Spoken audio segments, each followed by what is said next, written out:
Hi there, ho there. Good time zone to you, and welcome to the classiest place on earth. Or perhaps the most chaotic place on earth. Nobody knows. How are the fuck you doing? Yep, English works. It's a rough one. How's everyone doing? Good morning. How are you? The timing of bitches was perfect. I sat here and waited for it. I timed it. I did it on purpose. Sometimes I do things right. What are you doing?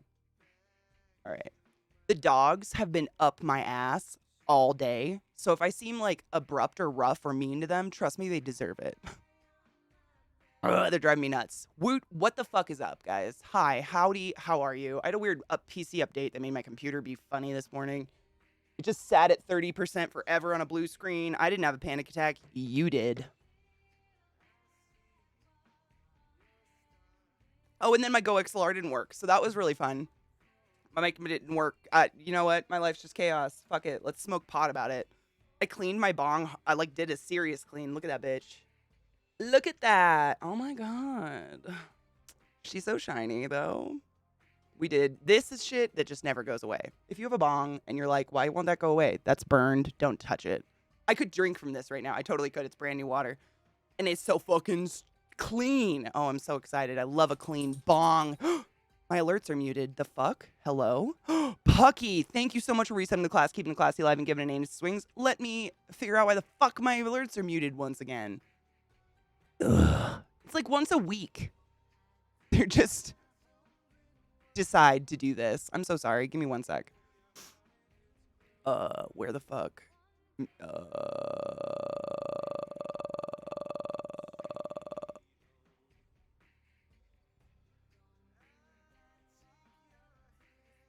It's making me log in again. So many factors to log in. It's a fucking nightmare.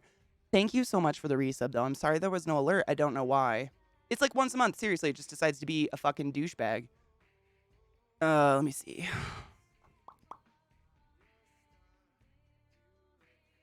Why are you muted? I'm going to figure it out. They're not muted.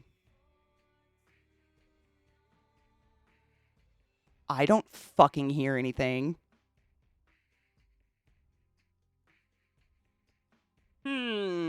Interesting. Did you take your joy today? Never forget to take your joy, and I guarantee your day will go as smooth as velvet. Yes, I did. Hold on. I was going to look at something, and I forgot. Oh, yeah, GoXLR. I'm just going to check my sources to see if my sources are right. Because GoXLR didn't open. Normally, if you have a GoXLR, you know this. If you don't, you're living a great life. When you like turn your PC on, GoXLR starts up, and it should just be fine, but it didn't, and so I'm wondering if my sources, my routing or my sources got fucked up. Give me one sec.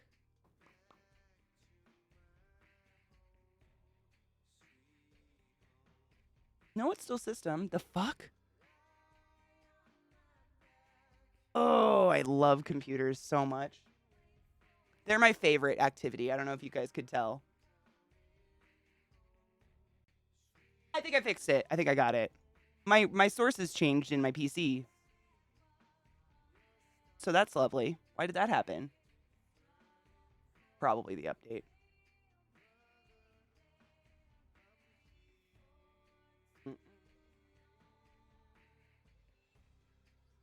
All right. Please hold.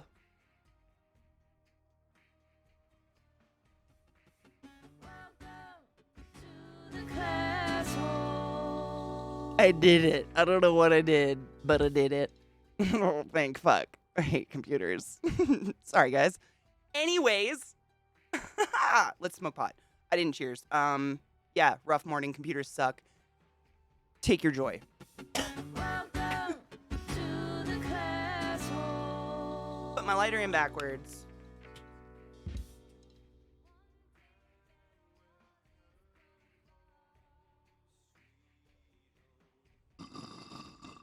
Oh my god. What the fuck, Kills?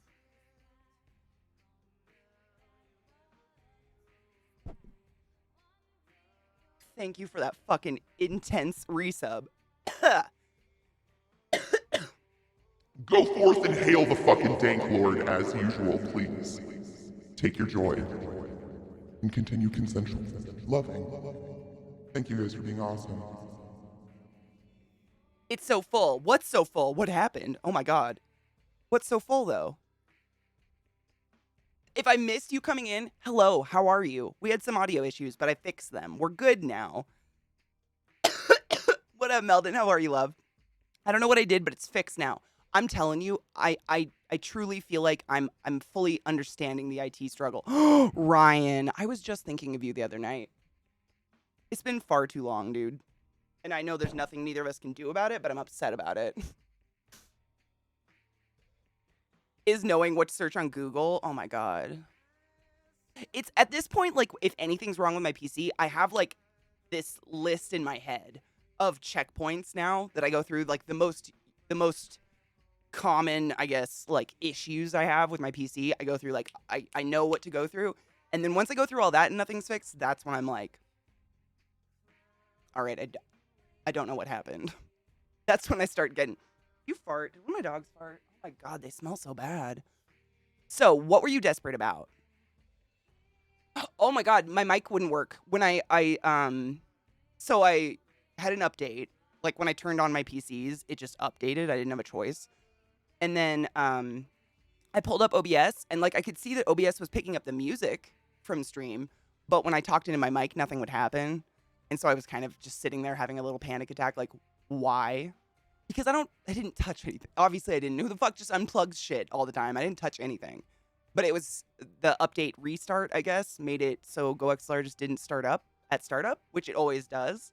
And so because it didn't start up on startup, many startups in, how many times can I say startup?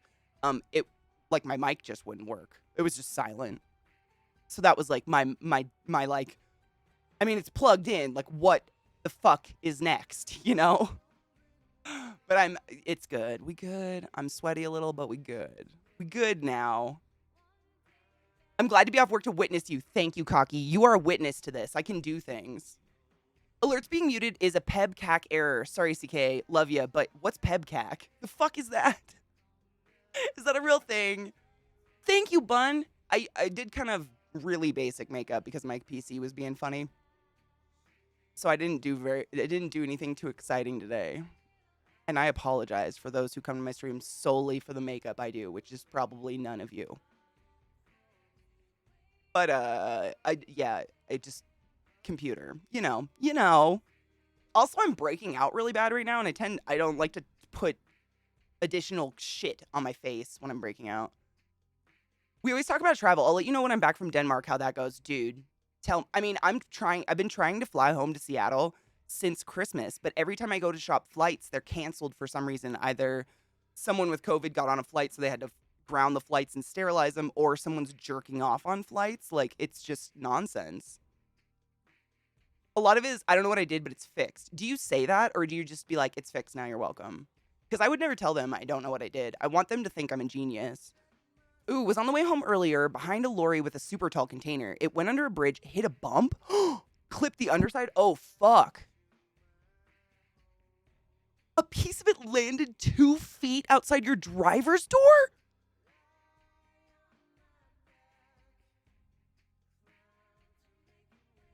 That is scary fucking shit. Okay, I've only seen the very first Final Destination, and I've only seen it twice ever because it literally made me so anxious. Like, the scene where the lady, like, drinks tea over her PC, and then it mystically shoots sparks into her neck, and she bleeds out in her house alone. I know that's not possible. I know obviously, my job is computers. I know it's not possible, but it still scares the fuck out of me. Isn't that weird? Is Alaska shit? Alaska used to be the best. I mean, I've been looking at Alaska, Southwest, JetBlue. It's just crazy. You're already? I mean, I could see that. My makeup can be quite weird sometimes. I totally get it. I worked a full day yesterday and then went on a Zoom call for a work project from 11 p.m. last night until 10:45 this morning. So you haven't slept? Oh, honey. If you get tired, please well, I don't know. I could preach, but I'm not gonna. I would honestly push it just so I could sleep at night again. But Jesus fuck, dude. Going with no sleep is the worst feel. I hate that feeling. I made it to Florida and back, still here. Didn't turn into Florida man and didn't get COVID. Thank fuck. Well, Ryan, like, not to say you're like smarter than the average person, but you already, Ryan, if you guys don't know, Ryan Weebush is my tattoo artist. He did my gigantic scythe down my side, my Irish cool stuff. He's done lots of ink on me. And we bonded the very first time I ever went to meet him to like plan a tattoo because I'm a respiratory therapist and he is an insane asthmatic, like to the point where he carries a duffel bag of asthma things. So we bonded, obviously. But what I was going to say is like, you're already super careful, I guess. Like I would worry less about you, even though you're more susceptible because it's not like you're just starting being safe with yourself. Like now, like the most of us are like, oh my God, like most of the world was like, fuck, I actually have to wash my hands, which is disgusting. I don't trust humans anymore. But I feel like you're already, you know what's up. Thank you, Alan. Makeup is like, it's kind of how I wake up in the morning a little bit. It's like I have a cup of coffee and I do my makeup and it wakes me up thinking about it. I listen to music and just think about it and do it. It's kind of just it's like I don't know, maybe you would call that self-care. I don't know what the fuck you would call that. But I never feel like I need makeup. And I hope everybody knows that. Like, I don't think anybody needs makeup ever. All I do is shit on my eyes. I don't wear the skin stuff because it's really bad for your skin. Like, for me, it's like doing art in the morning. Like, some people wake up and like draw or paint, to wake up and that's their first thing in their day. I sit and I whip out all my palettes of eyeshadow and I pick out colors and it's a nice, like, relaxing way to wake up in the morning. With the Final Destination, I can speak. Destination 1 monitor thing, she made a hot drink, then put a cold drink in it, and then put it on top of the monitor. The mug cracked and leaked into the monitor. The monitor sparked and the screen imploded. Then the glass shot out. But didn't it, like, shoot out the top of the PC? Wasn't she standing over, like, the monitor? And it shot out the top and like sliced, like it just penetrated the center of her throat and she, bled out, which is not going to happen. Your arteries and your veins are over here, not here. It scared the fuck out of me. I don't know why. Maybe it was the bleeding out alone. I don't know. That movie scares me.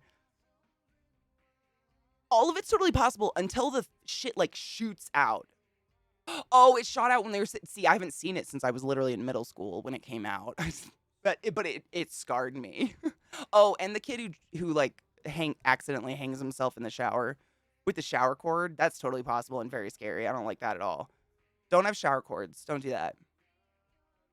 It was always made to accentuate your face and not be your face. Exactly. And that's like, oh man, it's probably judgy. I try to say I'm not judgy, but it's probably judging. I watch a lot of makeup YouTubers. I love makeup. Like, it's always been a hobby of mine since I was allowed to have it. And I love watching YouTubers do just like insanely cool makeup looks. And the one like thing that bothers me, and it's just me, it's just an individual thing, is that they put on foundation. They put on that like the face makeup all over.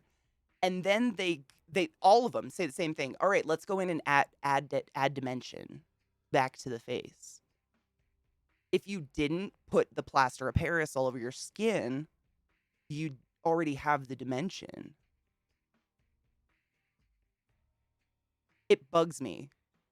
I don't like that. Like, it makes me feel like, what's wrong with skin? I mean, you literally don't look any different other than airbrushed, I guess. I like skin. I don't know. I'm a hippie. 2 months, you came back! The logging truck. I remember that one. Maybe I did see the second one. I remember the logging truck scene. Gabby. Dude, for real though. Hail some Satan, motherfuckers. Thank you for those Bezos bucks. They are so sexy, and I will buy drugs with them. Thank you for the resub, love. I don't like to drive behind semi-trucks ever because they throw up rocks that will crack. I've already got a crack in my new Jeep windshield because of a fucking semi-truck. Bastards. Hello, love. How are you? I've never done airbrush makeup before. The idea of it, like, spraying on your face is real weird to me. But, like, any makeup on my face is weird to me. Like, my face skin, because I touch... Like, what do you do if you have to itch? I honestly don't know. Like, if you've got all that on and you need to, like... Do you have to carry it with you and retouch it all day? Like, do you have to fill in the hole you dug out? I don't know, man. I don't know. I have no idea. It's like... you wouldn't have to add the dimension if you just stopped taking it away. And these people, I mean, it's one thing I completely understand being self-conscious of acne scarring or scarring in general or anything like that. Like, totally different story. But I see these people with flawless skin, painting on that lacquer, and it's fine if you enjoy it. Like, do it. It's obviously not hurting them because their skin looks fine. I just don't understand why. It seems like a lot of extra work for like what you already got. Like contouring, I get if you want to enhance cheekbones or something, but to eliminate it all and then add it back. But like, why? My brain can't wrap around it. I don't know. What up, Mech Jack? How are you, love? Good morning, merman. How are you? Bubblicious, thank you, love. I was struggle busting with my PC this morning. She had a few weird updates, but we're good now. Updates I couldn't control. Like, when you like go to restart your computer and it's like update and restart or update and shut down or do nothing. That kind of update. Hello, Mr. Fox. How are you, love? Just, yeah, like at dinner, you're like, sitting there at dinner and you scratch your face and then you whip out your fucking airbrush and airbrush your face in the restaurant. Totally seems reasonable. Totally seems reasonable. Hello, Jack. Is that what it felt like, Cocky? Like, did it feel like someone was spitting on your face? That's what it looks like to me. I don't spray anything on my face, like sprays that they have for face stuff. I spray it on my hands and put it on. It's weird. Like, I don't want people to spit on my face.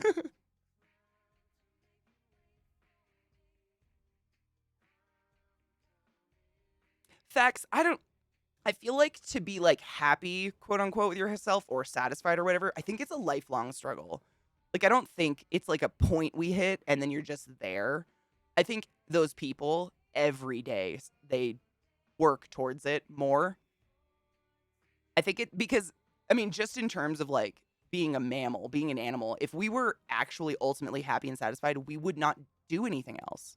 The reason we do things is because we're uncomfortable or we would like to change our current, whether that's getting up from your chair to get a glass of water or whatever. The reason we move is because we're currently not satisfied. So I feel like we would just lay down and die. Like if you're just totally satisfied and happy and nothing could make you happier, like what's the point of going on? You've hit the peak. I don't want to hit the peak until I die. And then maybe, I don't know. But I don't know. I think that's like when I know people that like, they are perceived as very happy. And they really do, like, they have, routines and stuff they go through every day just to work on that stuff. Good morning, Cal. How are you, love?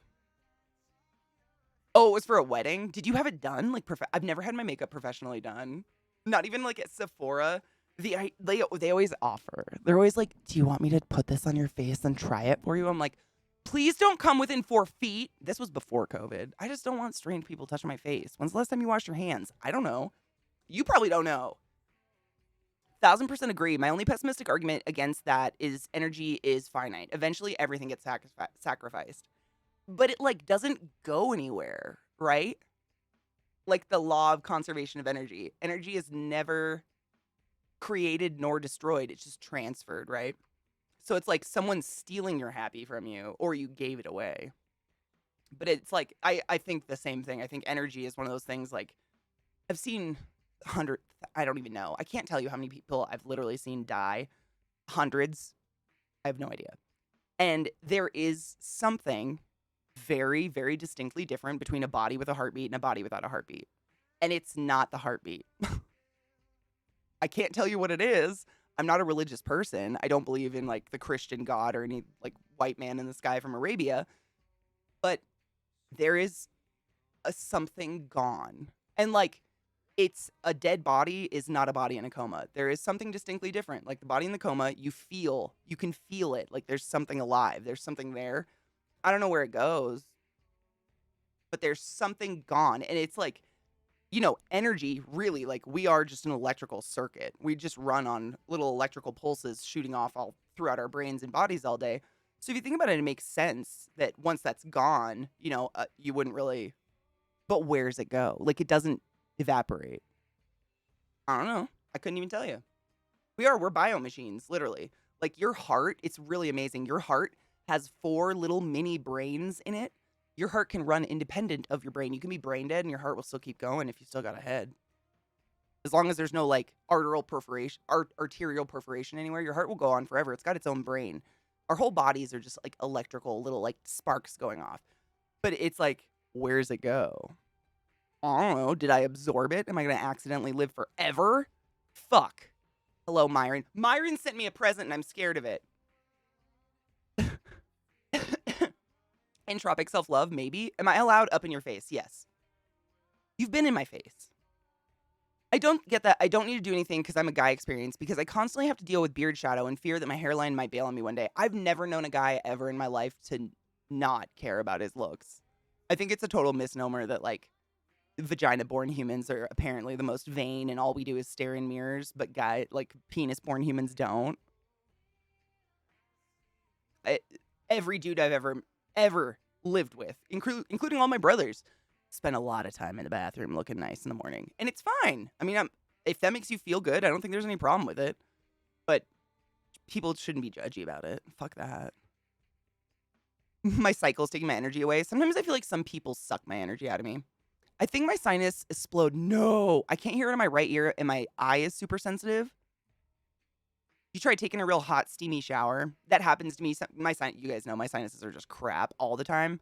Actually, in the last couple weeks, my newest development in living in Denver, I just get a bloody nose every morning, so that's really fun. Sometimes when my sinuses are so clogged that like my ears start hurting, because everything's connected. Like your sinuses go along your jaw right here, so sometimes massaging like the point of your jaw, like the bend of it right there, massaging that can help your sinuses. But sometimes just taking like a ridiculously hot shower, closing the door, not turning the fan on, and letting that room steam as fuck and just huffing the steam can help release the pressure. It might not help with it's not going to get rid of an infection. It's not magic or anything, but it can help relieve the pressure so you're not just in misery. Celine is always right. Are you kidding? Something's weird with the tips section. Did anything come through? Wait, what? No. Did something come through I didn't hear? You don't need to tip me, bitch. I buy tattoos from you. I buy your art, motherfucker. No, I have no idea what's going on. Is Twitch having a heart attack? Is my stream having a heart attack? It's right up there with the male identifying people shouldn't cry. Bitch, please, that's healthy. Dude, every guy I've ever dated cries. I think it's, I don't know. I don't know where this shit comes from. I used to know a guy who literally paused every chance he got to see his reflection either in mirrors or windows or whatever. As long as he saw a reflection, he'd take a moment. That was one of my brothers. My brother Corey, bless his heart. One Christmas, we actually bought him a gallon tub of hair gel as a joke. And he was so mad he wouldn't talk to us, but he used the whole fucking thing. He would spend hours just perfectly. And all he had was those like, you know, where it was all one length and those little spikes in the front from the 90s that were like that long. That was all it was. But he spent more time in the bathroom than I have ever spent in front of a mirror in my life. Except the other day when I did that star makeup. That was too much. Hello, Ty. How are you, love? Trick's here, too. He's on the other side. Hold up. Look how cute they are. I don't want to get their attention, though, because they've literally just been crawling up my anus all fucking day.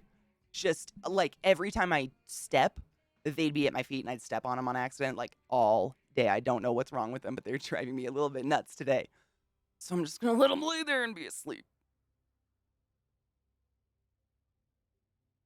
I'm doing fine. Bungee cord dropping in from above, spilling coffee. Oh my god, what a waste. Lick it up. Party foul. I would. Good morning, love. How are you? The duck ass? Oh, is that the one where it's like you comb it in, like both sides get combed in the back, and then it's got like a little butt crack in the back? My Nana called that a duck ass. All the ladies had it. All her like lady friends.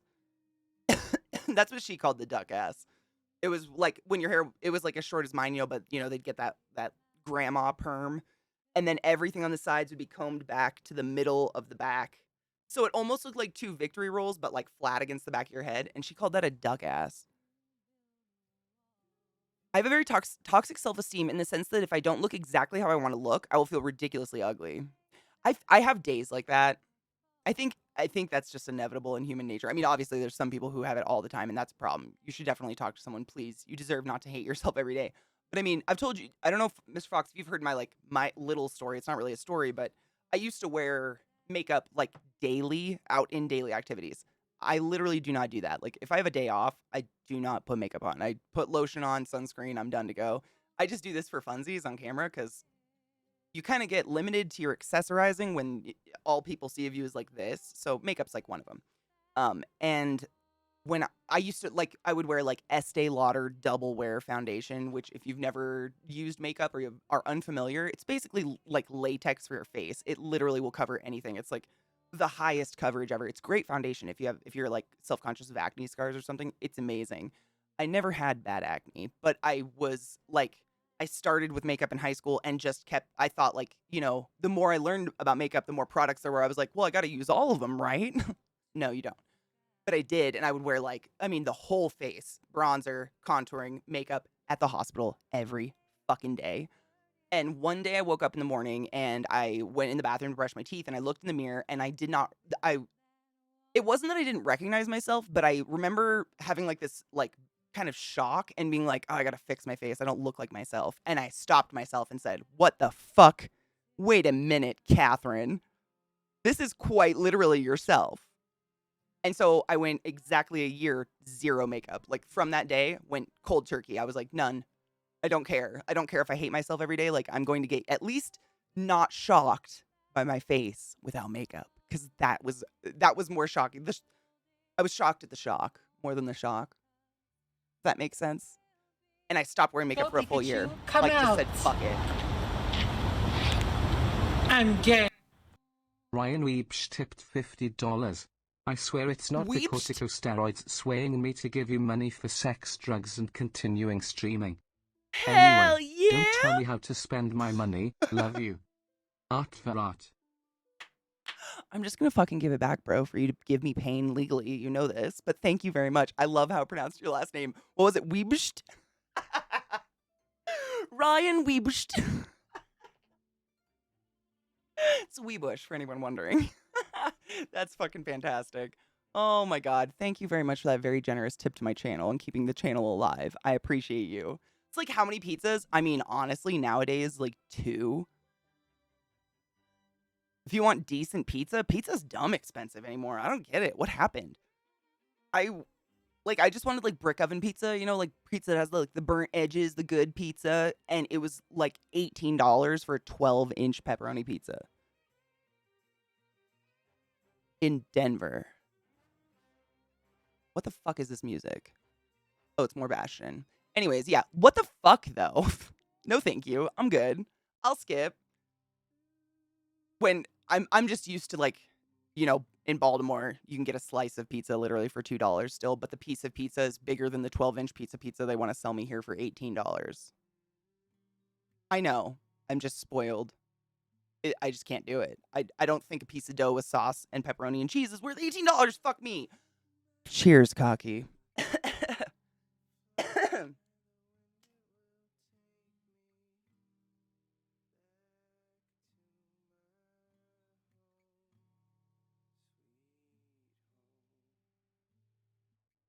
Dude, I had the best pizza of probably of my life in Italy.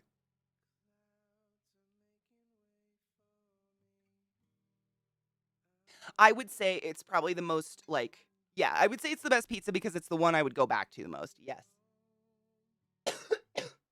Simply because it's so goddamn simple. I'm sick of pizza that you order and they put so many weird toppings on it. It's like saggy. Like you can't pick up a slice. Stop it. If the toppings are so fucking weighted that I can't pick up a slice of pizza and I have to eat it with a fork, we have a problem. In my opinion. Allegedly. Hello, Rec. How are you, love? New York City pizza is still $2 a slice. Thank fuck. Baltimore's is, but Baltimore is not New York City. I'm glad New York still is not too expensive. Well, oh my God, Ryan, my mom and I were just talking about Seattle. So this is good talk for you if you have time because you live there. I was talking to I called my mom yesterday.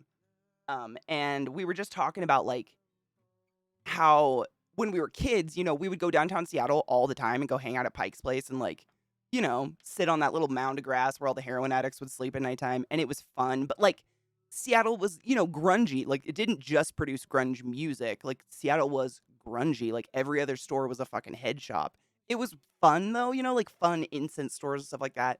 And I have not gone back downtown Seattle in like 7 years because the last time I went, I mean, it was it's just high-end luxury stores. Like that was it. Pike's Place was empty. Like no one was walking through it at all. And right outside of Pike's Place, there's like a Louis Vuitton like purse store. Purses for $5,000. Why would I want to walk around that? But I'm curious if you get the same feeling. Oh my gosh, let me show you guys. Myron got me a present because high tech, it looks high tech. I haven't opened it. It's in the box. But like, I'm just scared of tech. I keep it simple because I tend to set things on fire, explode, they don't work. You see the problems with my computer every day. I don't work. I'm meant to be like Radagast in the forest in a fucking shed.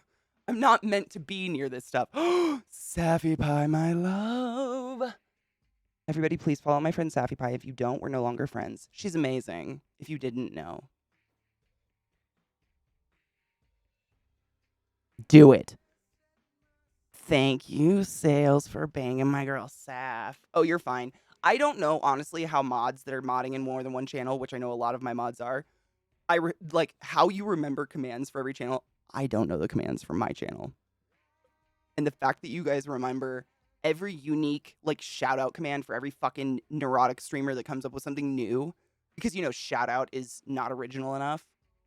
Like, thank fuck for you guys.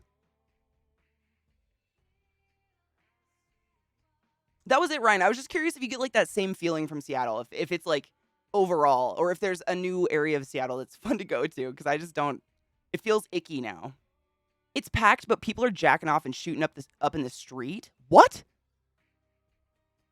I thought they had safe injection sites now. What the fuck? Hi, hipster. How are you, love? I really did think they opened up safe injection sites. What the fuck is going on? It's so weird. I've never been to Italy. Have never wanted to. I tried to think of what could bring me there. All I could come up with is to go to Rome so I could bite someone I know there. Maybe also pizza. Italy's pretty fucking fantastic. Rome, I got jerked off on in a bus. The coolest thing about Italy and like most places in Europe is a lot of the shit's free to go into. Like all of the churches, all of the huge ass like cathedrals and stuff, they're all free. So, it's like if you can get to Italy and afford the stay, a lot of the stuff you're going to do all day is completely free. I mean, half the stuff is just out. Like the Colosseum, like the Colosseum that Gladiator is based on, is a roundabout. Or whatever you call it where you're from, where it's a traffic circle. That's all it is now. Like so you know what I mean? Like you don't have to pay an exorbitant amount of fees and like go with a tour group to see the Colosseum. You can go inside, but you really can't see anything anymore because apparently people were like taking chunks of it. So they don't let you go like down into the crypts anymore at all. You can see a really cool documentary on Prime for free that will take you into the underground of the Colosseum if you want to see it. But it's a roundabout. Like, you could just circle it all day if you want to. I really liked Florence, though. Florence was my favorite because it didn't feel touristy. It didn't feel, and it also didn't feel like a metropolitan city. It's a good-sized city, but it's, like, really spread out, and there's no, like, massive traffic nonsense, and Rome feels like New York City. If you've ever been to New York City, like, that's what Rome felt like to me. Yes, there's some gorgeous shit to see, like the Colosseum and stuff. And I went to Vatican City, of course, because Catholic. Gotta go see it at least. But it's just a big city with some attractions to see. You can go to Florence or like the, oh God. I can't remember the other place that I went. Not Venice. Oh, it'll come to me. And eat the food alone. Like, I travel for food mainly, which is crazy because I eat once a day, but I still do it. I travel for food, like just experience. Food tells you a lot about cultures and graveyards. That's one of my favorite things to do ever when I travel is to find graveyards, find local big old graveyards, old ones, and walk through them just silently and appreciate them. You can get a lot out of a culture by seeing how they bury their dead, how they appreciate their dead. Like, for instance, in Germany, this was really cool. If some of you know this, please. I'm not trying to be repetitive, but to me, it was very new and cool. So when I was in Germany, I was right at the base of the Alps. I think we were technically in Bavaria, but it's Germany. And we were in Greinau, if you know where that is. And there was this beautiful church on the hillside right above this tiny town we were staying in. We were in some guy's house, an Airbnb. And if you woke up early enough in the morning, which I was because my brain was fucked up from the time difference, when it was still like dark, like that twilight hour, the entire church you would see just the hills were just lined with little red candles, like flickering lights, really, really early in the morning. And then they would all go out eventually and you wouldn't see them anymore. So I was like, I gotta go fucking look at this graveyard. It's obviously a graveyard. I gotta see it. So they have little red candles at every graveyard. But essentially what happens is your family buys a plot, but like you all get buried there. It's not just one family member. They just keep stacking in and they take care of their plot very individually. So instead of like just a gravestone and like a square where the body's laid, it's like I gotta think how big they were, like a 4 foot by 4 foot square kind of plot. And then they would just plant plants. Like every plot had different plants growing specifically. Like they would plant stuff, not dead flowers or anything. They planted plants and curated them and grew them into cool arches and stuff. And some of these plots were like hundreds of years old that these families had been, stuffing more family into for a while. It was pretty wild. And if you stop paying for the plot, if your family does, then I guess they scoop your remains out and resell it or something. I don't know. I don't know what happens if you stop paying for it. I don't have any idea. A roundabout, cool. That's what I learned it. I grew up learning it was a roundabout, but I know some people call it different things. Traffic circle, and there's one other weird word for it. I can never fucking remember. There's so many. In Tuscany was all the people selling fake stuff. That's Venice for me. Venice for me, it was like I couldn't enjoy Venice because everywhere you went, you were a sardine waddling amongst tour groups speaking various languages. I mean, you couldn't stand anywhere and not be touching a stranger. And I didn't go during, a holiday or anything crazy like that. It was just so nauseatingly packed with tourism. Which, I mean, obviously there's a reason Venice can be beautiful. It's like, beautiful if you like cut all the people out. Ryan, I love you. Please have a good day. Thank you for stabbing me for money. And be my friend. You have to rent them from time to time, at least 30 years, I think. Also, you can hire a gardener to maintain the grave for that time. Oh, that's cool. I didn't know that. I just got to see them, but that's the kind of stuff like, had I not woken up at 4 a.m. and seen these tinkling red lights up on a mountainside of the Alps, I would have never gone up to that church to see that and learned that cool thing about their culture. I don't know. People might think I'm fucking morbid. I'm not going there because I'm like, ooh, dead. It's an unspoken part of culture a lot of people don't talk about because death is taboo for a lot of people. And for me, obviously, it's not. Hello, Cloud. How are you, love? Dude, my mom is one of those people who I cannot. When she drives, she's one of those people that will, like, stop before merging onto the actual circle of the roundabout. And my sister and I will be in the car, and literally we'll be coming up to a roundabout that my mom uses every single day because you have to use the same roundabout to get into town. And we'll be like, don't stop. There's no one here. It's the middle of nowhere. Don't stop. She stops. Every fucking time. I'm like, you're the reason traffic exists. You know this, right?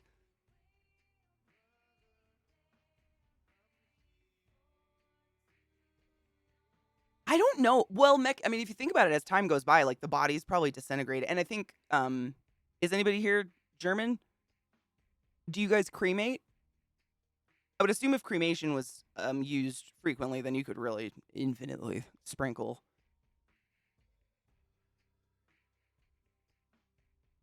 Dude, Meldon, I wish that they would just let me, like, when I die, I'd like animals to eat me. The idea of my body rotting in a box in the ground forever is really nauseating to me. I want to be like, I want to disintegrate and go back into nature. I don't want my family like to feel like they need to come honor a corpse in a box. That's just me. I would much rather go back into the cycle, A cadaver farm, exactly. Go to science, like take my skin and my eyes and my brain. I wore sunscreen every day of my life forever. It is, Kel, it really is. And it's never felt morbid. I have never felt morbid or creepy visiting graveyards ever in my life. And I've done it. I mean, my mom's done it forever. She's an RT too, so she probably has that dark side in her somewhere. And ever since I was a kid, when we started traveling, if we saw a cool graveyard, my mom would be like, want to pull over and take a look? And we'd be like, yeah, let's take a look. And it's just, you see all the names and we try to pronounce the names. And it's just, I don't know, it feels kind of like a different way of remembering, like honoring the dead, you know, saying their names out loud. I didn't know them. It doesn't mean they weren't humans. Or like when I went to another graveyard I went to in Germany, I'm trying to think what town we were in. We were in a lot of really small towns, like on the edge of Eastern Europe, because then we went into Prague and we drove the entire time, which was insane. I can't remember the name of the town, but it was a graveyard, and like every single gravestone was like a 16-year-old, 17-year-old, or 18-year-old from World War II. And they had pictures. They had like those porcelain, it looks like a porcelain kind of eggshell. I don't know. There's a name for it. But almost all of them had faces on them. Like the young, I mean, and y'all know what hormones and food and like culture and makeup and shit has done to us. Back then, children looked really like children. Like a 16-year-old looked like what today's 13-year-old looked like. So it looked like 13-year-olds in military uniforms. And my mom and I just stood there and cried. It was horrible. But also, I think kind of important to remember, you know? Corpse in a Box is the name of my death metal game. Corpse in a Box. We're all going to be in a box in one way or another, right? Pulsar Love. Oh my God. That's 2 years, bitch. What the fuck is time? Hail the Dank Lord and thank you for the resub. Time is weird. Yeeted from a catapult into what, though? Like, to where? Because, I mean, there are some amazing possibilities with that. I've seen the memorial tree one, and some states in the U.S. will do what's called a shallow burial. So there's a reason for the 6 feet under moniker. That's actually a legality. A body must be 6 feet underground because that's deemed deep enough that coyotes won't dig you up and try to eat you, I guess. And so you can't shallowly bury a body anymore. And I think there's some places where shallow burials are allowed. There are tons of those here in the Springs. People still don't drive. I'm more worried about all the a-holes that blow through because only they matter, dude. I hate it, but it's always some little speedy car and like some middle-aged dude in it flying through traffic going 100 miles an hour. And I'm like, are you making up for something? Like, and it can't be just me, right? We're driving in traffic and there's that 1, 2, 3 douchebags that are weaving in and out. They think they can get further. And in 30 minutes, you literally like accidentally pass them because they just chose the wrong lane. It happens to me constantly. Or we're taking the same exit, and by the time I get to the exit, they're literally just sitting there at a stoplight. And I'm like, you went 130 miles an hour and almost clipped a van full of children for this. Worth it, though? Because personally, to me, nah.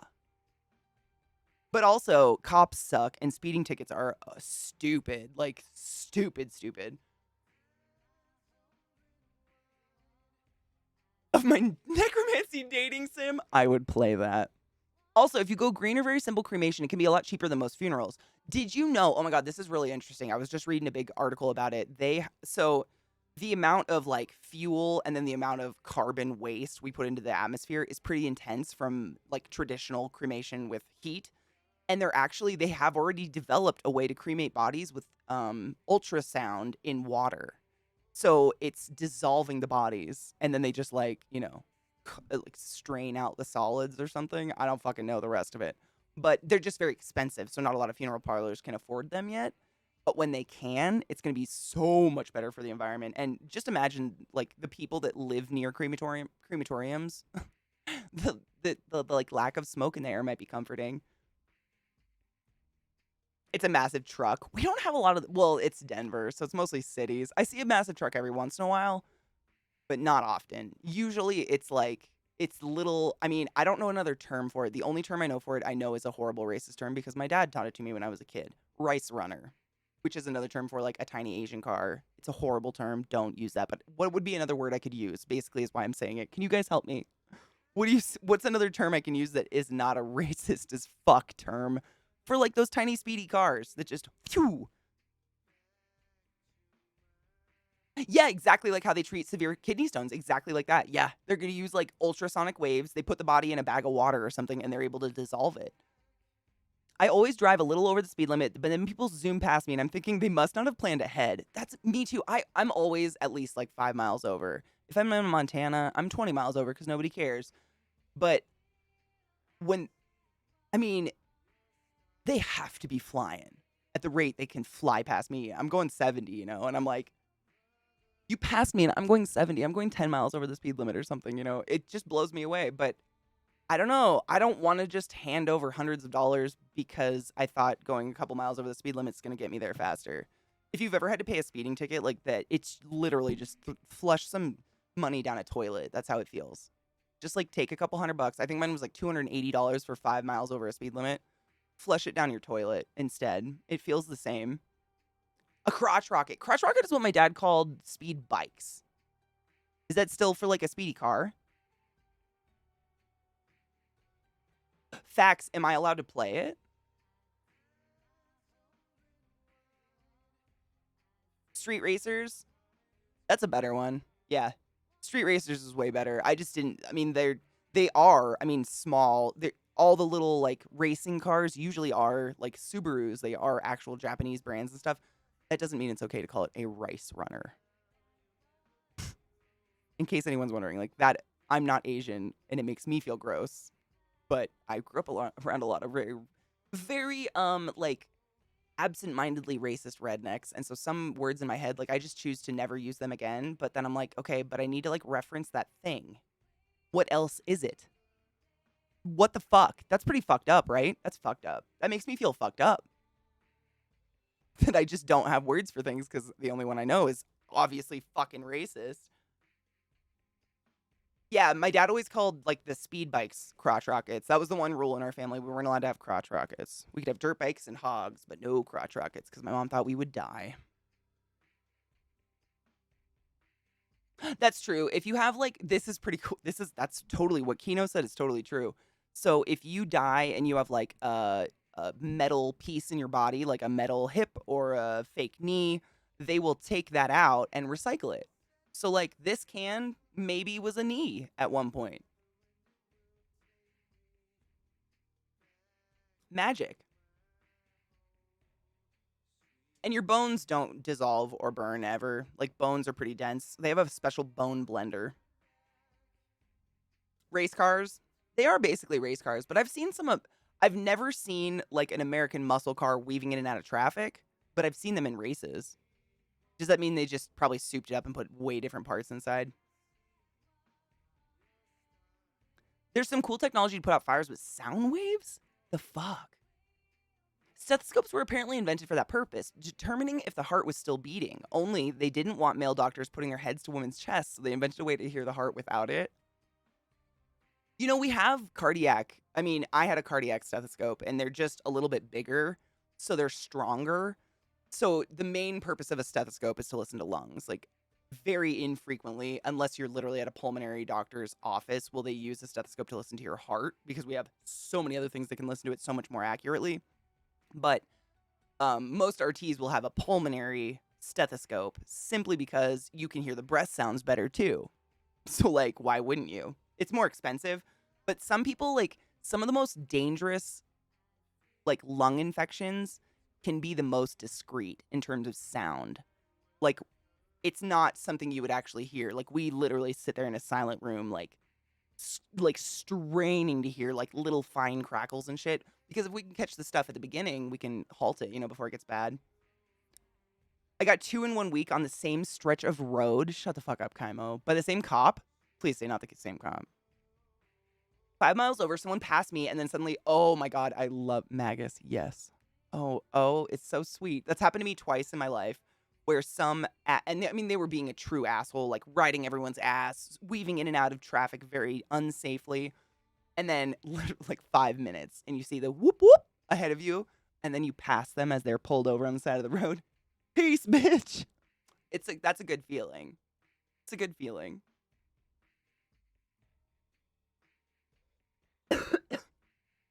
Oh, for Sonic. Oh, I mean, maybe? I don't know. What kind of like the only problem I could see with sound is it's less controllable, like the area it's exposed to. So if they were able to disintegrate a body with sound, the problem is that like collecting the body, for lack of a more gross thing to say out loud. You know what I'm saying? Like they'd be like spatulaing the walls if they wanted all of you. I don't know.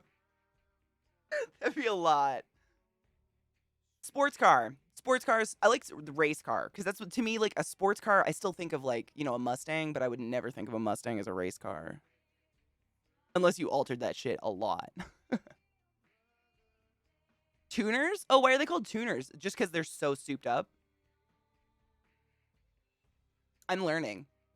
I grew up around like mechanics. My whole family loves. My dad fixes up classic cars, but my family's also very masculine dominated, I guess you would say. So like if all 20 of my male cousins and all my brothers were in the shop with my dad and I moseyed in, they'd be like, "Get the fuck out of here, kid." And I'd be like, and I'd hide in rafters. So I didn't get to learn too much. I know a little. When I was really young, I remember when my mom first started dating my stepdad, I thought he was magic because I could point at any car on the road and he could just say what it was. He could say the year of it. And I was like, "How do you know though?" We would like sit at a McDonald's or something and I would just point to cars outside and he'd be like, "That's a 97 Subaru." And I'd be like, "What the fuck?" I thought it was pure hot magic. Muscle car. That's like the American muscle cars. Yeah. They're wonderful. I ain't hating on an American muscle car. I think there's really cool cars from all places. Count the morbid items in the background decor. Oh God. Are there a lot? Yeah, but there's really cute shit too. Like I've got Totoro, little Totoro, Yoshi, Calcifer, another Totoro.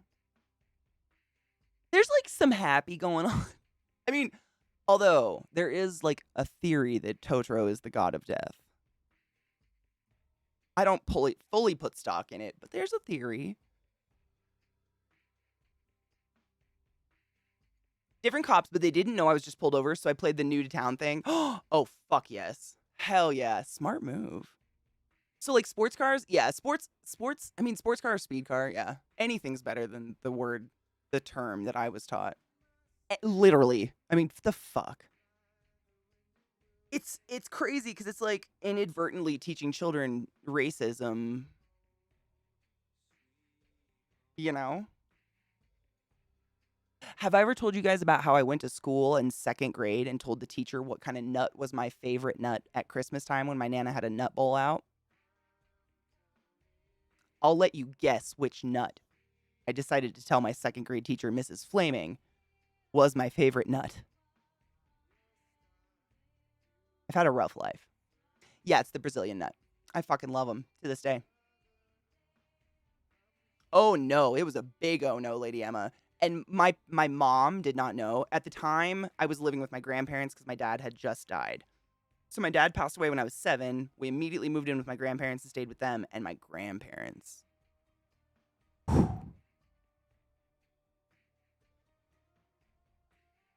They were white.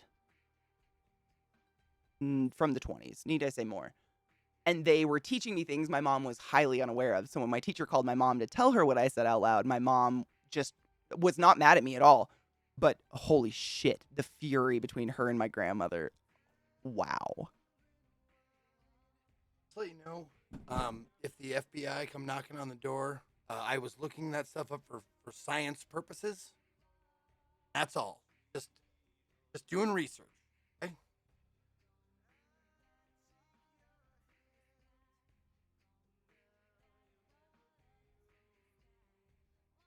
So do I hide my drugs now? Or do I wait? I have toe tags in a book. Should I hide those? They might be questionable. I don't know. I'll put the Black Widows by the front door. Hold up. There. Now I have a weapon I can throw.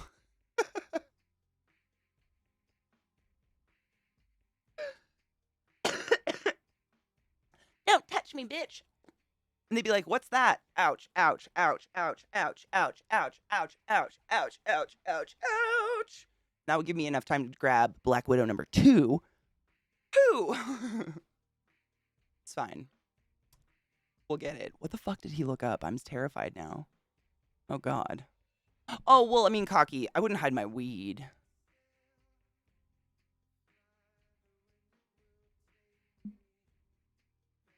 Ouch, ouch, ouch.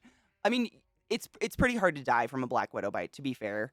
You have to get bit multiple times and then basically lay there and just, like, wait. If you can get to a hospital within the next 24 hours, you'll be fine. But I've heard the pain is excruciating. So, ouch, ouch, ouch, ouch, ouch, ouch, ouch. It'd be amazing. I know. I'd feel really bad for the spiders, but, like, FBI, don't touch me. Stop it. Black Widows are wild here. Like, the one that's on my desk right now, literally, I found outside in my yard in a box I was about to break down. It was real small, so I was like, fuck it, I'll keep it. Because it couldn't have been pregnant. It was too young. I would never keep an adult Black Widow, I found, because the pregnancy likelihood is high, and there is no container that will hold 5 million little microscopic Black Widow babies. Nope, I'd be setting it on fire. Remember to bring it around town. I still have that onesie. Still broken, but I still got it. My search history already has me on multiple watch lists. Oh, me too. Because, like, every time on stream that I bring up the dude that wore the skirt made of condoms full of his own frozen shit, no one believes me. So, of course, I have to Google it, find the link, and then put it in Discord for everyone to go look at their own leisure. So the amount of times I've Googled, like, man with skirt made of frozen shit condoms is pretty high. I think I'm, yeah. Someone, like, in terms of, like, you know, data mining and data selling, I don't know what category I'd be in. It's pretty fucked up. It's like makeup tarantulas and condom skirts of shit. What is my hoodie? Recuérdame. It's from Coco. I got it in Disney World. Is that my child? Coco's amazing. It kind of cheapens the culture of the Mexicans and Dia de los Muertos. And do you want to know what I learned? This is the most fucked up thing I've learned about Disney in a long time, outside of them being highly anti-Semitic. They tried to trademark the, like, Dia de los Muertos. They tried to trademark the words.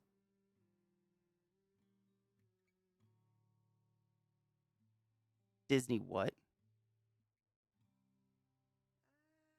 Does she love Coco? Good. I am not Mexican, but I've heard from a lot of I live now in a like 100% Mexican neighborhood, and all my neighbors, the kids that I've talked to, they're like, it's okay, but they get so much wrong. A lot of it's wrong. That's all they tell me. So I don't know what's wrong, but apparently some of it's wrong. And I understand that Disney, they're pretty, like, shallow when it comes to accurately covering culture.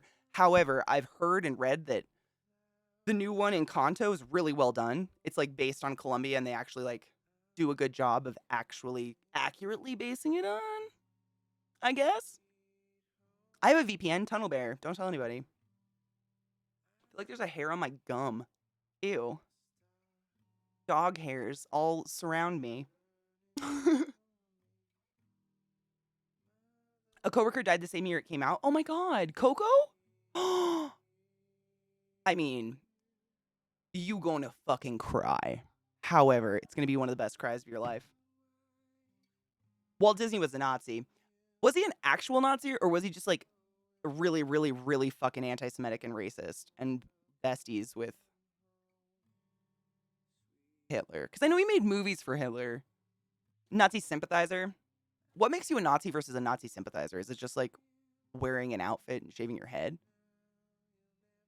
Disney can be so fucking shady. I hate how much I love them. Like, I love Disney movies so much. Even though, you know, there's not one dark-haired, light-eyed princess. They're all bad guys. Still like Disney. But if I ever become a villain, I blame them. They laid the fucking patchwork. Encanto is amazing. I have watched it twice in one day before. That's how good it is. It's so good. Like all the music's really, really good, which is pretty rare. Honestly, I'm fairly picky. Like even with Frozen, Frozen 2 has like one good song and the rest of them are just fucking shit. This one, they're all great. They're just fucking great songs. No difference. See, that's me. In my mind, I was like, I mean, if you're a Nazi sympathizer, you're basically like a Nazi with a clown mask on, right?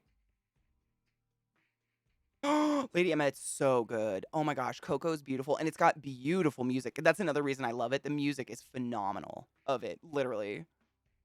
Un Poco Loco is one of the best songs, in my opinion. Yeah, Griff, right? Like, I kind of think we're all kind of in agreement on that. Like, at first I was like, well, I guess you're not a Nazi, but I literally, while I was silent as I said that, I was like, but Katie, you're thinking that simply because they didn't have a Nazi outfit on. You don't have to wear a fucking Nazi. You don't have to like physically look like a Nazi to be a fucking Nazi. Duh. I caught myself in a dumb thought there. I'm glad we talked about this because that was real kind of just something I'd never really thought about, but it's totally true. Like if you are a Nazi sympathizer, you know, any of the whatever term you want to use for you don't disagree with Nazis and their plight. You a Nazi. It's like people being like, I'm not racist, but you know what I mean? If you ever have to be like, I'm not racist, but yeah.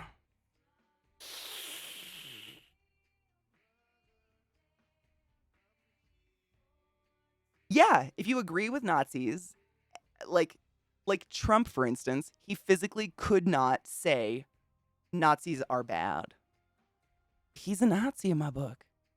There were not good people on both sides. Like, what? Or whatever the fuck he said.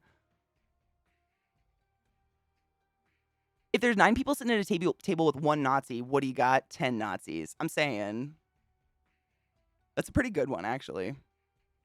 All those big brain powers. Are we cheersing? Let's cheers. Oh, I gotta move. Oh. Hold on. My black... I'm not even gonna tell you. I put my Black Widow right next to my bong, and she's itching her butt, so I don't want to move her. I'm just gonna let her scratch her ass real quick. Sorry. Just give me a sec. Pyro! We'll be here if you're ever able to come back, but be good. Don't let people touch you. Ugh. I'm not racist, but I'm from the South. I can't. Or like my mom used to do it with my grandparents. It's just their generation. They're not racist. It's just words they use because of their generation. I'm like, okay, but they taught me those words and I'm consciously choosing never to use them. Like I literally just don't know what to call some things because the only term I have is a racist term. They could do that too. Could have at one point, I guess. They're not that old. Like at one point, you know, when I was younger, they were only in their 60s. That's not that old. Like your brain is still fine. It's fully functioning in my opinion. Every 60-something-year-old I've ever met has been totally with it unless they have dementia, which means you can probably like constructively think. I don't know. Maybe I assume too much. Done. She's literally scratching her ass, guys. I can't. What do you do? It's because I fed them yesterday, and spiders, they keep themselves and their environments very, very clean. So she's cleaning everything now, and I'm an idiot. That but negates it. It does. Yeah, but negates everything. Like, don't just skip the first part of your sentence if there's a but. Skip it. Because you only added it to soften the blow of whatever's coming after the but. Giggity. What if I'm at a mall at the food court and sit on one of those long tables to enjoy my Long John Silvers, and 6 Nazis sit down at the other end of that table? Well, I mean, I think like at the mall, it's pretty understandable that like sometimes if there's that much space between y'all. That being said, though, like if you could tell they were Nazis, like would you get up or would you just sit there paralyzed in fear? I don't know what I would do. I'd be afraid they could smell my Junus. This is really the only place where I hear Black Widow that I automatically think Scarlett Johansson. I know. Did you know that I tweeted it? ages ago, I watched Black Widow with my Black Widow. I brought her in the bedroom and sat her on the end of the bed and we watched it together. That's my life.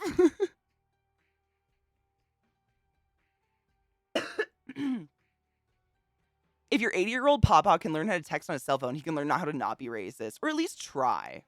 Like, there's effort, you know? I can't smoke weed because my Black Widow's itching herself. Well, she's got a really fat ass. All right, she's done. I'd show her to you guys, but I know a lot of people are arachnophobic, and I don't want to scare people. She's fatty, though. Sit you over there. She got a big fat cricket last night, so she's cleaning herself of the cricket nonsense. Because hygiene is very important when you're microscopic. She does have a dump truck. I mean, seriously, bitch she's fatter than my redback. I don't know if anyone in here knows anything more about spiders than I do. I have a redback and I have a northwestern, what is it? Northwestern Black Widow, I guess is what they're called. It's just like the one that's in North America that's pretty much everywhere. But the one that I caught in my yard is much bigger, but I've had the redback longer. So I'm curious if they're just naturally smaller. The redbacks. I don't know. They're the same personality, same like temperament and everything, pretty shy. All right, now we can cheers. Cheers, bitches. But they both got big old dump trucks.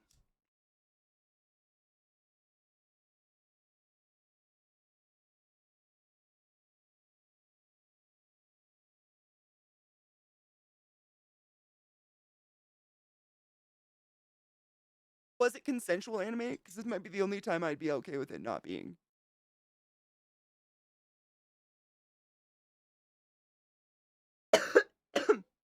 They're from a different time is BS. Because they were around for our time and had access to news sources and people presumably. 100% agree with you. Like, I know it's not fair to use personal experience to generalize, but I myself, and I'm sure many of you, gay. Everything was gay when I was a kid and college. I mean, my sister has a letter I wrote her, like a physical letter I wrote her in college, and I think I call things gay like 7 times. And I'm gay. But it was the word. Like, that's everything that you hated was gay. Homework was gay, and school was gay, and your parents were gay, and everything was gay. And you just, I mean, it was just like the word that came out of your mouth. You never even contemplated the meaning of it. And I mean, I have made also retarded. Oh my God. That one still is real hard for me. I fight it. That one was I'm still trying to break it out of my vocabulary to this day. It still will try to come up, but I don't like the word. I don't agree with it. And I think it's used really haphazardly to demean a group of people who they just think differently. And the word retard literally means slow. I have it in my vocabulary because of chemistry. I have a degree in chemistry, and you use retard a lot in chemistry. So it was like, I wasn't using it to call things retarded, but retard was still in there. And once in a while when I'm real pissed, it's like it pops up in my head and I go, absolutely not, Katie, that's a bad word. It takes time. But I mean, I talk really fucking fast, and oftentimes, like, it seems I don't think before I speak, and I'm still thinking before I speak. These people can think before they speak, I guess is my point. I have a hard time believing nobody can do that. Retard the speed of the Spock. Spicken, spookin, spracken. Yeah, you know what I mean? Like, I'm doing it, and if you're trying, to do it, and you slip up, you fucking own up to it, apologize. Own up to it and apologize. Don't, oh, I'm just from a different generation, or, oh, it's just something I learned from my parents, or blah, blah, blah. No. That's another way of saying I'm not racist, but. Like, it's just garbo. It's so easy to just be like, I'm so fucking sorry that came out of my mouth. That's a disgusting word, and I don't agree with it in any way, shape, or form. I don't think there's anywhere to use it other than, like, flame retardant or in chemistry compound, like, equations. That's it. That's it. Because thinking differently in no way equates to slow or stupid or however they want to use it. Hold on, I gotta catch up on chat because I went into a tangent again. I think if I could ever recognize a modern Nazi, I'd walk up and say, "I'm a Jew" in their face, even though I'm not. Give them enough rope to hang themselves per se. I hate to say this, but it's how I feel. If I was a man, I would. But the fear of rape is so fucking just there, being like an outward presenting female. It's the one thing hate groups tend to go to first. I don't know if you guys have heard or been following what's going on in Ukraine, but Russia, because they're obviously not doing well, now they're just mass raping children and then murdering them. It's a fear tactic they're using at this point. And that, like, scares. I mean, it's everywhere. It's just scary shit. I don't know why everyone wants to hate me in between my legs all the time, but it's fucking out there, man. It sucks that has to be on the back of your head, but if you present as female, you have to, like, and you don't have to, it just is, because I guarantee you've already been assaulted. Why? Why?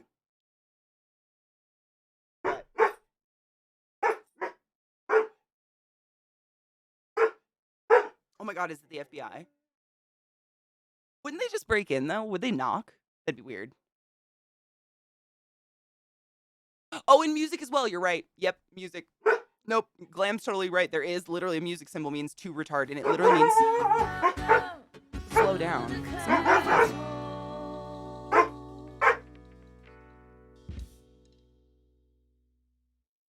Babe, I think the FBI is at the door. You should answer it. I'm serious. Answer the door.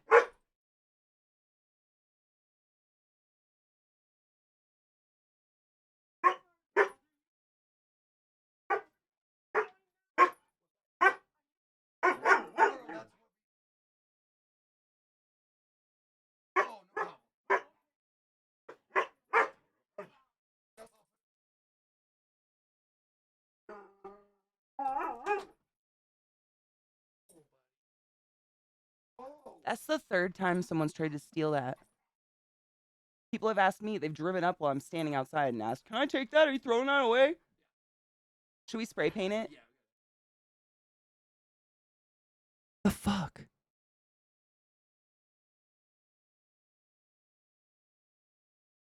First off, I'd just like to say I have a giant sign on my door that says, "Please don't knock. We work from home. Thank you." So, that human can't read. Secondly, we have like a giant, you know those it's a wheelbarrow, but it's those ones that are made out of like it looks like Trex decking material. I don't know what it is though. What is it? It's like that hardcore plastic stuff. And it's huge and it's a really nice wheelbarrow. It's got like 4 legs on it and we use it to put our trash out. And people have literally pulled over to knock on my door to ask if we're throwing out this very nice brand new wheelbarrow. Is it like resin? It's like, man, I don't know. I have no idea. If you've ever seen Trex decking, it feels like Trex decking and it looks like it. It's like fake decking. It's waterproof, mildew proof and shit. But people always want to take it. I'm like, it has a sticker. Like, it's trash day. Don't take my shit. So I'm going to spray paint a big dick on it, a big rainbow cock on it. No one wanted it then. Motherfuckers.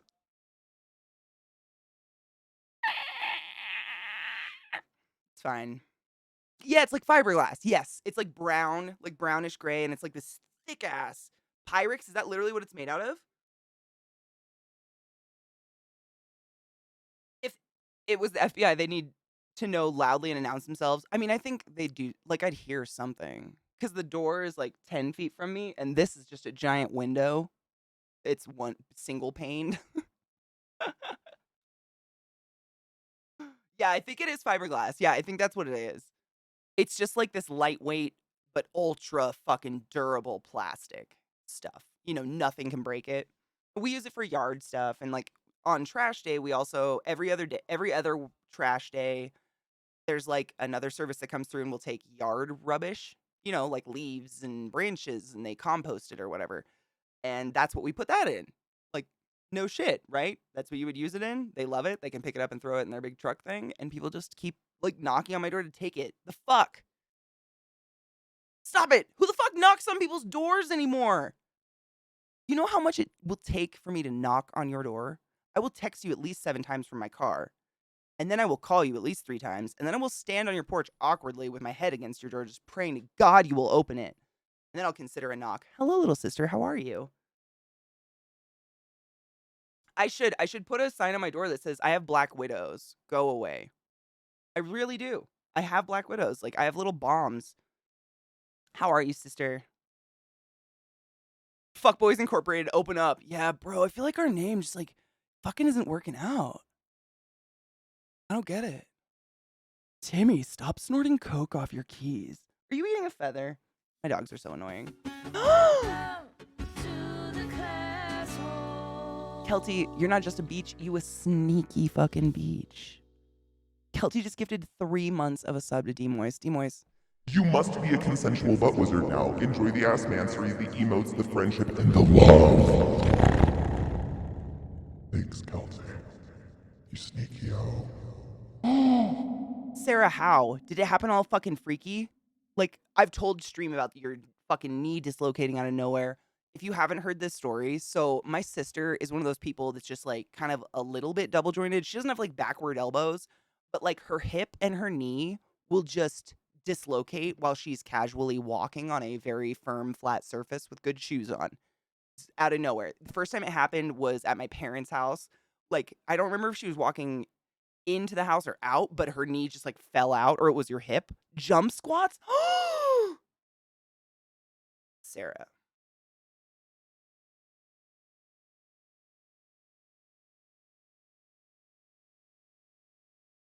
What the fuck?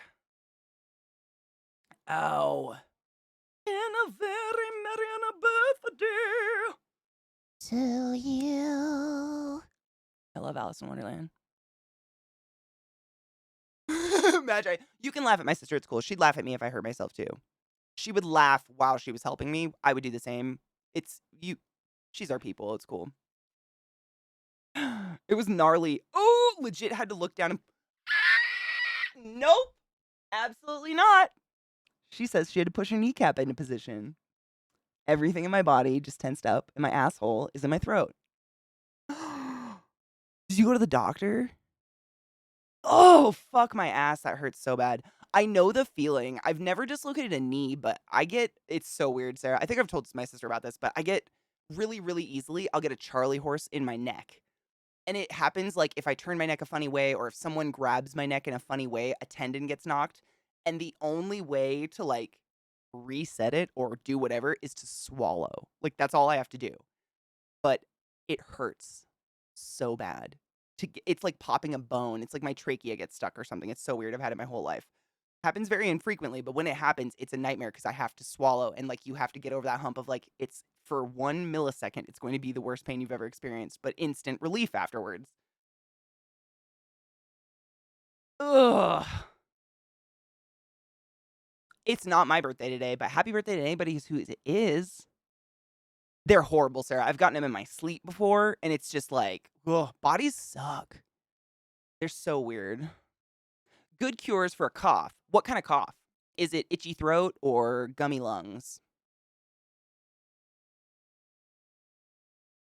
I'm not going to talk about cracking bones. That's me too, Keltie. No worries. I ain't going to go any further on that.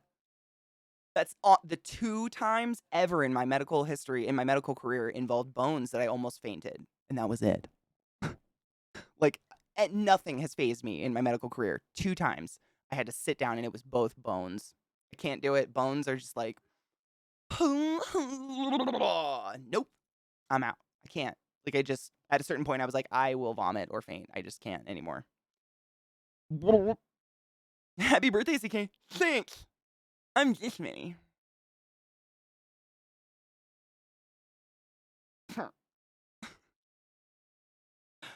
Sarah, it's real weird. It's totally unconscious. Like, it's so weird. Like, you don't even know what's going to happen because it doesn't visually freak me out at all. It's weird. I don't want to go into details because I'll just get real grossed out. It's weird. I don't have control over it, but they used to make me help reset bones in the ER all the time just because I'm big, so I can be a good grounding point, and it's so many things about it were so bad. I'm not going to detail it. Maybe some other day when I'm way more stoned. Maybe. Hi, Hottie. How are you, love? I'm bothered by all the squishy bits, but the bone's not a problem at all. Isn't that interesting? And see, it's like nothing caused that. It's like nothing in your childhood would make you specific, unless you like broke a bone or squishy bits or something. It's just something I was totally unaware of. But when bones are involved, man, I just, whew, gotta bow out. I'm getting like chills on the back of my neck thinking about it. Yeah, I'm the same. It's so weird, but nothing else really got me. Like and I faint if I get a shot. Like I've always had kind of a needle phobia from a kid thing that happened with the needle. And I'll usually faint, but I can give shots and take blood and absolutely have no effect to myself whatsoever, which was a godsend considering what my job was. Oh my God. Is it 420? Wait, what's 120? It's like Newfoundland. Hold up. Lilith, stop. My dogs need to go outside. We need to take a break deeply. I may have to post cheers you. But let's be honest. No one's gonna be mad. Hearing my own ankle break wasn't ideal. See, I don't think of all the things I've broken, Sarah, I don't think I've ever heard it. Like even my face. Thank God. I don't think I ever heard anything. But yours was like compound bullshit. That's like the shit. Oh yeah, you see a little trickster and Lil's underneath me trying to crawl up my body. She just like almost tears my headphones out. That's the only reason I restrict her. These are my pups. If you're new to my channel, these are my poodles. They just turned 2. This is Lilith. I call her Billith a lot because she's just kind of a goofball. And this is Trick. He's my little boy. But Lil, like, they do this. She just gets up on me because she wants to be the high ground to, like, mow at him.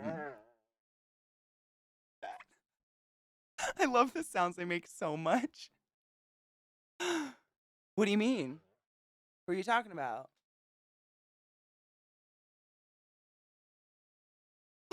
A Chihuahua mix. Oh my God, she looks like a mini Rottweiler. Cute. I love Rotties. Grew up with a couple wonderful Rotties. They are sweet babies. They really are. Like, as much as they kind of... Today, they've just been up my ass all day for some reason. They've just been extra hyper and, like, on me, which is kind of driving me nuts. But I love... Like, they're so cuddly and goofy and just dumb. And they don't have a mean bone in their body. And I love that. They're just nice. Oh, Magi, please. It's Trick. Oh, my God, Xana. Really? Just now?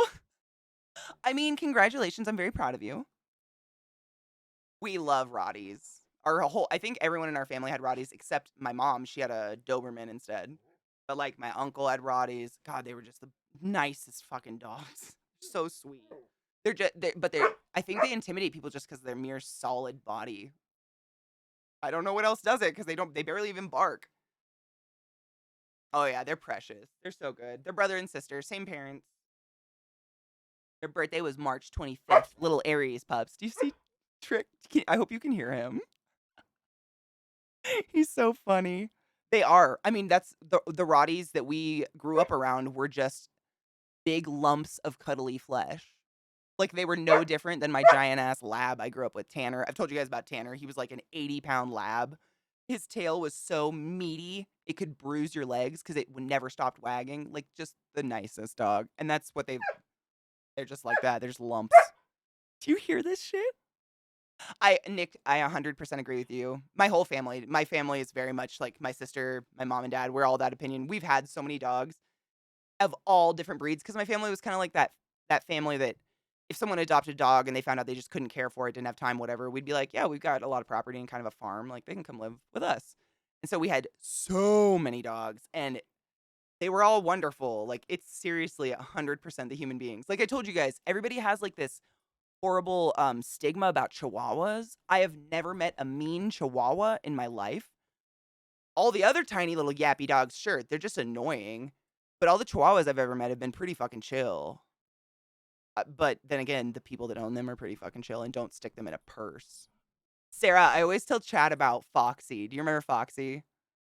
When my little sister and I were pretty young, we lived in Snohomish, Washington. Our neighbors had a Pomeranian named Foxy. but it was an outdoor dog, strictly. It had a kennel outside. It lived outside. It free range, like it would come to our yard. That dog was so badass, and it was huge. I mean, it was the biggest Pomeranian. I mean, I guess that's the true size of Pomeranians, is how big this guy was. They're not usually, like little goofballs, I guess. That's like a mini something. That. But that dog was badass, dude. It would go like hiking and running in the woods and came back fucking muddy as hell. Like, I think it's just really, I mean, you raise a dog to be a dog and it'll be a dog. You raise a dog to live in a purse and it'll be a weird purse dog. Have you had bad experiences with small dogs? I loved Millie. Millie was a wonderful, wonderful small dog. There are things about small dogs I really miss, i.e., just picking them up when they're being naughty. Like, thank you for shaking my whole fucking desk. Like when Millie would be like barking at a fence, I could literally scoop her up with one arm and throw her sausage self in the house. These guys are verging 80 pounds. I have to like physically drag them, if they see a squirrel that they would like to hunt. That's a little daunting sometimes.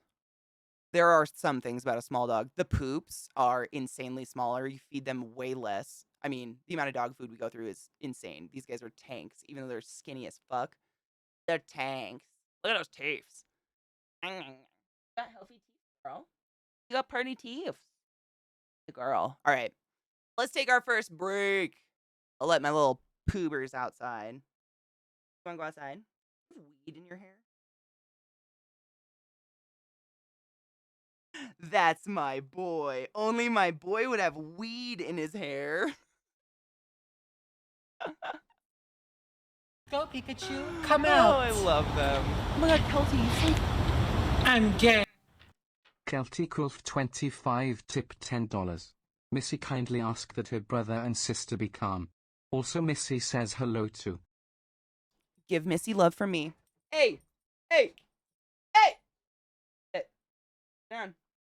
Missy said you gotta calm the fuck up. I know. Sit. Sit. Sit down. Sit your butt. Sit.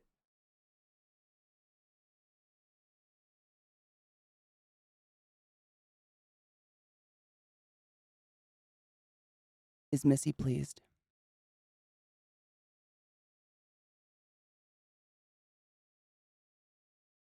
I told you, it's unfair how smart they are.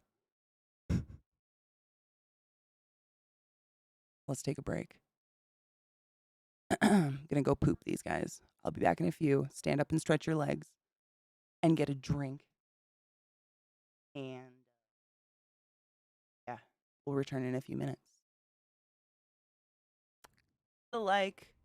So, I forgot to tell you guys. One of the tarantulas behind me is going to molt any fucking day now. So I have hyper eyes on him. So when that happens, I might go randomly live.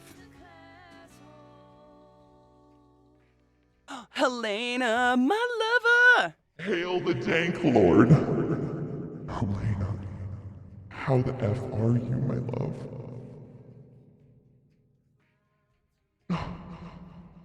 Thank you. Did you take your joy today?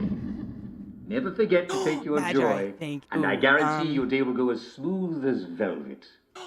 I also wanted to ask you guys, do any of you use Chrome? And if so, are you guys getting like a crazy ass memory leak on your Chrome browser recently?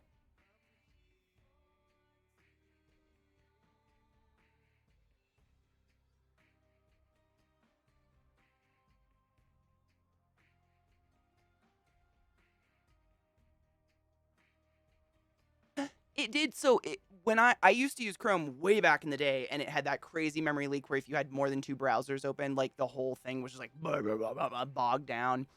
And you'd open up Task Manager and it'd be like, you have 27 instances of Chrome open.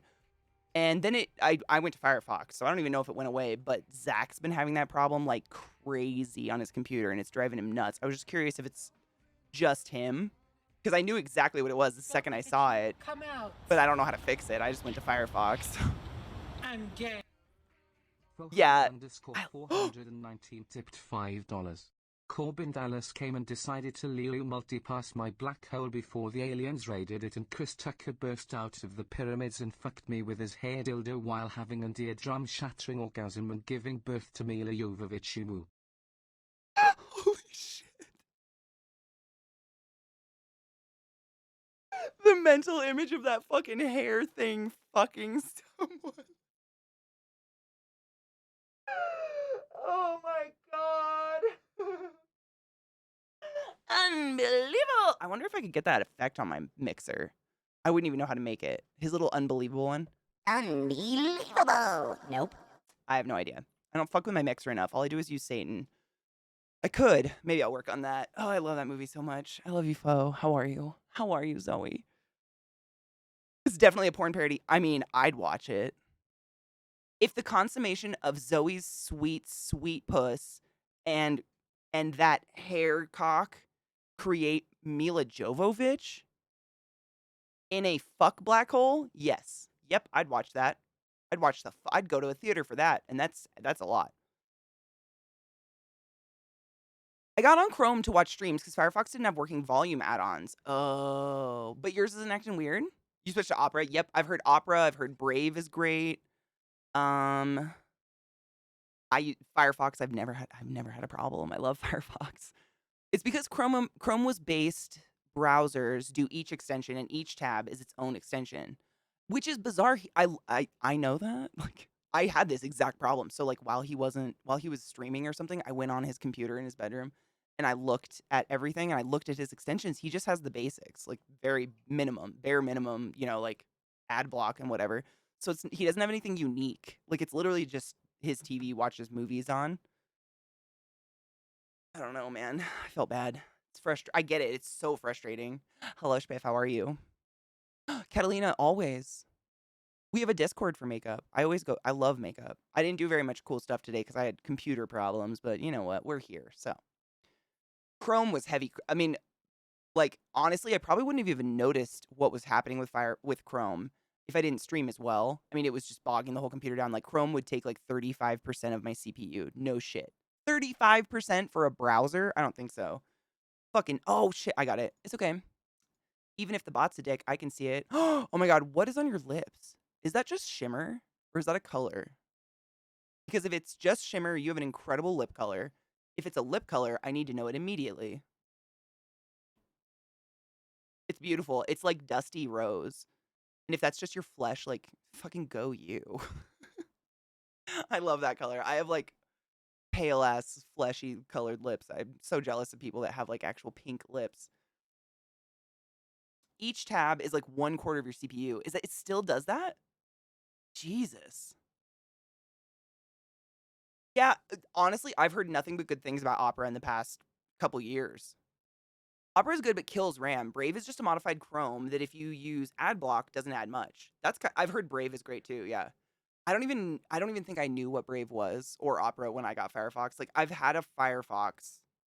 I had used Firefox previously, like way back in the day. Was it even called Firefox or was it called something else? I feel like it was actually called something else. And then I went to Chrome because it was like the new hot thing, and it was the first browser to sync across everything, and it was really nice. But it was just bogging. It's lipstick. What color is your lipstick? Can I know, or is it secrets? It's really beautiful. You can set how much RAM it uses. Oh, really? I mean, I was looking at stuff on Reddit and how like you can go into Chrome has a task manager of its own, and you can close all those additional processes by yourself. But then your browser starts fucking up and freezing and shit because it's like trying to run these extensions but doesn't have the processes running. I don't fucking get it. It's bizarre. Like they should fix it. Come on, Google. The fuck? I think it's very neurotic of a company to be like 35% of your CPU isn't that much for one browser. What? We're not asking for the world. It's like, what? Are you 85? Like, who the fuck has one browser open? Like, right now, tell me how many tabs you have open in chat. And if you're anxious about tabs, it's cool, so am I. Like, nobody has one browser up on their computer. That's crazy. Unless you're at work and you're on some ancient HP.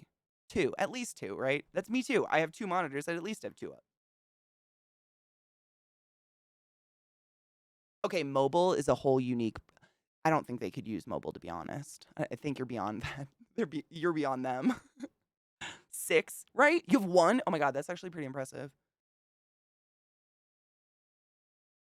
I do the same, Pendragon. Like, I have 2 monitors that are my streaming PC, so I usually have, like, Discord and, you know, whatever the break video is on one monitor, and then on this one, I have chat going, and I have the music that I play, and I have stream elements, and I have my, OBS up. Sometimes I want another monitor, like, it's crazy, just because I want everything to be really big, because I'm blind. Wet n Wild Hot Red, oh my god, I love dude, it's so crazy to me that Wet n Wild, like, when I was a kid, Wet n Wild was, like, the cheap, you know, that was what we could afford to go buy. That or what was the other one? Candy something? Candy Makeup? Candy something was another one. Oh my god, what was it? Candy Rock Candy? Was another, like, cheapy brand you would, like, go get at Walmart or something. And, you know, you, like, grow up and you move on, you go to Sephora and you feel really sophisticated, whatever. Wet n Wild has upped their game like 5,000,000,000%. They're still the same cheap fucking price, but I have a lot of Wet n Wild makeup. It's actually Boss now, and they're vegan and cruelty-free.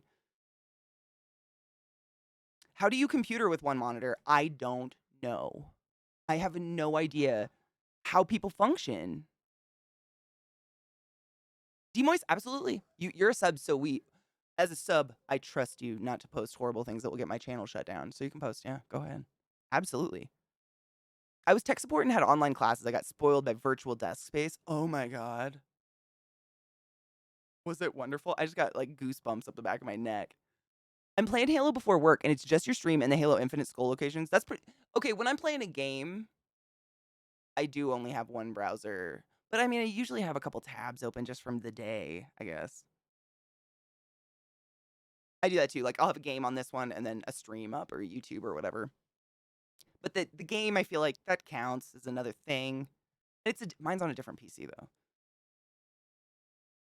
Thank you, Moist. I appreciate that. No, it's good because, I mean, I think people are looking. I'm going to click it and I'm going to send it to fucking Zach because he's struggling. I mean, he can't get 5 minutes through a YouTube video before the frames just go to shit. That's basically what Chrome is doing to him right now. It's very sad. I don't have a computer anymore. Well, I have one, but I don't use it. Is it just crap? Is it shit? Post tip pics and bird. The bird, of course. Which bird? The burb is the word, is the burb. Demoist is good people. I mean, I have a hard time believing that the opposite of the good people could even stand to be in my channel for 5 minutes. I'm way too, like, preachy. Transgender women are women, transgender men are men, and they owe us nothing in the ways of looks, actions, or otherwise. You know what I'm saying? I love you, motherfuckers. Hi, Brandon. How are you, love? The bird, the tit bird. Tit willow, tit willow. That was a song I had to sing when I took opera lessons years and years and years ago. Just a quick reminder, you're all fucking hot. Amen to that. Dude, I mean, like, heat up something to 98 degrees and put your hand on it and tell me you're not hot. Game one side, browser, and whatever else on the other. Yeah. The only time I'll have 3 up, if I'm playing a game, if it's a game where there's, like, a shit ton of dialogue, I am bored. Like, when I was playing, Horizon Zero Dawn, when some of the people in the game would just keep talking and talking and talking, I would have, like, a YouTube video up or a movie or something, and I would open up Pinterest on my other monitor and just start scrolling Pinterest while the dialogue went on. I still can listen. I can multitask pretty grotesquely, I would say. It's sick. But, like, if I didn't do that, I wouldn't be able to pay attention. I would just get bored and be like, and start clicking through dialogue, and I wouldn't get any of the story. It costs $30 a tin? Jeez. Oh, for foundation, though? I mean, that's not terrible. Honestly, $30 for foundation is not bad. I've seen foundation at, like, Sephora for some brands. It's like $100, $130 for a compact of makeup. Wow. That's an expensive fucking face.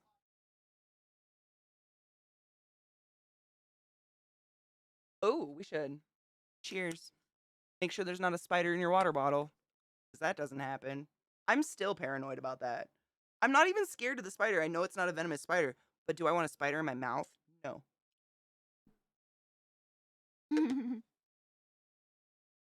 Yeah, that's what. Wow. Oh my God. There's one brand, Catalina, it's called La Mer, LA space MER, like the water or whatever I think in French. La Mer, and it. I mean, I'm not shitting you. They have an eye cream that is like this big. I mean, it's less product that is in this lip balm, and it's $180. Like, what kind of fantastical fucking life are you living? Or what's wrong with your eyes?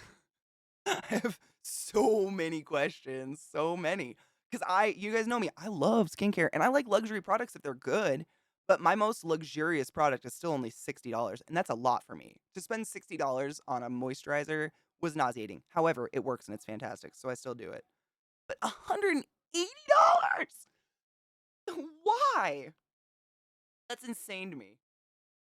And someone's doing it. They have to for these brands to be. I mean, if they're sold at Sephora, like the brands have already become semi, successful on their own.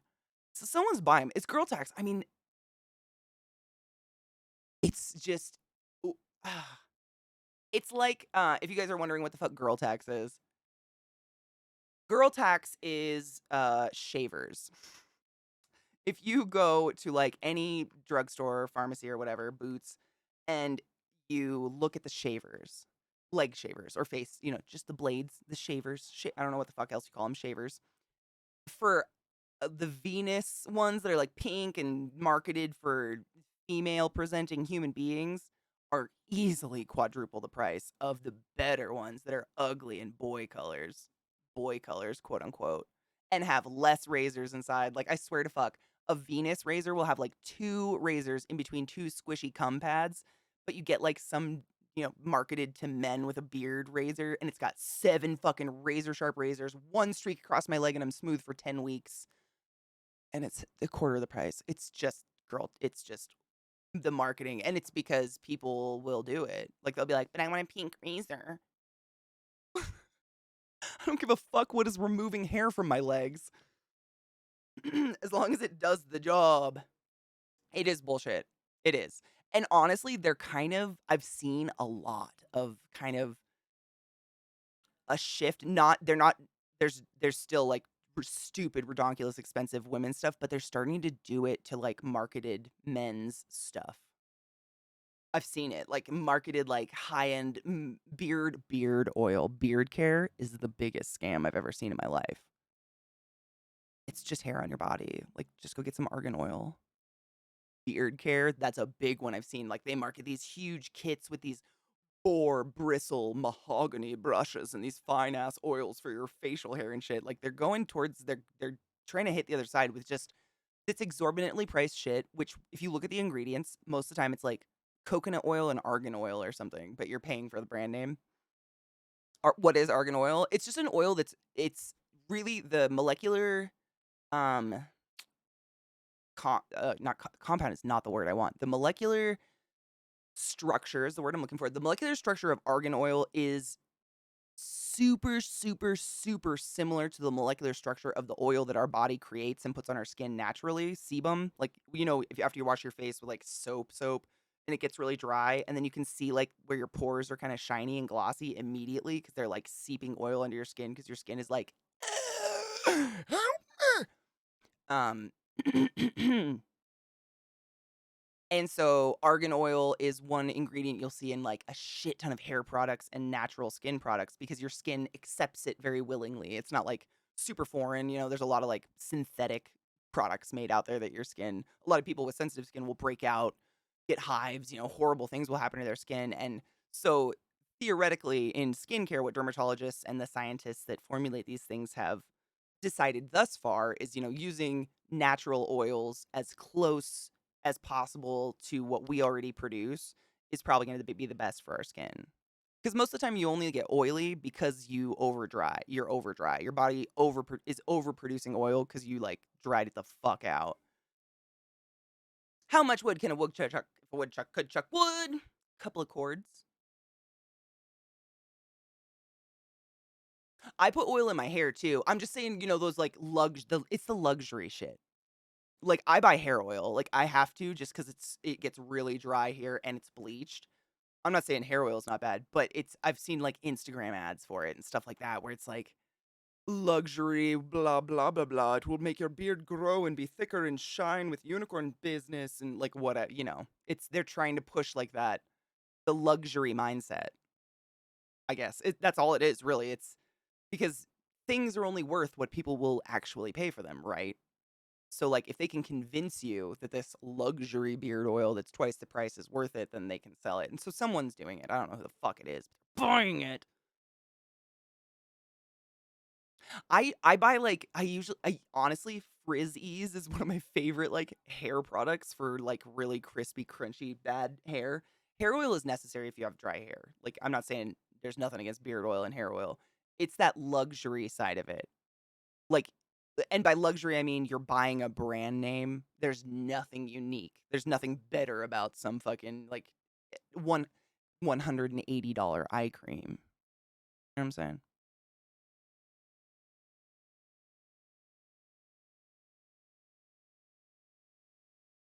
How much chud could a chud? Oh my god, I can't even do that one. Is a chud? Is that no? It's a cud. Cows have a cud, right? They like chew a piece of skin in their mouth. It's not a chud.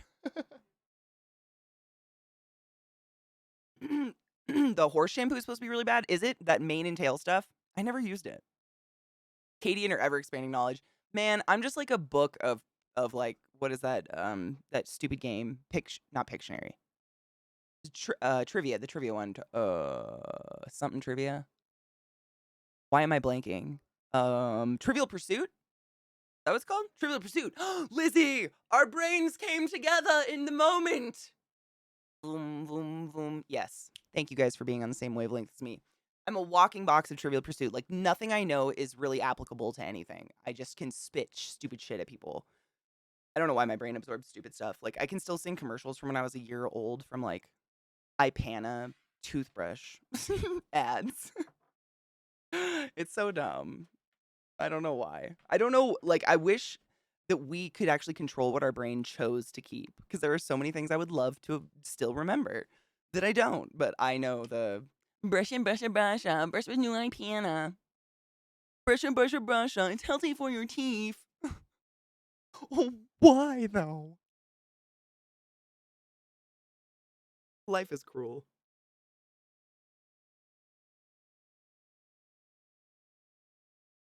A sewer dwelling, well, maybe. Maybe. Thank goodness for Chef Boyardee. Dinosaurs are cool, though. What's your favorite? I can't even choose a favorite. I'm just amazed that dinosaurs aren't around, and I'm really sad about it. Chewing chode? Oh my god, what would you do, though? I mean, not your chode. Like, if you came upon a cow in the woods. You're trotting through the woods on a friendly hike. You come upon a dairy cow who seems to be nibbling upon grass. The closer you approach, you realize it is the chode of a dead man. What do you do next?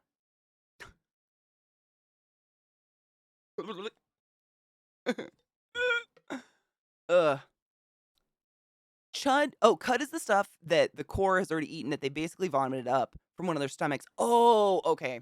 It's like that ball of nonsense. Okay. Yeah, I learned about their stomachs way back in the day, and like it's interesting. Like cows and sheep and a couple other like farm animals, or is it just cows, have multiple stomachs. But then there's a lot of herbivores, in nature that have this special digestive tract called the cecum. And it's like, imagine your digestive tract, but like somewhere in the middle, this big old curly Q grew off of it and a big old spiral. That's kind of what it looks like when you see like diagrams of it. It's real bizarre. And it's specifically meant to hold like roughage to digest longer so they can get more nutrition out of it. Correct me if I'm wrong. It's been very long. It's been so fucking long since I learned that. What is sebum? Sebum is the oil produced by your skin. It is our grease. It's the grease on your face when you're real greasy and oily. It's basically your body's way of keeping your skin elastic when you've dried it out. So if you're dehydrated because you don't drink enough water, or you live in Denver where there is no water and you are just dying, if your skin is very, very dry, then your pores will seep sebum to help moisturize your skin. The problem is that if you have the acne causing bacteria naturally already on your skin, the number one food source for acne causing bacteria is sebum. So the theory behind, wash your face with a non-stripping cleanser. Don't use like fucking bar soap on your face. Holy shit. But use like a non-stripping cleanser, and then immediately after you wash your face, apply a moisturizer with an oil base like argan oil. Or there's so many these days. I have no idea. I can't name them all. That is super as close as possible to what you naturally produce, so that your body won't try to overproduce. But then the oil that you're putting on your face is not food for acne causing bacteria. Does that make sense? So, like, if we replace the moisture before our body freaks out and tries to do it for us, you can cut down on acne and acne scarring sometimes, theoretically. It worked for me. Every time my skin gets dry, I break out. It's crazy. I thought there was Colorado water in Colorado. Oh my God, Squeaky, get this. I saw an article the other day. Apparently, there was like an ancient shark that was native to Colorado, and they're trying to bring it back. But where's the water it goes in? Because I have not seen anything more than like a trickly creek in the mountains yet. Where the fuck does this native color? It's real. I read the whole article and I was like, but they never said where. Obviously, they don't want people fucking with this. But like, where? Where's the water? As a Pisces, I would smell it. I don't smell water. Hello, Wookie Love. How are you? Ooh, Catalina, thank you. Dude, it's drier here. It's the altitude makes it so much worse. I'm convinced of it. I was telling Spiffy, get this. So now, instead of just being a congested, like, sinus nightmare every morning, I'm just getting daily bloody noses when I blow my nose in the morning. Like, every day. That's how dry. It's so bad. I've never been anywhere drier in my entire life. I've traveled quite a bit. Never.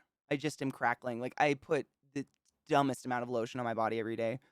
And I am not slippery, slidey, or greasy. My body's like... crazy.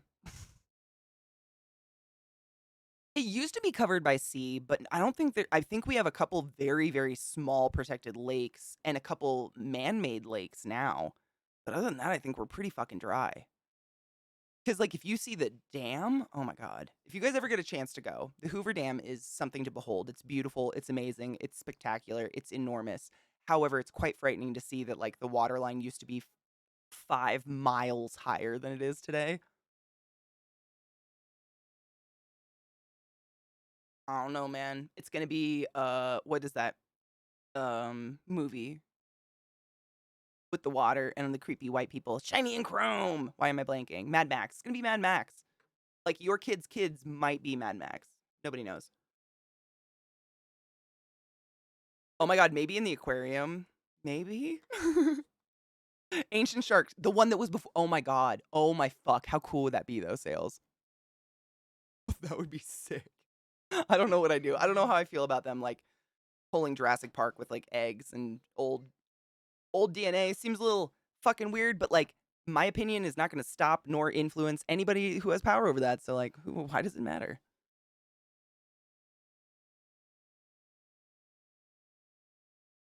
I kinda hate skincare because I need advice, but as a cis male, I never got taught anything about grown up. There are no tutorials. I mean, I was never taught anything either. Skincare for me has just been a lifelong, like, trying stuff and failing and trying and failing and trying and failing. I went to a dermatologist when I was a kid. I was in middle school, I think, but I went through a period of time randomly in my life where I got horrific. I think it's called seborrheic dermatitis on my scalp, but it was only the bottom half of my scalp, like from here down. I had like bleeding, oozing sores and hair. Like, my hair was still there. I wasn't balding or anything, and it was so horrible. And I did nothing. Like, it just came out of nowhere. And I was miserable and extremely self-conscious of it, as you can imagine. And my mom took me to a dermatologist, and he sat there like this the whole time as I was crying, showing him my bleeding sores, and then handed me a free sample of Head and Shoulders. And even my mom was appalled. And like that's been my experience with doctors like across the board, which sucks. And so I just kind of, I mean, the last time I went to a dermatologist, I went to a dermatologist when I was in college. I was doing my medical degree, and I broke out. No, I didn't break out. I didn't have pimples, but like on my chest right here, I just had little bumps, like microscope. Like no one could see them. I could just feel them all over, like chicken skin. And it was it came out of nowhere. I'd never had acne or anything like that before, and I had no idea what to do. I was like, what the fuck? Like I don't want zitty titties. The fuck? So I went to a dermatologist, and within 5 minutes, they tried to put me on like that deadly medication where you have to sign a legal agreement saying you'll be on birth control, otherwise your babies will be born with 7 hearts and 2 heads or whatever. 5 minutes. And then I was like, you know what? I think I'm going to do some research. And he gave me a book, and I am not exaggerating. He handed me the book about this drug, and it was bigger than a phone book. That's how dangerous this shit is that they can put you on. And I can't remember what it's called, but it makes your body stop producing sebum 100%. So if there's no food for the acne-causing bacteria, then you can't have cystic acne. That's the theory. But the problem is that it's your entire body it stops. So your joints and your knuckles and every single piece of you that's got cartilage starts to creak and ache and hurt. I have a friend who took it when I was way earlier in college doing my chemistry degree, and she shattered, not just broke, shattered her tailbone sitting on a chair because she had not enough oil for her coccyx to bend with her. Like, it scares the shit out of me. But within 5 minutes? I mean, it just seems so unprofessional. Like, just, here's some drugs, get the fuck out of my office. It was very weird. Stop it. He had to have had bigger hands than this. Look at that baby hand. Stop it. I'm not that big. This is like a preteen arm at best. You know, I honest to God, never thought there'd be anything in the world that could make me miss Maryland. It's daily bloody noses. That's what it is. Oh my God, so soap. Do you want to know why you shouldn't use soap, or do you know? Because I can totally tell you, because I'm a nerd and I know why soap is bad for your skin. Again, the Trivial Pursuit box. That's just me. None of it's useful. Unless you get some use out of it, then I guess so. It is a Trump hand. We said the same the first day I pulled this out, Nick. I'm not even kidding you. Everyone was like, oh my God, look, it's Trump baby hands. Look at I can't even palm a basketball. Like, my hands are not very big at all. That was a sad little hand. My experience with doctors has been entirely, here's some drugs, get out of my office, and or you need to lose weight, regardless of what the problem was. Yeah, I've seen that so many times. I hate it. Imagine riding a dinosaur that has a Mexican hat while you have a raccoon in your hand and you have an army of frogs. Wait, what kind of frogs, though? They too, with a hat. All the frogs wear hats, and all together they howl at the moon. Stop it. That sounds like an amazing painting someone should do. Oh my God. Wait, riding a dinosaur that has a Mexican sombrero while you have a raccoon in one hand and an army of frogs all wearing sombreros and they're howling at the moon. Someone paint that. That's beautiful. But you can ask a question if you answer what kind of frogs are in my army. I do miss the East Coast. I just, like, I had no idea I had dry skin. Like, my whole life, I've pretty much lived in Seattle, where it's, moist. I lived in Kettle Falls for, like, 3 years. It was dry, but I was, a teenager. Who knows? I was, like, fucking greasy or something. And then I lived in Baltimore. I've just never lived in a dry area before where I've really had to worry about it. Like, I've always just put sunscreen on and called it quits. You don't even want it. I'd show you all my skincare, but my dog's laying in front of the cart that pulls it out. I have a cart of skincare behind me now, just so my skin doesn't crack and bleed. Okay, so soap.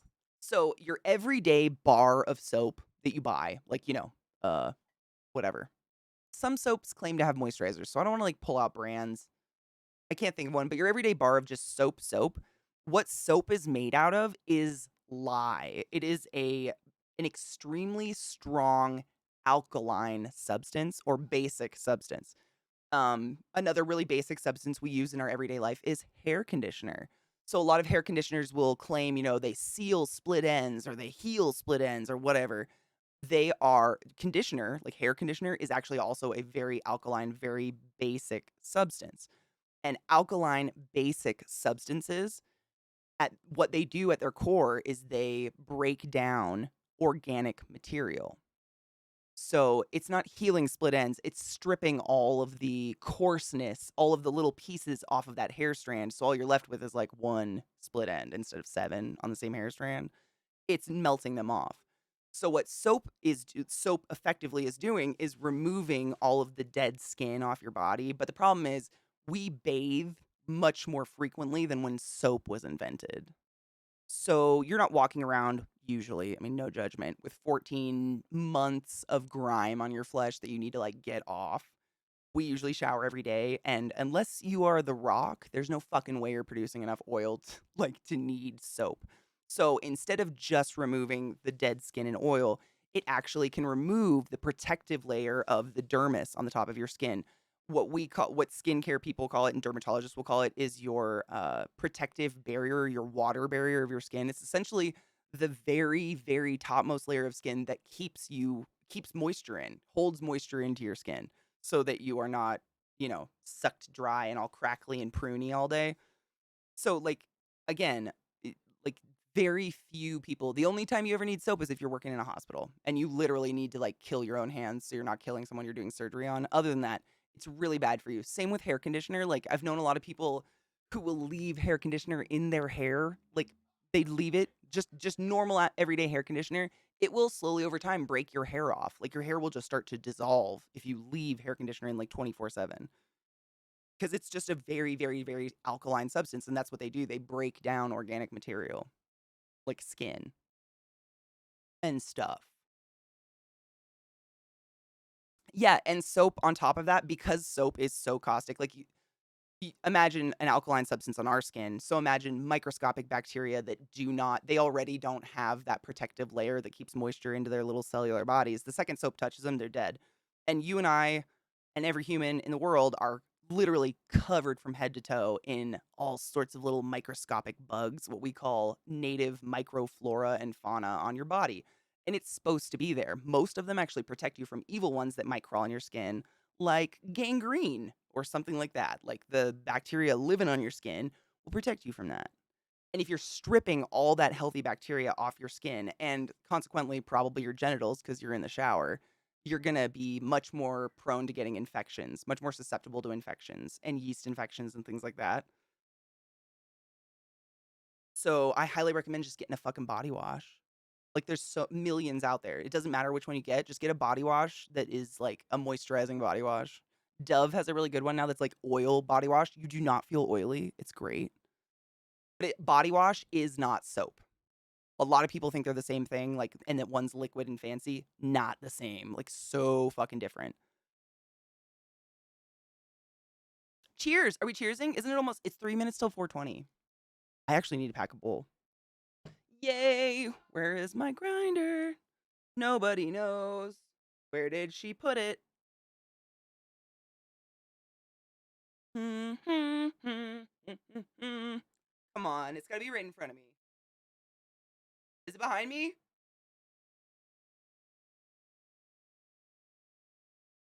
Seriously. Where's my grinder?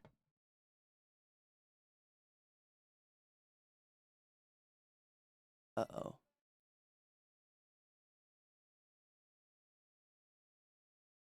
Squeaky. I knew doctors whose hands would bleed inside their gloves because they had to wash their hands so often, but that's just it. But my cold press soaps! Oh my god. You might be able to get like cold press body wash. I don't know. I use a Mile All Natural 3-in-1 on my face, hair, pits. Oh, do you use like a Dr. Bronner's, something like that? Dr. Bronner's makes good soaps for that. I mean, they're not, soap is a very general term. They're not a stripping soap, but it's a good cleanser you can use everywhere. Yeah. There's a couple like that for people that have super short hair and just don't have problem skin. Yeah. Ooh, its ingredients say saponified oils of shea butter, orange essential oil, pine fragrance. What is it? Cloud, what is this? Is this skin? Is this for your skin or for hair? Because I have opinions. Either way. I don't have anything to smoke. I don't know where I fucking put my grinder. Seriously. How do I do this? I loaded a bowl with you guys, didn't I? Or did I not?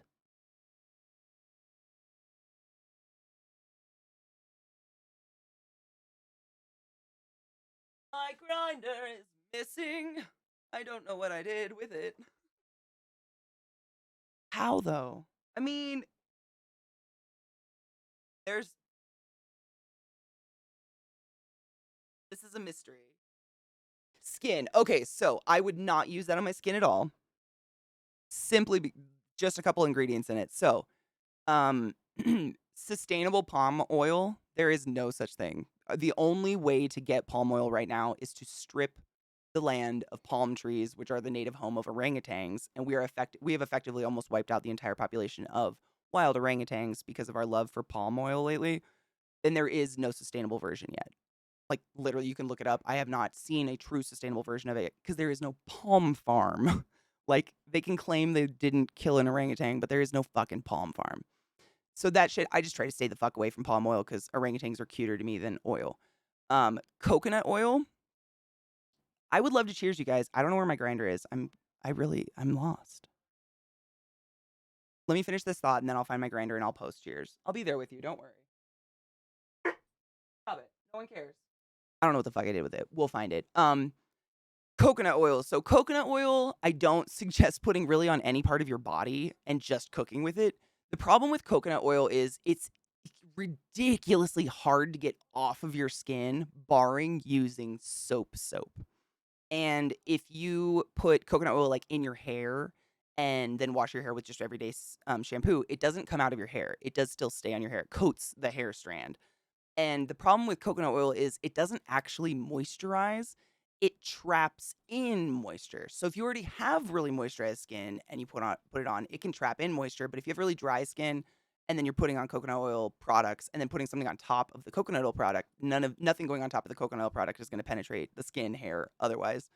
And I've been told this by multiple hairdressers, like hair salon people. If you put coconut oil in your hair and go into the sun, it is frying your hair. Like you're just baking in the sun, like cooked product. Because it's so hard to get off of hair. Like with any product. And you're not supposed to be shampooing the ends of your hair anyways. You're supposed to leave those alone because they're really dry anyways, you know? And then the other two things that I literally only got halfway through it. So essential oils, there is nothing beneficial for your body that you'll ever get from an essential oil. They smell really nice. So if you don't mind fragrance, they're not bad. But you're not going to get, there's nothing in essential oil is doing good for you. And they are extremely caustic to people with sensitive skin. That's it. So usually if I see an essential oil in a product, I just write it off of my brain because so many people have really bad reactions to anything that has essential oils in it or otherwise added fragrance, which is just essential oils. They just tend to be super irritating to people who have like rosacea or any kind of just already super irritable skin. Anything with an essential oil really tends to break them out. And then fragrances, that's another thing. So it says pine fragrance. It's probably an essential oil of pine. There's nothing beneficial for your face, and it can be super irritating, especially if you get it in your eyes. Like just go drip an essential oil in your eyeball and tell me how it feels. Don't do that. Please don't do that. But I have really sensitive eyes, like horrifically sensitive to the point where if any of my face creams touch my eyes, they will turn beet red and just water for 8 hours nonstop if it had essential oils in it. Like it's just so bad. For me, it's just really, shut the fuck. Why are oh, PC update made it so everything's gonna make sounds again. Shut the fuck up. So it's like it's highly individual. I mean, if it works for you, it's the fragrances and stuff are not bad. I don't mind fragrances and stuff. I just try to avoid them because it does make my eyes sting like the bitch. And I mean, let's be honest, your face is like one whole picture. How the fuck do you keep shit out of your eyes? When you're putting moisturizer on, Alchemy, oh my god. Did anyone bang Alchemy? I don't see any of it. She's a really cool streamer, one of my favorite people in the whole world.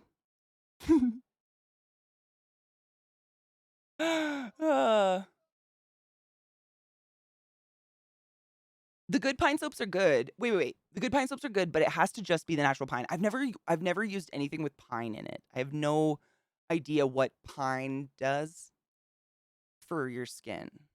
But if it's just fragrance or essential oils, there's no benefit for your face at all. It's just an added ingredient for fragrance. And if it's fine for you, it's fine. But the other ingredients, like if you care about orangutans, palm oil is a bad idea. I would stay away. And coconut oil, like it's just so hard to get off your face. And if that's a product you put on before anything else, all the other products you've been putting on top of it are kind of a waste. Because like I said, that coconut oil creates just that grease layer and nothing's going to penetrate. Because what coconut oil does is create a water barrier, you know? I hope you're not wasting products. That's why I'm making this face. Like it's a nightmare for me to think of people wasting expensive shit on their face. I hope you're not. But that's the only reason I would stick away from that stuff. It's like a sealant, exactly. Yes. Yep. That's basically exactly what it does. And it's not terrible, but there's so many things in the world that are so better for you than coconut oil. I think coconut oil just got really big. It was like a thing that like everybody in paleo was like, I put coconut oil in my penis and my vagina and my mouth and my butt and I bathe my children in it. And then the whole world started cooking with it and then we started putting it on our face. It's not the worst in the world, but it's really hard to get off. And if you spend any time in the sun, it's you know, exponentiating those UV rays, kind of reflecting them into your skin, you know. Oh my god, that emote's amazing. Thank you, Sales. I did see all the bangs. I just like to give Alchemy a hard time. We like to shed love. It's fine. It's the terpenes. Yeah, see, it's the new fad with pine, really. Yeah, I haven't heard anything about pine. I've like the new stuff I've seen in my skincare is rice. What is it? Like fermented rice powder or something is a new one I've seen in a shit ton. Hold on. Bad. Just feeling. I know what the top of it feels like. There it is. This shit. Of course it doesn't say. Because I threw the box away. But yeah, that's a new ingredient I've seen in a lot of things, like fermented oats or fermented rice meal or something like that. Yeah, and I mean, honestly, everything I've bought that's got fermented anything in it has been fucking good on my skin. I didn't do it on purpose, but it's been miraculous. I'm not against it.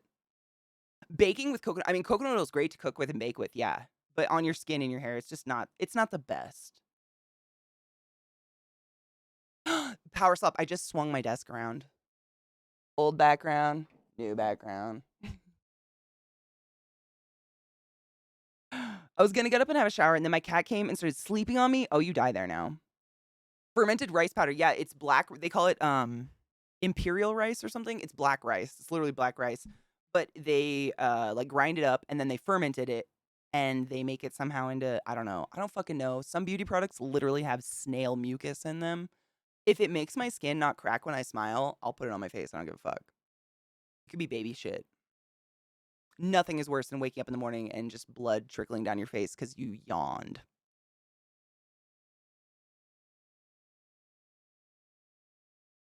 Wait, get one in as well? Wait, what? I mean, Alchemy, do you feel... I think she might have literally left. Did we make Alchemy leave? Oh, there's my girl. I'm just kidding. Everybody follow my girl, Alk. She plays a lot of Final Fantasy and is super fucking cool. Also does banging makeup. Also is a wealth of information. She actually has a degree in like the hair and the skin and the makeup stuff. She knows the real things. I can't find my grinder and I'm stressed. What the how though? How did my grinder get misplaced between then and now? I haven't gone anywhere. It's not in my bag. I just don't understand what I did to deserve this. It's a nightmare. All right, let's take a break and I'll go find my grinder. I think we're due anyways. Fucking Christ. Where is it? It's got to be right in front of me and I'm just not seeing it and I'm upset about it. It's got to be.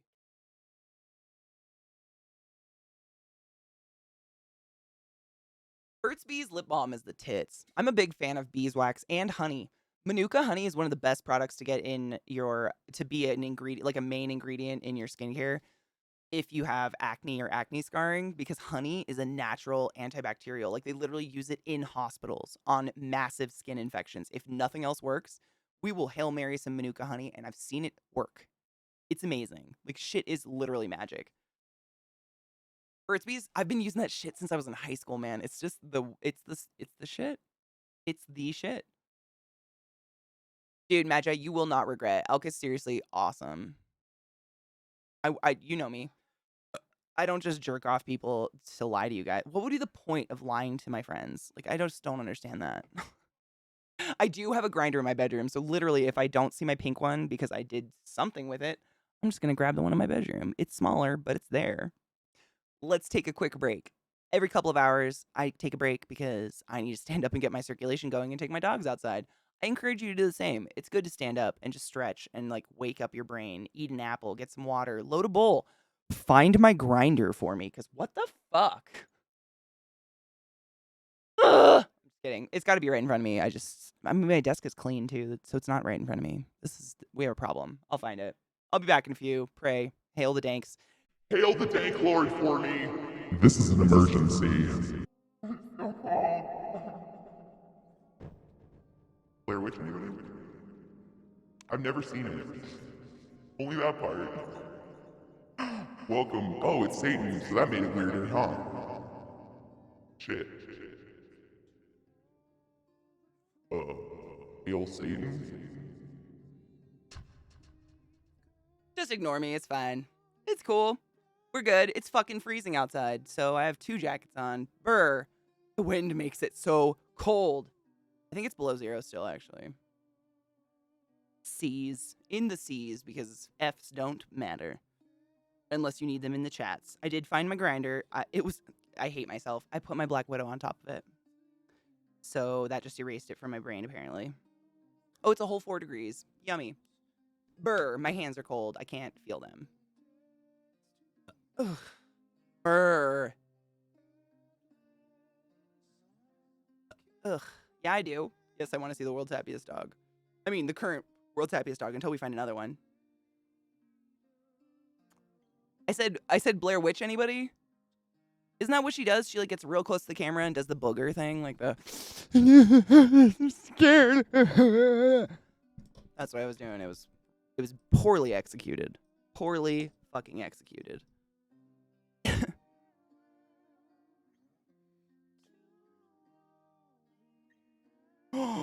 Oh my god. Oh my god. That looks just like we've watched this video before. Not this one, but you guys know the video of the dog who has it has a neurological problem where he dances whenever he touches water, and it's like the cutest thing in the entire world. I ran around in a t-shirt today? What the fuck? What was it like seeing your arm skin? Sometimes when spring hits and summer, I look at my arms and I just completely forgot what they looked like all winter. I just don't. My legs, too. I'm like, oh, I have a freckle there. I didn't know. It is. I mean, we're going to watch it, but it reminds me so much of the happy lab that dances. He looks just like him. Hold on. So cute. I'm dead. I love dogs. I grew up with a golden lab. He lived till he was 19. He passed away when I was in college. It was horrible. His name was Tanner, and he was perfect. I wouldn't. Oh my God, that's gorgeous. Oh, I can feel the sun on my skin if I wasn't so cold. That's beautiful. I want sun. It's been like Seattle here. It's just been gray. I'm going to pack a bowl because I found my grinder, which was literally right there with a Black Widow on top of it. A pet, in case anyone's wondering. I don't know. Do I call them pets? It's like a fish. Do you call a fish a pet, or do you say, I have a fish? Magi, I am so envious of people that don't need sunlight to run and function as a human. Because Washington is not a bad place if you can stand it. But I would get so deeply depressed in the wintertime just staring at that gray overcast every fucking day. It was wild. I did not know sad was a thing. Oh my God! Lil does this. This is how I wake up in the morning. Oh my God, this right here. This girl is super pretty, by the way. But this is literally, I wake up in the morning and Lil is usually right there on my neck or something. Always. And she has a long, weird, skinny face like this. That's so fucking precious.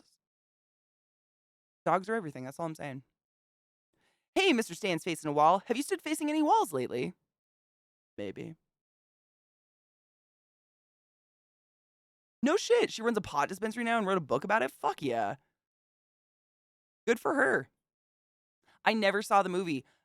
Where I lived, because, pre-internet times, if any of you grew up in small towns, you know what I'm talking about. They really were behind the times.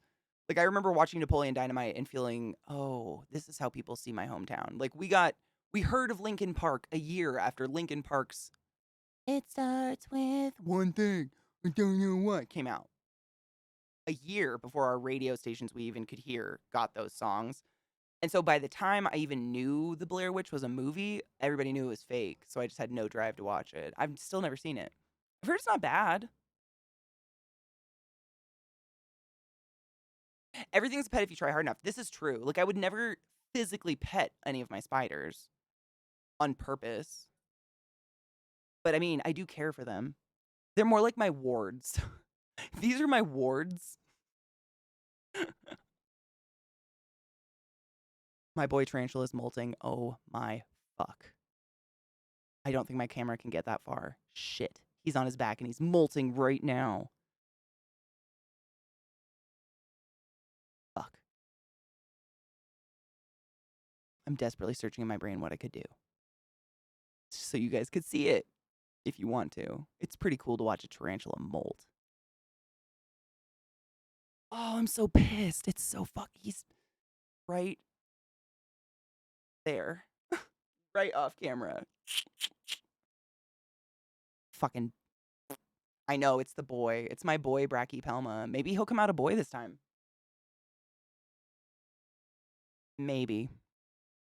Cross your dicks. We'll see. What did we name him? I keep forgetting his name because we just call him the meal. We did name him. It's Azula and her, like, supposed lover in the show. I can't remember what his name is because I just call him the snack. It's the snack. Yeah, it's the snack that's molting. This morning I moved the tarantula enclosures and I saw that what a lot of terrestrial tarantulas do before they molt is they lay kind of a webbing blanket down for themselves, and then they kick a bunch of hairs all over it, like their hairs all over this mat. So what they do when they molt, they literally have to lay on their back and like squeeze out of their old skin, and it makes them very vulnerable. So if they make a mat of webbing and cover it in their irritating little hairs, anything that comes near will die. Like an ant would literally like get impaled by one of the hairs and die. It's a protective thing. And I saw he was doing it this morning, so I moved him close to me so I could see when he did it, and he's doing it right the fuck now. Of course he is. And what's crazy is once they start popping out, like, it's fast. It's kind of like childbirth. Like, it takes forever to start, and then once it's just like, boom, out. It's really cool, though. No, but little Greg made a window. So little Greg has yet to emerge, which is totally normal, just irritating. But he, like, so I had rehoused him. I gave him a big brand new house that was beautiful. He buried himself, still buried, of course. But I gave him a ton of substrate because he's a Brazilian black and they like to dig when they're babies. And he dug down into the middle where I couldn't see him, but he made one little window. He's actually behind one of these enclosures over here. He made a little window so I can see where he is now. But he's still just fucking in there.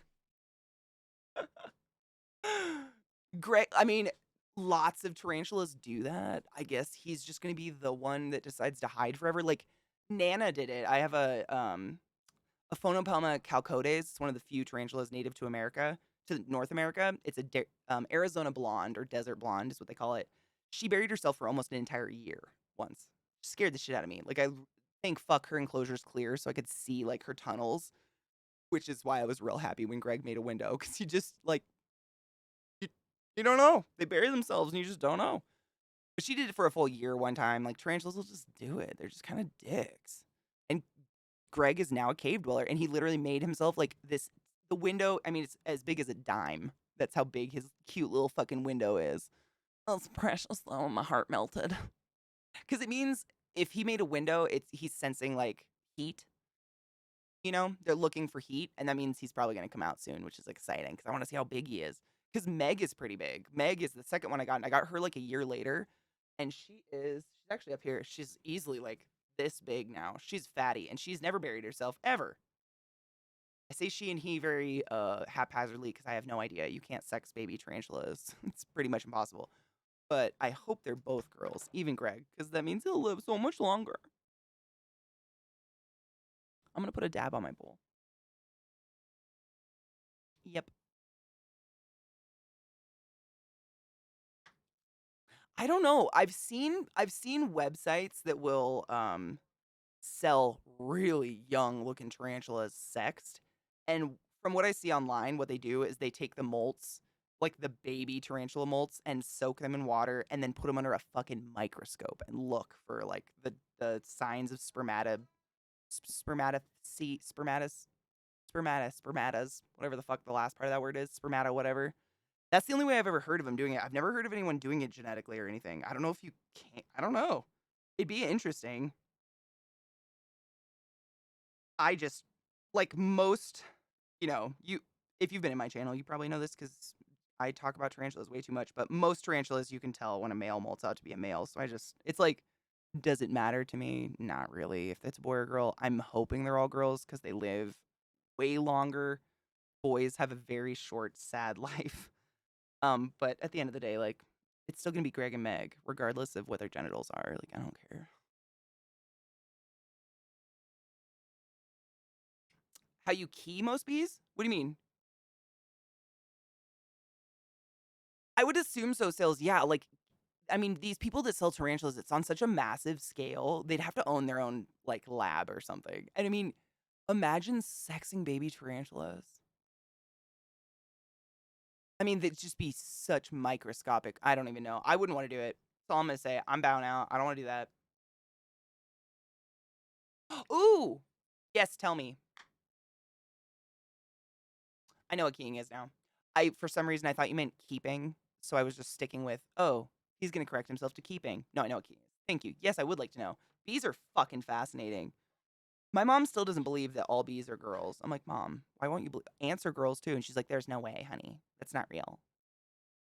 I'm 34 and you still think I don't know more about bugs than you? Okay, sure. Zelda, my love. Hydrate before you die straight, motherfuckers. Monkey, what's up? Accidentally sprayed body spray in my mouth? Oh, no. Oh, stop it. And now I speak with an accent. Go fuck yourself.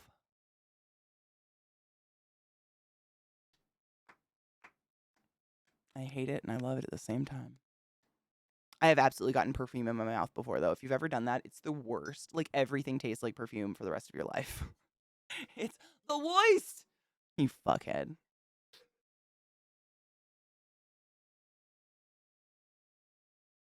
What you use to differentiate most of them is by popping out the male's penis and looking at the unique shape of the dick?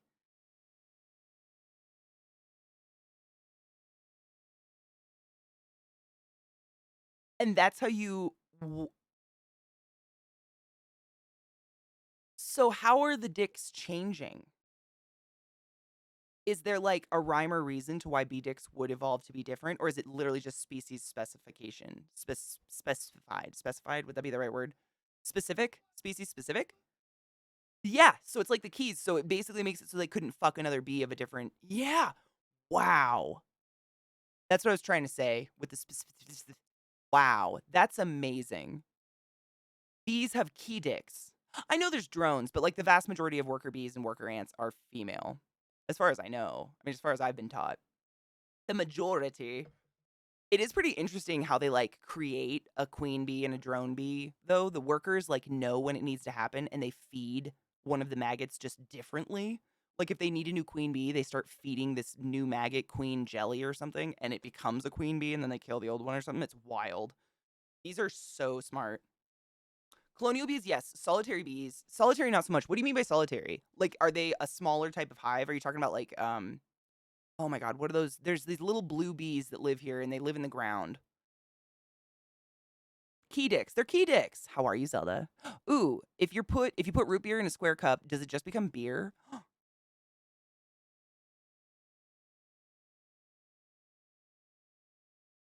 I hate it. I hate it and I love it. Hi, gay. Hi, Mayo love. How are you? Cheers. I missed 420, 426, and all of the above because my grinder was right next to me, yet somehow completely missing. Cheers if you'd like. Hydrate because you must.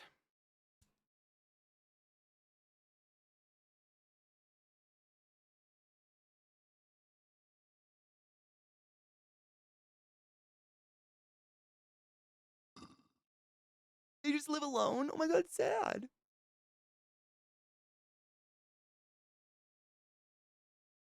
I mean, I wouldn't put it past them. My dogs are dicks. They take the weirdest things. They're more like ferrets than dogs. Like, you know how ferrets will just like hoard socks? My dogs do that. Like, they'll just pick up something just to move it to a new room and leave it there.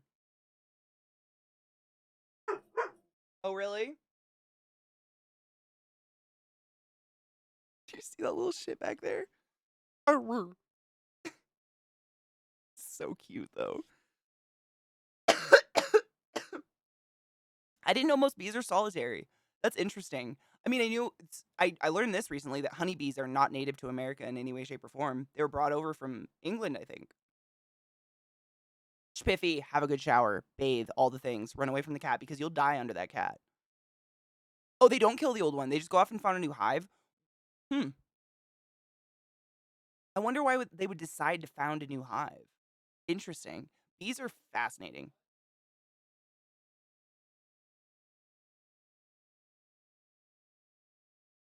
Recently, months ago is recently in COVID time. I mean, what is that?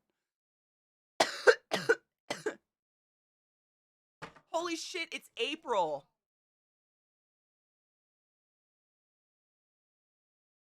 I didn't even realize 420 is coming up. Oh my God, what's the date today? Oh my God, it's in 7 days. Short answer, no. What is time anymore? I don't know. I completely did not fucking realize. I know, Mickey, I'm so excited for you. I thought it might have been Monday for some reason. And I thought about messaging you and I was like, I don't want to interrupt Nookie if it happens. So I figured I'd just wait. I'm excited though. It's going to be fun. I hope it's fun. Long answer, no. I mean, Myron, so fuck. I completely spaced like an asshole. I don't know if Myron's still here. Myron sent something, a smoking thing, to my P.O. box that I completely spaced like the fucking idiot I am.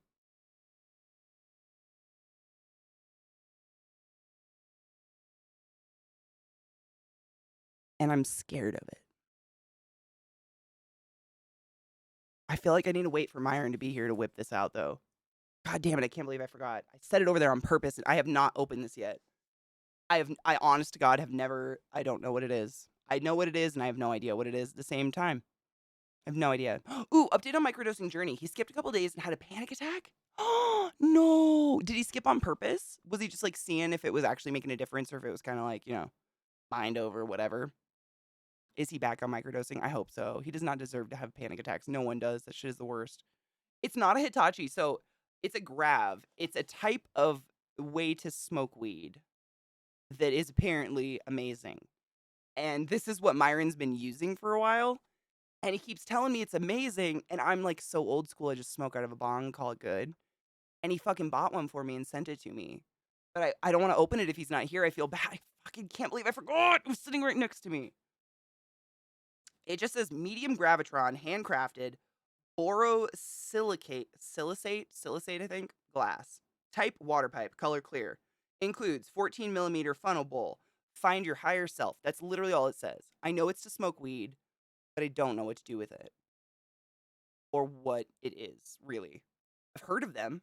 I mean, these have been around for a while. I'm scared. I've never dabbed before because torches scare me. Like, I've never used a gravity bong. Nah, dude. I've never had stoner friends, so I think I just was not, like, exposed to anything, ever. Like, I've just pretty much been a solo stoner my entire life, which might sound sad, but it's fine. I'm happy. It's fine. It's fine. I'm doing fine. No, I just never, I mean,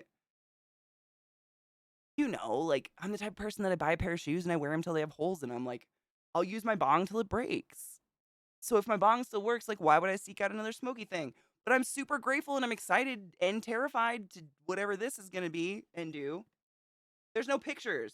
There's a yogi on the back. That's all I got. Why not crack? Could be a good diet. Yes, on purpose, but not for science. He was doing a lot of braining and shrooms were making it hard, so he stopped until he didn't need to brain so hard anymore. I feel that. I get that. Sometimes you just gotta. Totally get it.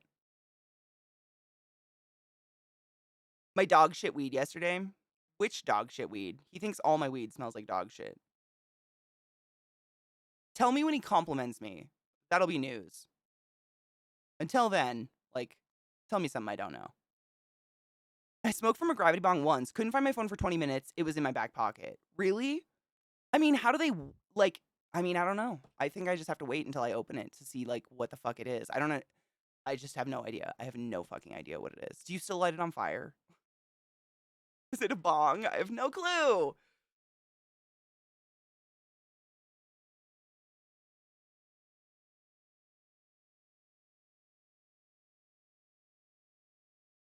The stuff that smells like dog diarrhea. I don't know. He said that a couple times. I've had a couple. It's honestly, it's always dabs. It's always my weed has never. I've never had flower or bud that I've even smelled or he's ever commented on. But a couple times I've had a very specific dab, and I for the life of me can't remember what strain it is right now. But when I open it, I mean, before burning it, it smells like vomit. Like it smells so bad, and then when you burn it, it literally smells like dog farts. I don't know why. I wish I would have wrote it down so I never bought it again. But I even smelt it. Very sculptural, really? Oh, I'm excited. I have to wait for Myron though. It was a gift from Myron. It's only fair. So whenever Myron shows up, we will fuck with this, whatever the fuck that is. Speaking of 420, I will make a mental note that it's almost 420. Holidays have just died, I guess, for me. COVID killed everything. Like I just don't even. It's just like get through the next day, I guess. It's terrible. I'll try to think of cool stuff to do though. Obviously, I live in a legal place, so I can get a lot of weed. But I mean, that's not really like unique or different from anything we normally do.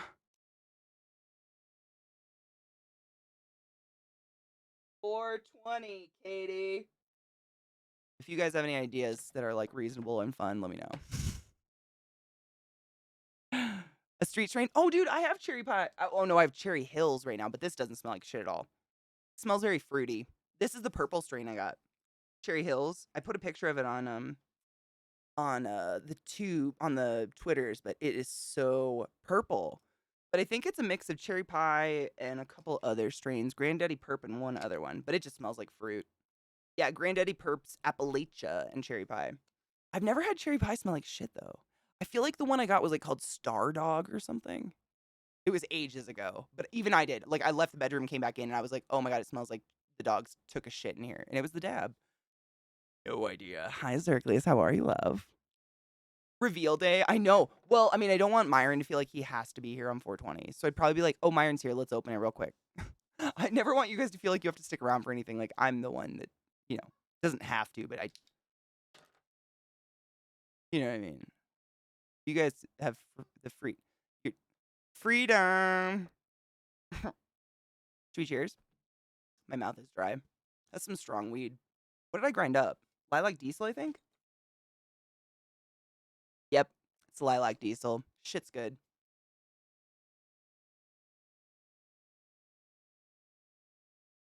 Really, Kino? Fuck yeah. Good for you guys. I really hope so. I know the federal government is toying with it right now, like federally legalizing. But we all know. We all know how hopeful we remain when it comes to that. Because,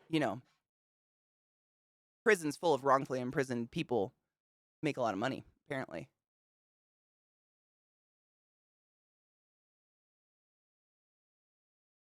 Lip balm buildup is disgusting.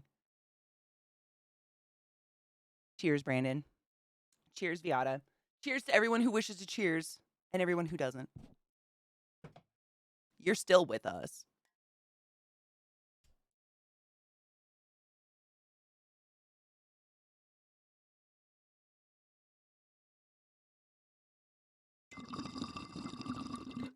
Oh, it's not good, really? Chris, it's seriously become one of my favorite strains. Like, it's one of the strains that if my dispensary has it, I will get it. I love it. It's easy to smoke. I don't get like dopey from it, you know? Like we all know there's no fucking CBD in weed anymore, but you know, some strains still make you kind of I'm going to just stare off with silence happening and forget that time exists. It doesn't do that, but it still mellows me out a little bit. It's just such a fucking nice strain. Um for those who want to know, Lilac Diesel is it says 19.4 to 28% THC. What a gap. Who knows? And then it's 0% CBD, obviously. Some of my stickers stuck together in the bag. I think it's considered like a hybrid. Is it considered a hybrid? Chris, does your information have more, or does yours have more information on it than mine? They didn't say my percentages or anything on this one.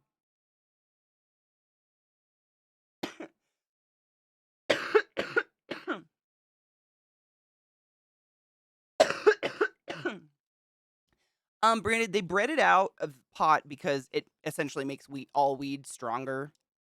So CBD, like I always tell you guys, if you smoke weed of any kind or ingest THC, I firmly believe you should have some form of CBD in the house just in case. Because if you ever get too high for some reason, like you start getting paranoid or you get the shakes, you can take a couple CBD gummies or smoke some just strictly CBD weed or so on and so forth. It's in a million different forms these days. And it can actually help neutralize the high and bring you down a little bit. Well, some people don't want that high neutralized. They want to like take it to the fucking limit and dab, you know, fucking pounds of dabs at a time and whatever. So they bred out all the CBD. So you can buy weed that has CBD in it. You can buy weed that is only CBD and has 0 THC. Actually, if you go to hemper.com, you can buy blunts of CBD weed, and they have like, I mean, I think it's like 300 milligrams per blunt of CBD. It's crazy, and they're totally legal in the U.S. Most places, except some places in Texas, because Texas is scary. So yeah, they kind of just give you like the option to have the CBD or not. And that's kind of like literally where the indica sativa came from. Indica plants had a much higher concentration of CBD in them, so you would get high, but you would also like kind of zone out and get really relaxed and chill. Versus sativa plants had much less CBD in them, so you were more likely to just get that energetic high. You're high, but not dopey. Like, "Oh, I'm gonna pass out and eat a bag of Funyuns in my sleep," kind of thing. Which some weed can still do, even though it doesn't have CBD. Like, weed strains are so fucking diverse these days. It's wild, but it's kind of all over the place. The really to me, granted, a lot of people in our community are very much in the business of weed. So if anybody's here, lurk, and feel free to correct me. But the only difference I can see now between the two plants is just what they look like. Indica plants, the actual plant, they tend to be shorter, bushier, and sometimes are actually like dark purplish. And then sativa plants tend to be taller and skinnier and like neon green and yellow, like the actual bush of a plant. But I don't think those two terms really apply to the type of high anymore just because they've bred out all the CBD. Blue Dream makes you horny? Really? I mean, I don't think weed's never like made me horny, but sex when you're stoned is better for me. Like it's like everything is 10 times what it normally is. Like my nerves are just like, yes, do it again. We're on fire. You know what I'm saying? 100%. Whereas drunk sex makes my vagina numb, like the drunk part does, obviously. Maybe not obviously. The woman who runs the dispensary right by my house recommended it months ago, and it's basically all I've smoked since. Sativa hybrid. Mine is about 4% terps. Fuck yes. I love it. I just got it on actually, I think it was Vissy that recommended it, and I saw it at my dispensary and got it, and I seriously love it. But it's by Medicine Man, and they tend to not put as much information on their stuff. I mean, we could probably look it up. Let's Google it. I love learning. Yeah. I love diesel too. I saw someone say that they love diesel strains. Me too. However, I found that most diesel strains outside of this one, miraculously, just smell like really, really strongly, like so astringent. They're not bad. They're just crazy strong. All right, so this says Lilac Diesel is a hybrid. It is this is leafly.com, which is a website that's been around for a bit. 22% THC. The CBG, whatever the fuck that is 3%. And its terpene profile is terpenoline. Terpenoline? Yeah, terpenoline. The flavor and aroma is lavender, and the top effect is uplifted. Let's sniff it.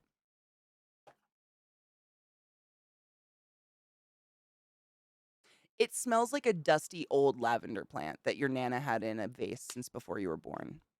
I could get that. Bred by Ethos Genetics, Lilac Diesel crosses numerous genetics to bring an entirely new strain to the market. A silver lemon haze. Oh, these are the parent strains. Silver lemon haze and forbidden fruit is crossed with New York City cherry pie. Oh, the shit strain apparently, and citral glue to bring out this flavorful chemi strain. Wow, they're getting creative. Big buds have a complex terpene profile, including notes of citrus, sweet berries, earthy pine, and chem. The fuck is chem? Lilac Diesel is a great afternoon strain for a lackadaisical adventure. That's a $5 word. Leafly. That was fun to read. I mean, it's pretty dope weed, I would say. I don't know about lackadaisical pine chem or whatever the fuck, but I love it. It's just like a good high. I never feel like I need to smoke a shit ton of it. Like, you know how sometimes you get some shag weed that you just like, am I not high yet? Like, what's happening with my body? I never get that from it, but I never like cough my head off or die from it. It doesn't stink. It's nice. Flashbacks to trying to order a beer in a hipster bar and the guy trying to tell me, oh my God. Okay, that's one thing I do love about the Pacific Northwest is no one does that. At least I've never seen it. Like, they have some dope microbrews, but I've never felt like someone was trying to jerk them off on me. You know? David! Good morning, Mary Sunshine. Ow, it's time to smile. I apologize for the clink clink. My bad. Ouchies. I'm sorry if that was super loud.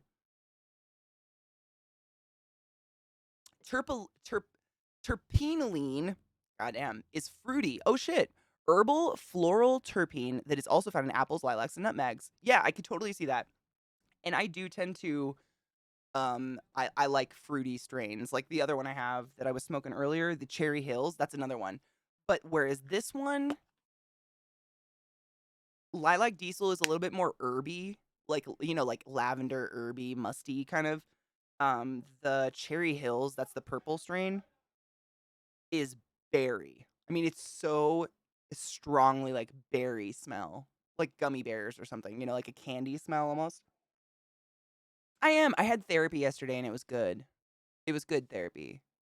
I mean, it's always good. But, you know, sometimes it's like, feels like, we didn't really do anything. We just chit chatted. And then some days you're like, wow, I feel like I just had an enema of the brain. That was yesterday. It was good, though. It was a good enema of the brain. It was good. How are you doing, David? Most of the purple strains, yeah. The only ones I can think of that wasn't fruity, I mean, it wasn't like they had any other smell, though, really, like, overtaking. They just weren't fruity smelling. Like, most weed just smells like weed. To me. I've got a lot. I mean, we could test some strains. I've got a lot of different strains here right now. Hold on. I've got Grapeful Dead. I've got Gorilla Glue. That's just Cherry Hills.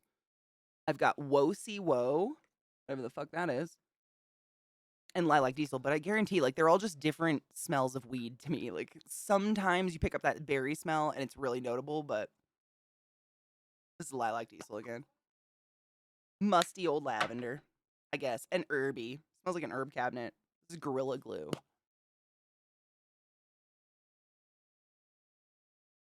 Kind of smells like mushrooms. I guess you would call that earthy. Yeah, it smells like mushrooms and dirt. And weed. Marijuana. Woe see woe. That smells like fucking horses. Granola. This smells like hay. I hope it's good weed. Sometimes that's a bad sign, but it looks like good weed. That's woe see woe. Maybe that's why it's called woe see woe. Like, whoa see woe. Would you say that to a horse? I don't know. You'd say whoa. It does kind of smell like hay. Ooh, 3 new tarantulas. I got a GBB, a Brazilian black, and a curly hair. Oh my God. We were talking about my Brazilian black earlier. He's been buried for like 6 months and it's very annoying. I have 2, but one of them has been buried for 6 months and it's very annoying. But he made a window today, so I think he might come out soon. And I'm super excited. Dude, I literally have a tarantula behind me molting right now, and I'm really upset that my camera cord isn't long enough to show you guys because it's a big tarantula. It is my juvenile male Brachypelma bome, otherwise known as the Mexican fire leg. He is on his back in his little matted shit right now, molting, and I'm pissed. I physically do not know how I could get the camera over there without disturbing him or unplugging things and ruining everything on stream. It smells like hay. I don't know. But it's awesome. When big ones do it, it's just epic, dude. And they come out like blue and see-through. It's amazing. This one's grape full dead. Doesn't have a really strong smell at all. Weed. Hold on, let me shake her up. I could take a pic to Twitter. I mean, a picture is not the same as watching it happen live. Like, the picture literally looks like a dead tarantula right now. A lot of people that are new to the hobby will think that a tarantula on its back is dead. If a tarantula is on its back, it's molting. Don't touch it. Yeah, this really doesn't have a strong smell. It's very pale. It's like blue and icy. Look at this. Oh, it comes up really yellow on stream. It looks really silvery to me. This little tree. Cute. And phobias. Oh, yeah. I very rarely put a spider on Twitter. I'll usually put it in our Discord and then on my spider Instagram. Because people get so upset if you don't subconsciously just know that they're arachnophobic. Like, they're like, how did you not know? And I'm like, who are you, Twitter follower? Who are you? Like, you don't know me if you don't know I like spiders. There you go. I don't know. The weed is like, they always put in these fancy ass fucking written shit, and it just smells like pot to me. It's so great. The only thing I can ever say about the smell is like, you can tell when it's not going to be great weed or good weed because it'll smell like grass or like wheat grass kind of. Usually just means there's too much leafage in it and not enough bud. I have to put it back in my weed bag. It's fine. I'm not OCD. You are. All right, let me see if I can get a picture of this bitch.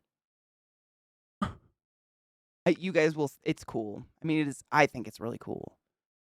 Spiders molting. It's amazing. Let me see if I can get a picture. It kind of is a suitcase. Look, it's a... Bitch, Meebo, you silly fuck. How are you, love? Take your joy. It is kind of. It's like this little, it's a smell-proof bag, and it has a lock on it. It's just for when I do road trips across the U.S., because, you know, half the U.S., it's a felony, and half it's totally legal. Like, to buy in a shop. It's very strange. But, I got it on Amazon, but it's got a little handle. It's kind of like a little suitcase. I'm going to stand up and see if I can take a picture of my tarantula molting, because it's so fucking cool. No dog behind me, thank fuck.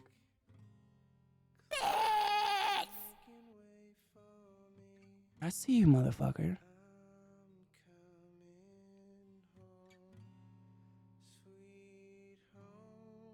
My cord be long enough?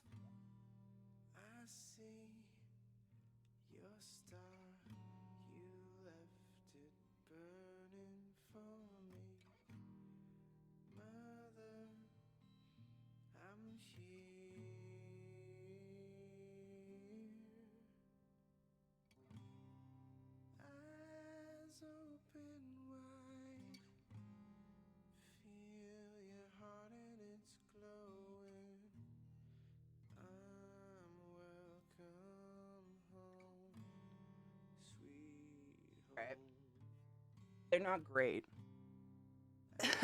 but they'll give you an idea of what's going on. Thank you for the biddies, Meebo. You fuck. Hail the Danklord. Hi, Spiff. Welcome back. One of my tarantulas, one of my big ones, just started molting, and I'm super excited about it, so I'm going to put it in the Discord if you guys want to see it. It's literally happening right behind me, and it's just like... It's like nerve-wracking and exciting, because it's the most dangerous, vulnerable time for a tarantula.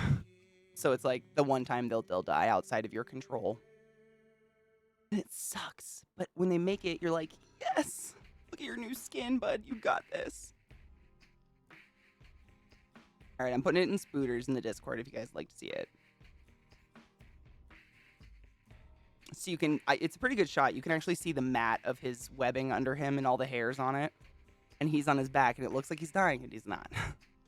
They are, dude. These things. Yeah. Look how fucking long they are.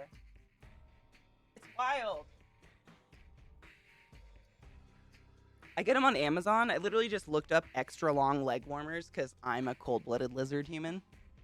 And Colorado's killing me slowly. And I found these. They're great. They literally go up to like your vagina. It's amazing. And I have 2 different colors on. I had no idea. We're going to ignore that. Yep.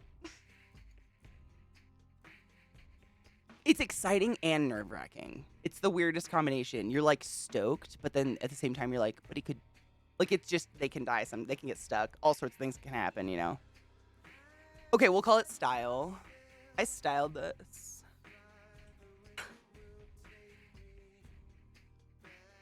I'm so excited for him.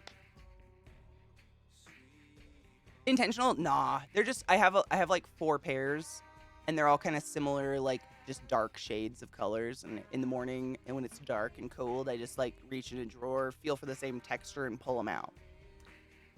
And I didn't look today, but we're gonna go with I did it on purpose. That's what we're gonna tell everybody. Totally conscious of that decision.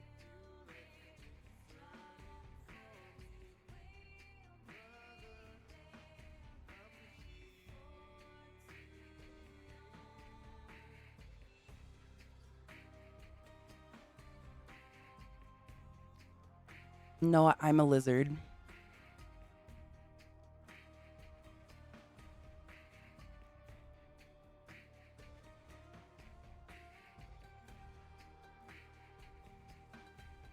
She's just such a sweet girl. She's a shithead and a total shit disturber, but such a sweet girl.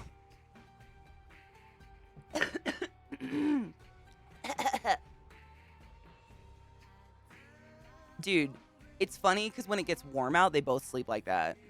We call it balls out because they're hot. Look at those legs, though, dude. They're just huge. Those feet. Look at those feet. God, my dogs are so big. So big. Man, I don't know if I ever would want to retire. I don't know. I've been working since before I can remember, like by choice. I just like to be busy. And I can't physically come up with enough to do on my own. So it's like I don't know. I think I might work till I die. I don't know. I don't know what I would do. Like the idea, like honestly, the idea that I wouldn't have money coming in because I'd be retired would make it so I would never spend money ever again. Like I would become a closeted hermit until I died with all my money. Because, like, what if? Because I'm a psycho like that. I don't know. It'd be weird. My problem is like literally all my hobbies are very, very solo. So if I retired and just gave into my hobbies, I would never see another human being in the world. And then I'd be really sad because as much as I love to be shut in, I am a social creature. I wouldn't see nobody. Like, no one would come I don't have anyone to come see me. So, like, I'd be just a closet creature. It'd be bad. Oh my God, David, that's a really good answer. I've actually heard that there is no answer to that question. That's, like, the best guess I've seen so far, actually, that they both have quills. It's actually really good. Damn it, David. Good brain.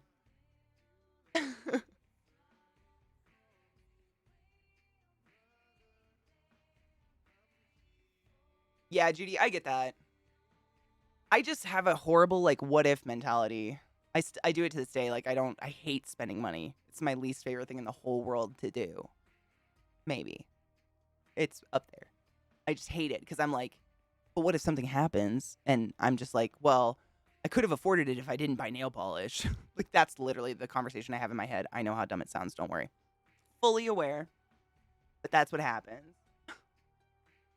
Or like when I worked at the hospital, a big thing I would do is before I bought anything for myself, I would literally calculate in my head, like, how many hours did I have to work for that? And on the spot, if it wasn't worth 4 hours of work, I just wouldn't buy the thing. And so if I didn't have income and wasn't working, I'd be like, is that worth being a destitute elderly person? Nope. I don't know what I would do. I have a fucked up brain. It's all the avocado toast. Us millennials and our toast. You proposed to the operations manager at my hotel and her mom approves. Wait, but does she approve? I feel like that's mildly.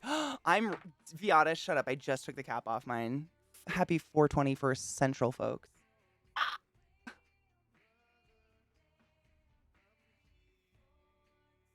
Play buffer. Is it buffering really bad? Let me see. I haven't dropped any frames or anything, so it must. Is it Twitch? Yeah, I have 0.0% dropped frames on my end, so it must be Twitch then, right? I'm sorry, guys. Fuck. Cheers. Fuck, but cheers, but fuck. But fuck. I said but fuck.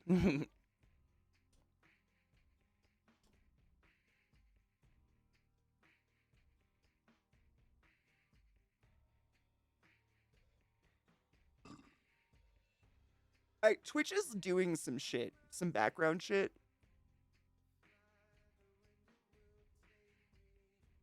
I don't exactly know the purpose or the reason, but like on a couple of my little bars at the top of my dashboard, there's little exclamation marks on them saying they're deleting them, like viewer numbers and stuff, which I don't really give a fuck about because I turn them all off anyways. I don't know what they are. But I mean, we all know what happens when Twitch makes changes.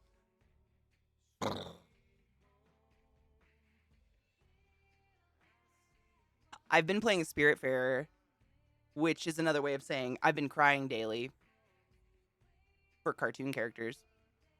That's been emotionally tolling on me. Hi, Trade. How are you, love? She accepted the ring. Wait, were you dating this person? Is this an arranged marriage? Like, did I miss something? Like, what's happening? Did you propose to a strange woman again? Viata has a point. Those legs, dude. It looks like I have a fucking gazelle behind me. It's so weird. Well, we've had insane windstorms too. Like blow our fence over and knock the internet out a couple times. So that's why I have it like on my OBS. I can see if I've dropped frames at all, just to see if it's on my end. Mm-hmm. Mm-hmm. Sure, penis. Sure. And the Pope has foreskin. But yeah, I was gonna say, if you haven't played Spiritfarer, like, what a fucking incredible video game. Like, it's so, man. I don't know, dude. It's like, I just cry. Every time I have to take someone to the Everdor, they start talking, and I just sit here and I'm like, you know? It's a rough time. I don't know why. I don't know why it stabs me in my soul so hard. Because most of the characters overall kind of irritate me when they're on the boat. But then they get all sap shit. I'm like, how fucking dare you? Ugh. I just got the little bird. If you know, you know. I don't want to spoil the game for anybody, but I just got the little bird. I've just been playing it off and on at nights. Dude, Alien Isolation scared the shit out of me. It annoyed me and scared the shit out of me because I felt like there was a lot of parts in that game where you would just be stuck, like, because there was no obvious way to go. And so I kind of, at the beginning of the game, super scary. Towards the end of the game, it was kind of a joke because there'd be hours where I would just be in like a ventilation tunnel or something with the alien directly outside of it growling at me, but he can't see me in the ventilation tunnels. But I just had no idea where to go next. Every time we left, I'd die because I went the wrong way, but every way was the wrong way. So, after like hours of that, he's not very scary anymore. But it was fun. A bread tie? Hey, you know what? I actually saw a study, it was recent, that said the correlation between the price of the ring and the price of the wedding was inverse of the length of the marriage. Almost 100% of the time. Pikachu, come out Interesting. and get. Fohammer_419 tipped $5. CK, I'd like to think that Gilbert Gottfried and Bob Saget are in hell fisting, coming, pissing, and shitting on each other with their sebum-based lube, living out their homoerotic fantasies in order to fully satisfy each other and the aristocrats' jokey woo. Absolutely. Don't forget to mention that both sets of grandparents are sitting in the bleachers watching, completely nude, smothered in peanut butter, while dogs lick it off of their various orifices. Gilbert Gottfried, man, I seriously, like, all of the legendary comedians that I grew up watching are gone. It's weird. Like, the only ones left are Blue Collar Comedy Tour, which is like, what? It's so heartbreaking to me. Like, fucking Christ, my soul. The Aristocrats, Iago. Like, how am I gonna watch Aladdin ever again? My heart is just shattered. Apparently, he had a heart condition, like he had suffered with his entire life. So it's probably kind of like a relief on his body and his soul. It's so heartbreaking. The Aristocrats. Up all night, seared into all our minds forever and ever. Which game scared me, or I had the patience to play them very long. There's certain concepts that video games can incorporate that scare the shit out of me, i.e. dark water. Always gets me. So it's not necessarily the game. Like, I can't say there's a game out there that I was like, really, I can't think of one that I was petrified of. But like, there is one. I can't remember. It's a series. Is it the Amnesia series? I think it's one of the Amnesia games, and you're in the basement, and there's the whole basement's like flooded, and you have to jump on little crates. But if you accidentally touch the water, something suddenly rushes the fuck at you out of nowhere, either under the water or on the water. You never see it because it's invisible. And the second you're off the water, it's gone. And I played that like 5 years ago, and it still haunts me. Water stuff scares me, and I don't know why. I don't think I've ever been injured in water consciously or had anything negative happen in water. I love swimming. I have a lot of bathing suits. I fucking love water, but it scares me also. Like dark water. Because there's just so much down there, I guess, maybe, that I don't know about that freaks me out. Dude, Rod, it's so bad, and it's freezing. It's just so cold, it, like, bites my flesh. Aristocrats movie or joke? I mean, there is a movie about the joke, and Wookie, if you haven't seen it, you need to immediately. Oh my god, it's so good. It's called The Aristocrats, not to be confused with The Aristocats, the lovely Disney film. The Aristocrats is a film all about the joke, and it's literally like various comedians from the early, like, it's filmed in the early 90s telling the joke. Oh my god, it's amazing. You just have to watch it. If you haven't seen it and you like comedy, like if you like comedians that are for comedians, and you know what I mean, the ones that kind of are no bars, like, you know, Godfrey was a great example. Why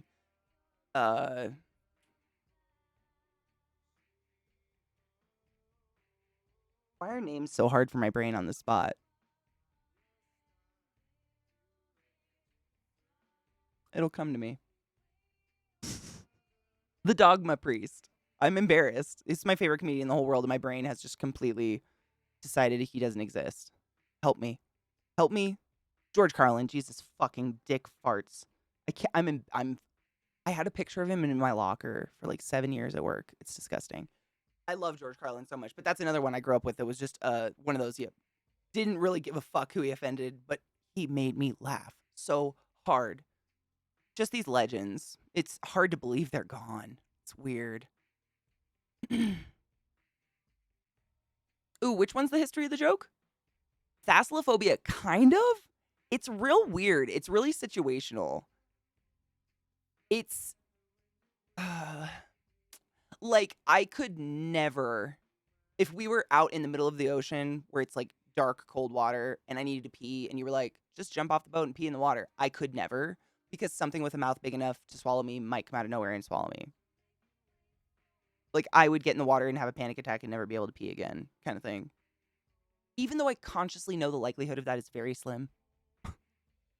That is just this overbearing fear in water big enough to contain an animal big enough to swallow me. I don't know why. I've snorkeled in Hawaii. It was great, but I could see the bottom. Maybe that's it. I don't fucking know. What was I doing? My brain farted. So many of them today. Who cares? I'm probably high. It's fine. Buddy Jesus is amazing. I love George Carlin so much. I'm really just my brain sometimes with names, just names.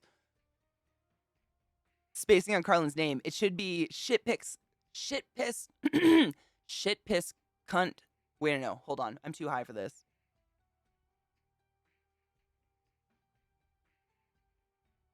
I read yours and now I fucked it up in my own head. It didn't, fucking Blink-182 made a song out of it. It's shit, piss, fuck, cunt, cocksucker, motherfucker, tits, fart, turd, and twat. I fucked your mom. Bling. That's the Blink-182 one. Sorry, but that's how I remember it. Shit, piss, fuck, cunt, cocksucker, motherfucker, tits, fart, turd, and twat. I fucked your mother. That's me. Sorry. I fall on ADHD all the time. It's a miracle that I can follow life. But I'm also a little stoned. I did smoke some weed.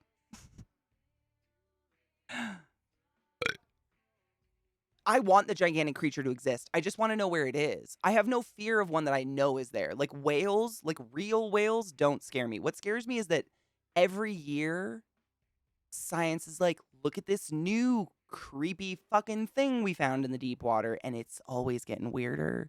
And I'm just waiting for the thing that can swallow me. Although I am afraid of orcas. High respect for those bitches. Grew up around them. No thank you. Map. I feel it. It's happening. Hold on. I keep trying to scroll up to Judy's message about his dog, and chat keeps fucking there we go. A dog issue. A golden doodle bit my daughter? Oh my god, she was petting it, it growled, and then it bit her, but didn't break skin. The owner treats the dog like a child. It eats human food. Ew. The dog's not gonna live very long.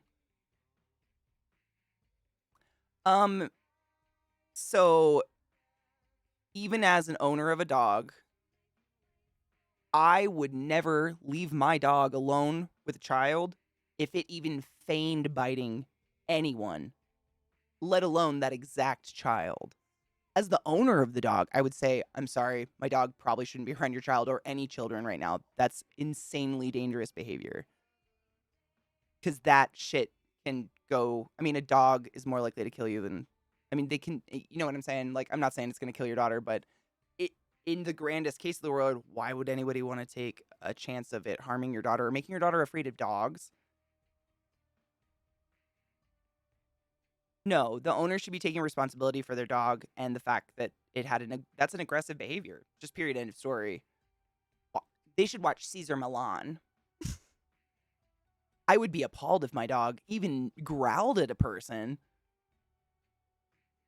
I'd be grossed out. I would not be okay with that. Like, that would be heartbreaking to me, personally. But I work really hard to make my dogs be fucking... You saw them sit earlier. They listen. I don't ever want anyone afraid of my dogs, though. Like, ever. No matter what kind of dog I have. I don't think it's breed specific. But, like, even if a dog just growls, the problem is dogs, like... We call it aggression, but dogs don't have aggression. They don't have, like, that emotional bank for aggression. They have fear and reaction to fear. So something in that dog's environment is causing them to be so afraid that they will jump to that next step of protecting themselves or protecting their owner or whatever. And that's not on you or your daughter. Like, you guys don't own the dog. You don't live with it 24/7. You're not in charge of this dog's, like, behavior. When someone takes a dog under their care, it's their responsibility to make sure that that dog is not going to be aggressive in any way, shape, or form to anyone, let alone a child. Kino, mine's been weird too. Mine was being weird too. I kept trying to scroll up to catch up on chat, and it would double up and just scroll back to the bottom. Yeah, they might be like literally actively deleting strange things right now. We'll make it through, hopefully. My daughter's 8. Oh. When it happened, the owner jumped all over the dog about it. Since then, it's been made clear to me that it was my daughter who was in the wrong. So I think you have two options. You have the option of, in my opinion, I should say, because obviously you have all the options in the world. In my opinion, you have the option of Uh, confronting that person and reminding them that, maybe they shouldn't own a dog because that's not real. And never in any world is it an 8-year-old's responsibility. Are you kidding me? It's an 8-year-old child. Or step 2, just accept they're really fucking stupid and you probably just should, veer away. I would take option 2 because there's depending on how old the person is, like, how much work do you really want to put into that? Like, what's the payout? Are you gonna mend the crazy? Oh, it's stuck on a fucking timeout? Oh, Twitch, no. It's 100% the people. Oh, 100%. Penis. I mean, Caesar Milan isn't perfect by any means. I learned a lot from him just in terms of like animal, like body language and stuff and getting in tune with my dogs. But one of the things I was amazing was when he would go to someone's house, he would witness the dog with the like usually like the husband and then the wife both solo, and the dog was a different dog. 90% of the time, easily. It was so weird. With one of the people, the dog would be just like calm and chill, lay down at their feet, like snore, sit. With the other person, crying, whining, anxious, running in circles, pissing itself. Same dog. And same environment. Like it would be the same yard or whatever, but it was whoever was in the room because dogs pick up on energies high, like really, really heavily. But honestly, Judy, like I would not just blow fire up your ass. I think every dog has the potential to be a wonderful dog. There's no such thing as aggression. It's fear. And I mean, you're an adult, like you've seen dogs your whole life. It takes a lot of weird shit for a dog to become so afraid to do that. Like a really icky environment they're being exposed to or in or something or not being exposed to. Like when this dog isn't around your daughter, is it left in a kennel 24/7? Like exposed to nobody? Like I don't know. None of it's good. But if no. Dogs aren't just going to nip at one particular person because they did something. Like they're not a dog isn't picky like unless there is memory with people, obviously if someone's beaten a dog long term, which I'm just going to it's a long shot, but I'm going to go with your 8-year-old daughter has not been physically beating this dog for long periods of time to where the dog could remember this. Yeah. It feels as stupid to say, but like outside of that, dogs love you guys. Everybody here probably has had a dog. Dogs love everybody. My dogs want to lick your flesh off your face because we have created a safe, comforting environment where they've never had to feel so afraid they had to get aggressive towards someone or something. Like, except a squirrel, I guess. They invaded the yard, though, to be fair. And broke my bird feeder. Bastards. The original 7 words were shit, piss, fuck, cunt, cocksucker, motherfucker, and tits. Not the tits, fart, turd, and twat. I fucked your mom. Because tit is a species of bird, but the radio station WBAI in New York played a bit uncensored and got the FCC fine that went all the way to the Supreme Court. They defined it as indecent. Tit? Seriously. Tit Willow. I literally had to sing that song when I took opera lessons as a child. Tit Willow, Tit Willow. It was a very strange song and not in my range. George Carlin's incredible. Seriously, I recommend the box set as well. If you have never just sat down and listened to some old George Carlin, especially after he left SNL and just didn't give any fucks anymore. Holy shit. He has like a 20-minute set about waiting for the right day to harvest a scab off of his head. If you can't relate to that, you're not human. I was attacked by a Great Dane. Oh, fuck, no. And while it was happening, I had the owner yell at me. Oh, my God. David, this is my worst nightmare for children. Oh, my fuck. Okay, so I'm going to read this. Sorry. This is just the worst to me. This is why I, like, overexpose my dogs and get so on my puppy when they were puppies, because this is my worst fear. I was attacked by a Great Dane as a kid, which if you don't know, a Great Dane is Scooby-Doo. They're horse dogs. They're as big as a horse.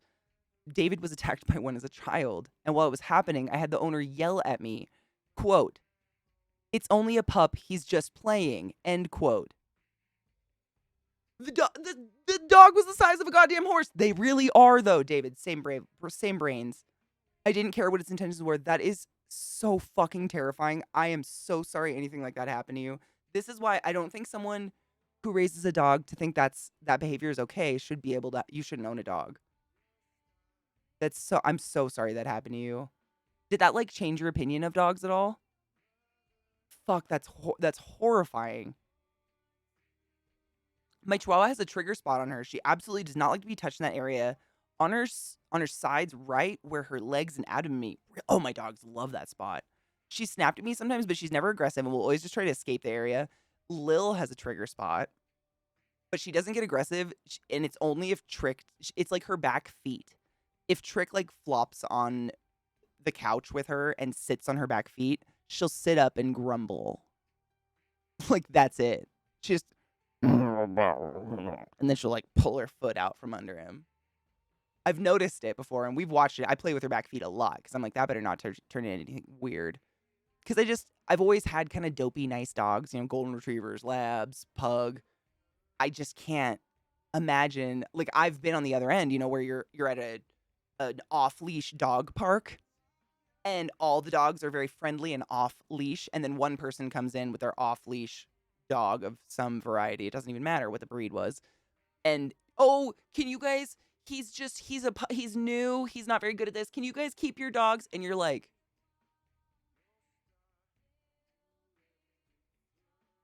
I don't think she gets how it works. And then the dog attacks one of the friendly dogs, like bloody, and like it happened to my sister's dog. Her dog's neck was almost ripped out by a friendly puppy. I mean, it's not responsible dog ownership. Like, don't get a dog if you don't have the time to invest in the dog. Period. That might seem really harsh, but I truly believe it. An old friend of mine had one of those big Shiba dogs, and it would literally bring you down if you were a teen. Really? Like in an aggressive way? Like a scary way, I guess? It was an entire list of all 7 words from Carlin's bit. Oh. Contain quotes from Shakespeare, the Bible, and Watergate tapes that would also be considered indecent. Oh my God. I love how censored we are in such a free country. Quote, unquote. I'm so sad that happened to you, David, because that's just irresponsible dog ownership. And I mean, it's my biggest fear that kids would become afraid of any animal. Let alone a dog. Dogs are so wonderful if they're like, given a good life. And that's like, I mean, I would not be okay around an aggressive Great Dane. The creative director of ESO has 2 Great Danes, so I've been around them, and they stand up to almost my nipples. That's how big they are. I'm 6 feet tall. Like, David's not over exaggerating. He's not exaggerating in any way, shape, or form. They are literally pony-sized. I think they were literally bred to tackle people, weren't they? Or is that Mastiffs? Like, originally, in the days. Kids get it when I explain it and explain to them that the only way she knows to tell them to stop, like something, is to growl or snap. That she can't tell them to stop. They get it and only touch her head and shoulders. Isn't that wonderful? Kids are so pure. They never want to hurt an animal. Like I've never met a child who physically actually wanted to hurt an animal. When you explain something like that, like most kids are so gentle. They're like, they barely even touch the dog anymore. They're like touching the air over the dog. That's how all of our neighbor kids were with Millie. Like once you told them like Millie's kind of old, and she doesn't do well, they'd just like touch the air over her. I'm like, okay, she's not that fragile, but thank you. It was precious. It's my house, so I can put my foot down. I mean, I think you are completely in the right to put your foot down and protect your daughter, because in no way is an 8-year-old responsible for the behavior of a stranger's dog. The dog never appears scared or anything, and when it bit her, it's more about jealousy or you're beneath me pack mentality. Ew. If that's the thing. It can be, absolutely. They've kind of debunked the alpha omega bullshit we imposed our human shit on wolves, but dogs have a hierarchy, and hierarchy makes them feel safe. That's a big thing I learned having big dogs that are like hunting dogs capable of killing things, is they want a strong foot in the house. You know what I mean? They like to be I'm trying to think of the word, discipline is an activity to them. It's not punishment, you know? Like some people will be like, "Oh, I don't want to make him sit and stay forever. Like he's so bored." The entire time your dog is sitting and staying, if they fall asleep, that you have relaxed the fuck out of your dog because that entire time they were so excited. Like you exhausted them with their excitement that they sat for you. It's crazy. But if the owner of this dog doesn't have any sort of discipline for this dog, and I'm not saying like discipline like, "Oh, you're a bad dog." I'm just saying like sit, stay, wait. Owning the doors in your house is a big thing. I learned with these having big dogs. When I open the door, my dogs do not go rushing out of any door in my house. They wait. And I had to train that the fuck into my dogs. But I learned that that's not mean. I mean, hitting your dog in training is not great behavior, but it's not mean to have boundaries for your dog and to teach your dog sit, stay, and not let them just have their way. That's very, very healthy for the way that they think. They feel safe knowing that someone in the house is stronger than them. And if she is just letting this dog like fucking fuck do whatever it wants and it has literally no form of structure, then it not only feels insecure, but it might be trying to kind of like secure this alpha role ish, you know, even though we've debunked that, but you know, like kind of this leader role. And when new people come into the situation, it's like, well, now I got to firm it with that bitch or that hoe or that 8-year-old child. What the fuck? That's not okay. Like that is in no way an 8-year-old child's responsibility. It's not her dog. But you see what I'm saying? Does that make sense though? It's I learned that my vet actually talked to me about it a lot too. Like dogs like they need that. Oh, that's my leader. You know, it's a safe thing for them. Like my puppies, when they were little, they would like run between my legs if they heard something scary and hide behind me. And I was their safe spot and I was proud to be that. Like, but you have to have that discipline a little bit. I'm obviously not like teaching my dogs massive tricks or anything, but they listen to me for their own safety. Like if there's traffic, I need them to know, sit, stay, and I need to know they will. You know? I know, I know. I repeated myself a lot. It could have made me afraid of big dogs, but my parents had a friend of the family bring their very calm and friendly Mastiff a few times after the episode. Oh, my heart. Oh, David, that's so smart, though. What's so wonderful? That's like the best thing they could have done for you, really. I mean, as long as you weren't like kicking and screaming and petrified. You know what I mean? Like just showing you that like as a child, like not all big dogs are horrible. Every Mastiff I've ever met's been such a sweetheart, though, really. Some neighbors in the area had a dog they'd continuously let play on the streets, and it was very often aggressive. That's just not okay. One day when I was 11, I was riding a bike and it started chasing the bike, and I got so scared I bailed on the bike and climbed over a fence. It did serious bites. Oh God. My mom was attacked by a dog when she was a kid, not a golden retriever, it was a uh, German shepherd jumped over a fence and like pounced on my mom and scratched her all of her nose skin, like cut on the top of the bridge of her nose, and her nose degloved. Ugh! What's crazy though is she was so young that because she grew, her scars in her hairline now. But to this day, she's wary of big dogs, respectful, very. She's not scared. Like my mom never got scared of not scared. Katie never got scared of them, but so like wary of big dogs or if they bark or something like that because I can't even fathom what that feels. I can't. I mean, I've been stepped on by a horse, but that's about it.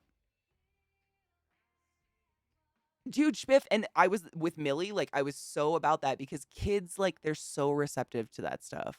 When you explain feelings and stuff instead of just rules, like don't touch her there because she'll bite. Like that's just a rule. But if you're like, she's sensitive here, like this is her spot that she's just really sensitive, and because she can't talk, like that's all they got. Kids are super, super in touch with that stuff, and usually they're really in touch with animals. When you tell them the animal is, old or sensitive, every kid I've ever been around, like it's crazy. They're so in tune to animals. It's leader of the pack. It's safety and security. Yeah. I hope that gives you some sort of peace in your heart, Judy, because that's a super, super hard situation to be in. But from what you're saying, it doesn't sound like she's a very responsible pup owner. I feel bad for her dog because it sounds like her dog doesn't live in a very secure environment. Absolutely. I mean, even stepping out of the fact that I've owned a million dogs my whole life, it sounds stupid to say, oh, your 8-year-old daughter is responsible for the behavior of the dog I own and brought to your home.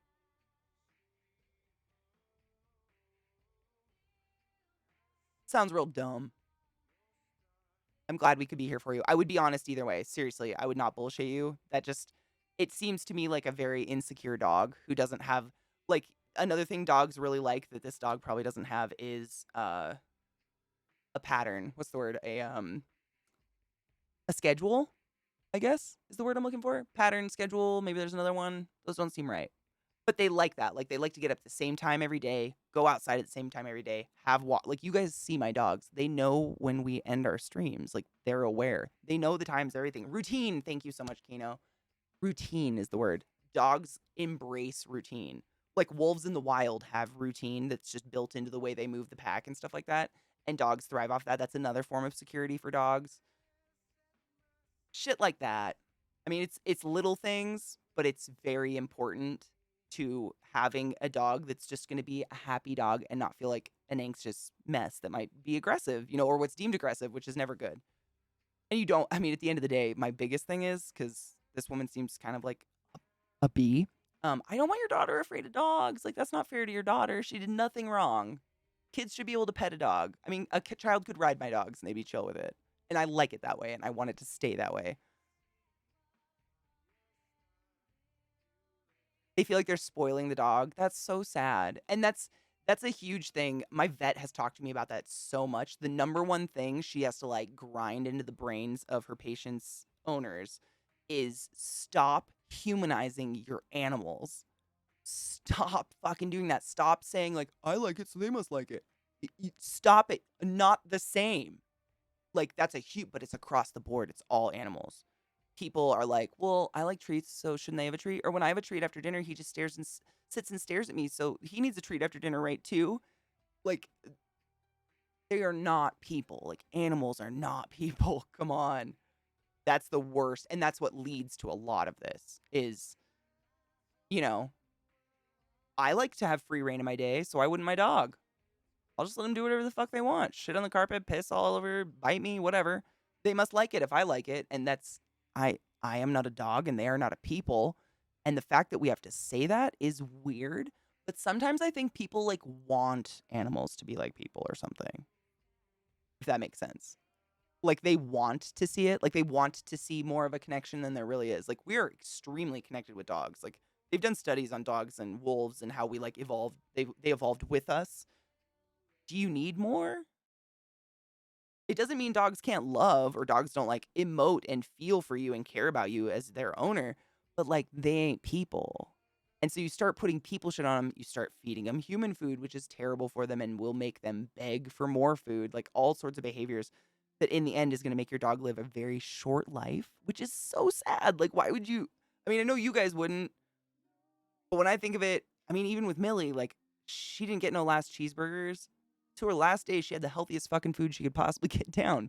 Because I want my dog to live as long as possible. A treat of poison doesn't quite seem like a treat at the end of the day. I guess. To me. It's like long-term poison, but still poison. Since I never heard the joke and I never laughed and almost vomited at the same time, Brock, I am so fucking happy you loved it. I own it. I own it on DVD, Blu-ray, and on Prime. It's my go-to airplane movie. One of my favorite ones is the one where she's like, the father, mother, sister, and brother sit down to a lovely meatloaf dinner. What do you call it? The cock-sucking motherfuckers. It's one of my favorites in the whole fucking movie. I die. Every fucking time I just cry. I'm reminded of 2000 IQ people that say the dog wouldn't eat it if it wasn't good for it. Oh my fucking God. I just feel so bad for the dogs. So bad. They don't have control. Kelty, I feel that so hard. It's so hard. I've so many friends of mine, and I lost Millie, and then Link, and then Eliza's dog died, and then a couple other people in our community have lost their partners this year. They're like fur partners. And my heart, like as happy as I am that they all get to party on the Rainbow Bridge and like bark at ghosts together, it's so not fair that amidst this pandemic of sadness, we all lost like our life mates. Like the fuck? I hope you keep yours. I hope Missy lasts forever and ever in perfect health. It has been said. See, and Smith, that's obviously you've looked it up. Same. My dogs, because I lived with a dog that had kind of a really creepy begging habit of like laying on the ground and growling at you if you didn't eat fast enough, your plate of food, really creepy. And I didn't have any control of the puppyhood. But because of that, when I got these dogs, I was like, zero. If I said this to Zach, if I see you give them human food, I will rip your balls off, fry them up, and feed those to the dogs. No human food. Because I didn't want them to have the taste for it. Because I already knew they were going to be enormously tall, i.e., they can rest their chin on my countertops. So there's no keeping things away from them unless I have locked cupboards, which I do not. So we just strictly zero human food. Like we got them nice, like the cow treats and stuff like that. And if they got an upset tummy, they'd get like white rice and chicken. That's pretty common. Or pumpkin. Just pureed pumpkin's pretty common. But outside of that, no human food. And now they just don't want it. Like even if I drop a French fry, they kind of sniff it and look at me like that's poison. And I'm like, I know it's delicious. Nah. It worked though. They just don't have a taste for it, really. They like dirt. Oh, she's 14. Oh, my heart. Nope, she's gonna last forever in perfect health.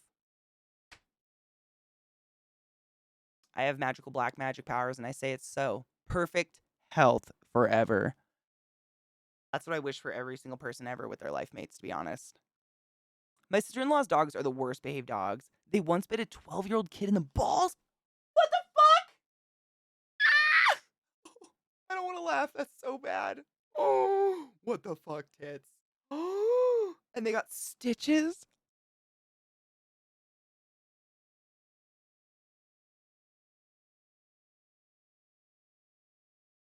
Oh my fucking what?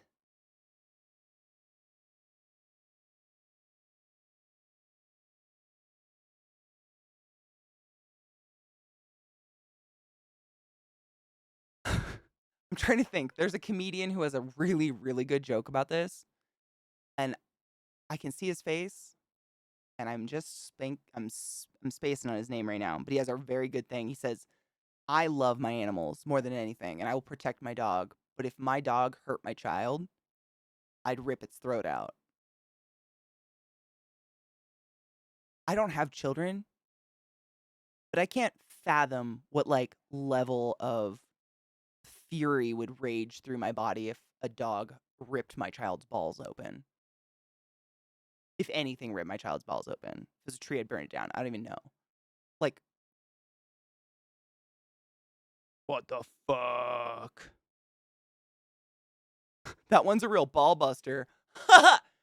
It's funny because well, does he still have his balls? Is he good? It's funny if he's good.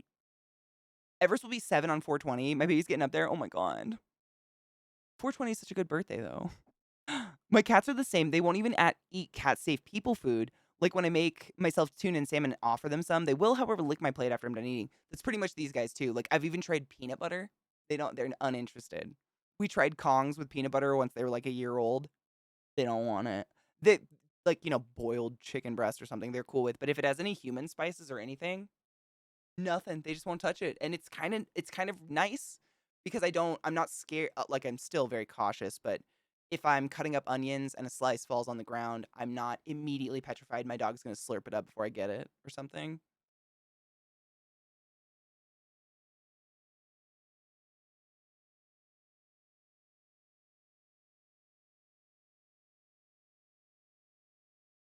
You want to drink bottled water? That's kind of precious.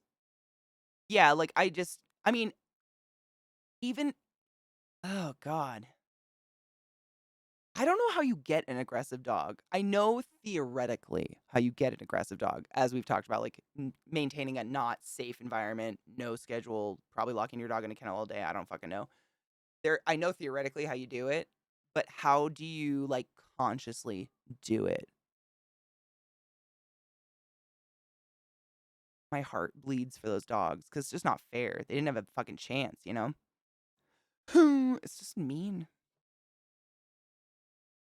I mean, my mom babysat Millie once, and she told me it was more work than a child. I don't know if they're truly more work than a human child, but my mom took Millie, I think, for 2 days, and she said, if you can take care of this, you can take care of a human child. I was like, I don't want to do that. They speak. But they're a lot of work. A dog is not no work if you want a good dog, I guess. Will at most get inspected by my cat. They inspect everything. Oh, yeah. I can just throw something across the room and they will run to go inspect it. Oh, of course, but they won't eat it, thankfully. Thankfully. Oh my god, a newest baby goat. Oh my god, oh my god. How old is it? Is it brand new? Is it super cute? Cute. I'm so excited. I love goats so much. Thank you, Hot in Your App. I live for baby goats. It's fine. I have a problem. David, have a wonderful evening. Rest. I hope it's wonderful, wonderful rest. I am heartbroken that a dog touched you like that, but I'm glad your family tried to do something about it. Honestly, what they did, I think, was the best. That's what I would do. Like, I'd be like, oh my gosh, we got to show the child that not every big dog is the devil. There's so many wonderful big dogs. My dogs, for instance, they will just slobber you to death and then hug you to death. If you're less than 80 pounds, they might knock you down, but it's to lay on top of you and absorb into you because that's how much they love you. A mod ad? Oh my god, there's a mod ad? What is it? Oh god. Do I even want to know? You're oh, shut up. Why ew, Kelty. Do you do you get like bottled water? Just make sure you're getting water in. Done peel. Thank you. It's how I show people how to do an ABG. I like this precious little arm. I can feel all the veins on it. It's fun.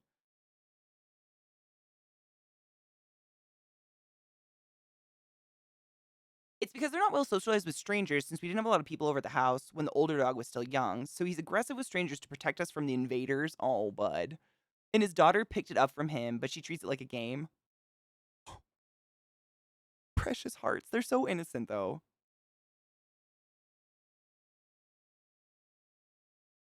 It's for, oh, mod pizza. I thought you meant like Twitch mods. I was like, what? Stop it. I've told my dad similar. I keep reminding him with the dog, I could leave him outside behind a secured fence. If I do that with a child, I'll have CPS called. Dude, I used to say that literally. That was my mom. That's why she used to say that shit to me exactly the same. Because when I got Millie, I was 21, 20. I think I was 20 when I got Millie. And so she would take her every once in a while if I like had some, I don't fucking know. Honestly, I have no idea why she took her, but she did every once in a while, and she'd say that all the time. Oh, this is more work than children. You can have children if you can take care of this dog. Because Millie was like, like any other indoor dog at your ankles 24/7. They want to be with you. They want to know where the action's at. Like, they're going to be with you in that room. They don't just go, they're not going to go toddle off and play with a doll. Dogs want to hang out with you, and that was weird to her. But that's why she would do it all the time. And I would say, the problem is, Mom, I will go to jail when I put the baby in a dog kennel. Like, what else do you do when you go to work? I'm not going to pay some bitch to watch my child. Fuck that. Oh, I get so mad at me. Bottled up purified. That's smart. I forgot your guys' I mean, I didn't forget, but I didn't realize it was fucking yellow. So sick. Oh, I got you, Honor App. Dude, I am the world's worst typer, and I don't correct myself. And to be fair, I must try to get through other people's mistypes. I cannot be judgmental.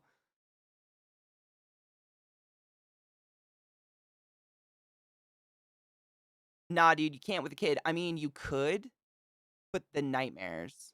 The nightmares.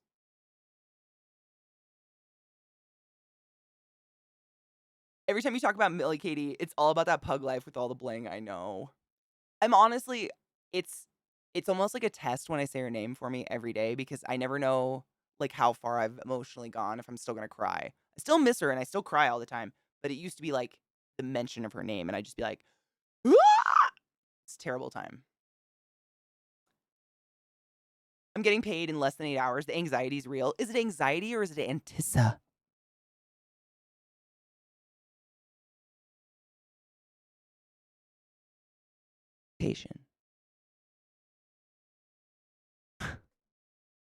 I feel that. I literally used to wait until midnight sometimes to get paid. Oh, do you guys have like super hard water? Like, do you get that buildup in your faucets and stuff? That white, like lime, I guess it's literally just lime, isn't it? We used to get that when I lived in Eastern Washington. We had to change out our water filters like once a month because that lime buildup was insane. And it literally, like, if you left it, like stalactites or stalagmites, whatever goes down. Stalactite might. Mites go down, right? Help me. I don't know. Stalagmite? Whatever. You'd get those growing off your faucets. It was wild. Vegas is really my Nana's. Oh my God. We used to have to buy that. We used to have to buy like giant ass bags of like water softener for my Nana when she lived there. I'm a huge movie fan and love cheesy movies and horror movies, yet I've never seen Rocky Horror Picture Show.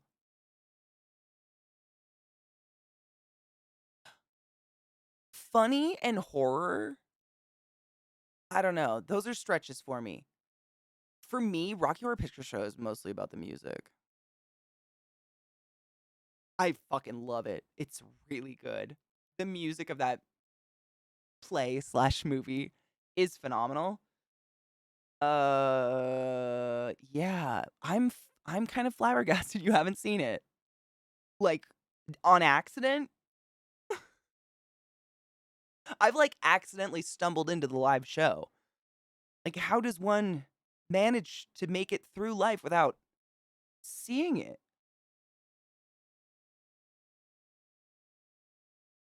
You went as the bride. I didn't dress up because I didn't even know I was going. I literally stumbled into it, thought it was a bar. But I've seen the movie a million times. Like, when I was in 4th grade, all the girls from my grade learned the, time warp dance because we were allowed to watch that movie because my parents are hippies, and they were like, "Look, nipples, our children will be cultured." Look how cultured I am, guys.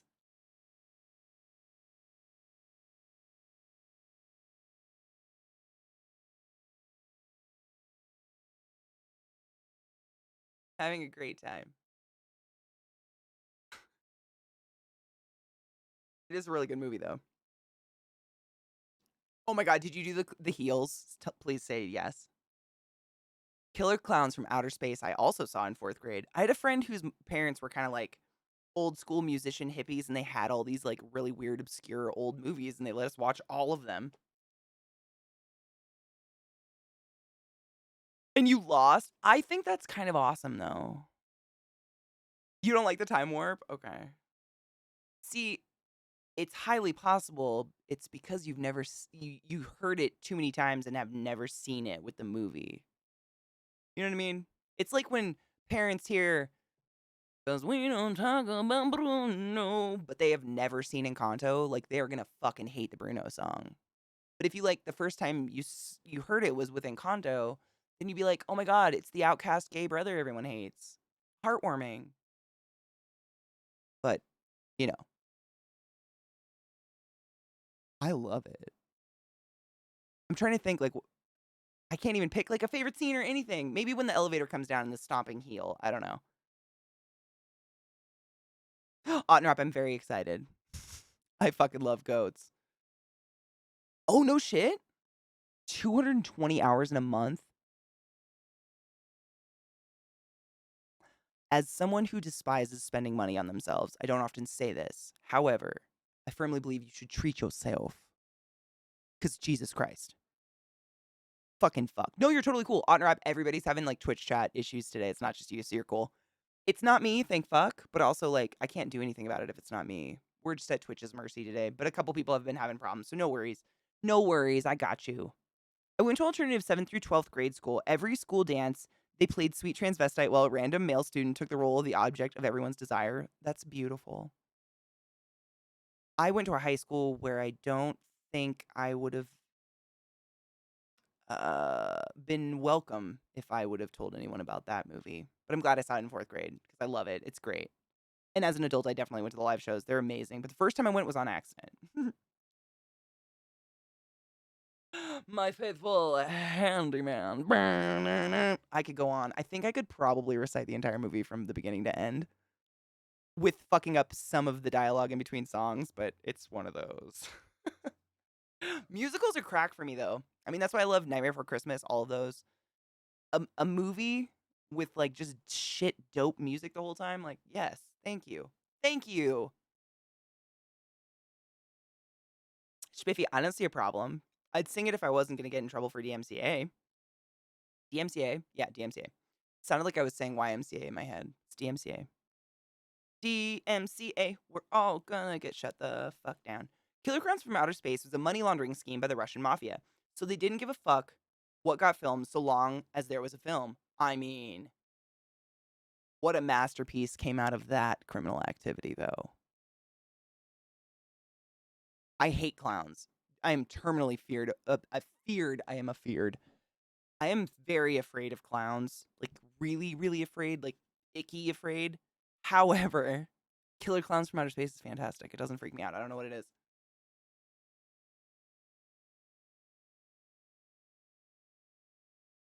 Any day, Mando. I could do it. I'm about 360 and 6'3" in the bride outfit. Oh my god, that's beautiful. Did you wear heels, though? Please tell me there were heels involved. Heels are misery. So anytime someone commits to an outfit and adds the heels involved, I respect hard. There are a lot of interesting tongue-in-cheek horror comedies out there. That's true. I mean, like, Boomstick Edition, fucking, what's his fuck? Wow, everything's gone out of my head. You know what I'm talking about. Those were basically, like, horror comedy, right? Army of Darkness, thank you. And what was the other one? Army of Darkness and... I've seen them a million times. I just don't know why I don't pay attention to the titles or they don't stick. I love Shaun of the Dead. It's one of my favorite movies. Evil Dead, thank you. There's one that the title is just like Evil Dead. It's very similar, and I fuck them up all the time. Like, when people will say the other title, it's like Night of the Living Dead, I think. Is it just Night of the Living Dead? I think that's another one that came out around the same time, and I fuck them up. Kel, it takes a lot of practice, and honestly, a lot of it's anatomy. It's how you're built. Like, if you have the correct spread of hips and your knees and leg bones are lined up, you can walk in them pretty well. But some people, I'm sure you've seen, like, people, they can't seem to straighten their knees while they're wearing heels, and they look like they're hunched over. Like, it's just their anatomy. Like, you just ain't gonna be able to pull it off. I don't wear heels because I'm 6 feet tall. I don't want that life. But they're hot. I get it. I didn't like Drag Me to Hell. I thought it was like cringy a little bit to me. I don't know why.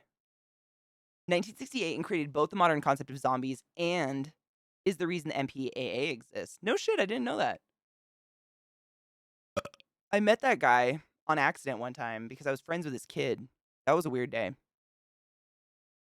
I'm 18 and a half feet tall. Get it right. Oh my god, Kel. Dude, you just reminded me. I used to do that almost every day. My parents' house, when I lived in Eastern Washington, the way the stairs were, the way they built the house, it was like one big staircase that would be like, I think it was like 6 stairs and then a mini landing and then 6 stairs and a mini landing. So you could access, basically just keep going around and go up to the 3rd floor of the house or down to the bottom. But if you went down to the basement, like, the floor lowered for some reason. And because I'm so tall, like, if I jumped down those stairs to the basement, I would just slam my face into the wall. And I think I did it almost every day for years. I just was too tall for this fucking wall going down the stairs. I just remembered that. That's so funny. No, not George Romero. I met oh my god, I'm so bad with names and I'm embarrassed. It's like if I'm not trying, it'll just come straight to my mind. Bruce Campbell. I met Bruce Campbell on accident. Yeah. Thank you. I knew it was soup. I was like, I know it's Campbell. Because I was friends with this kid. I did not know. Because, what person is like, hey, did you know my dad's blank? Who the fuck does? Nobody. I wouldn't be friends with that person. So that was a fun surprise one day. Oh, I'm 6 feet. I mean, I like to say I'm like 5'12". But, it's whatever. I'm all legs. I'm like tits with some legs attached. It's fine. With a guy who's 6'2". I wonder what size foot she had and how hard it was to find heels. Seriously, because I don't have a huge feet at all. I wear like a 9.5 or a 10, which is pretty decent for a 6 foot tall person. And it's almost impossible to find dressy shoes in any way, shape, or form, heels or not, over a size 6.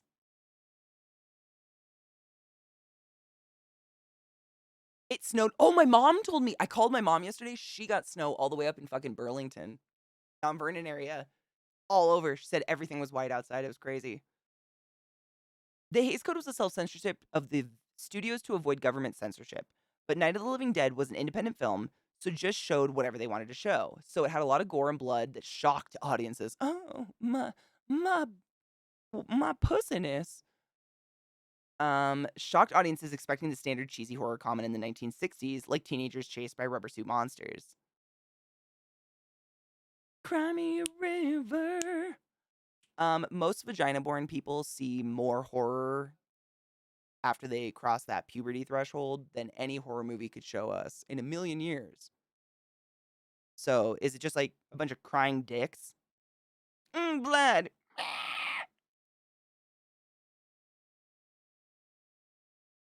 Kel, if you ever get to go to the Hoover Dam for any fucking reason, it's really cool.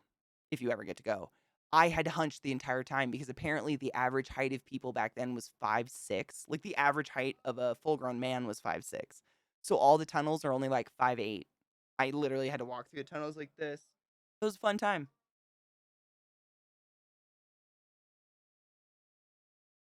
I'm just curious because honestly, I struggle. I mean, finding shoes is really hard if you don't have a very, very standard size foot. 10.5 and 6 foot. Isn't it hard? I mean, do you have, it's impossible. Like when I find a pair of shoes I love, sometimes I'll even buy 2 pairs because I'm just so anxious they'll never have them again. And I have friends, Eliza's feet are size 11. I have lots of friends who have feet much bigger than mine. I pity the bitches who struggle. It's got to be a fight.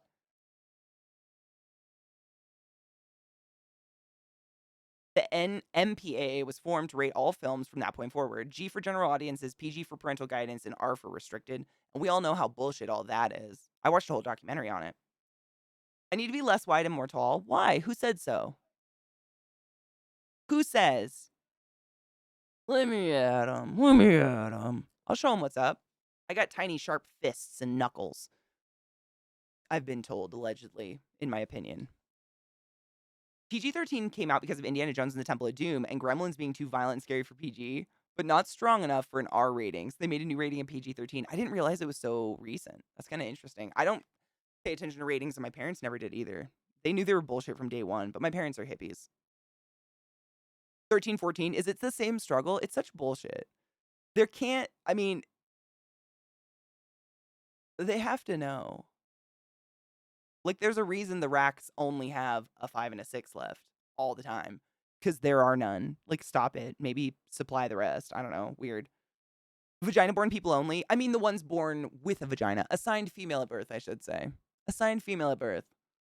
Assigned the female. Because this is a wild shot, but I'm assuming no one's getting their female parts cut out before puberty. It's considering half of our states want to make it a crime just to be trans. I'm not bitter. Yeah, I'm real bitter. Texas. Government fuck. I cannot remember the name of the movie, but I watched it too. It was great. Fuck, what? Does anybody remember what it was called? Is that what it's called? This film is not rated yet. Is that the name of it?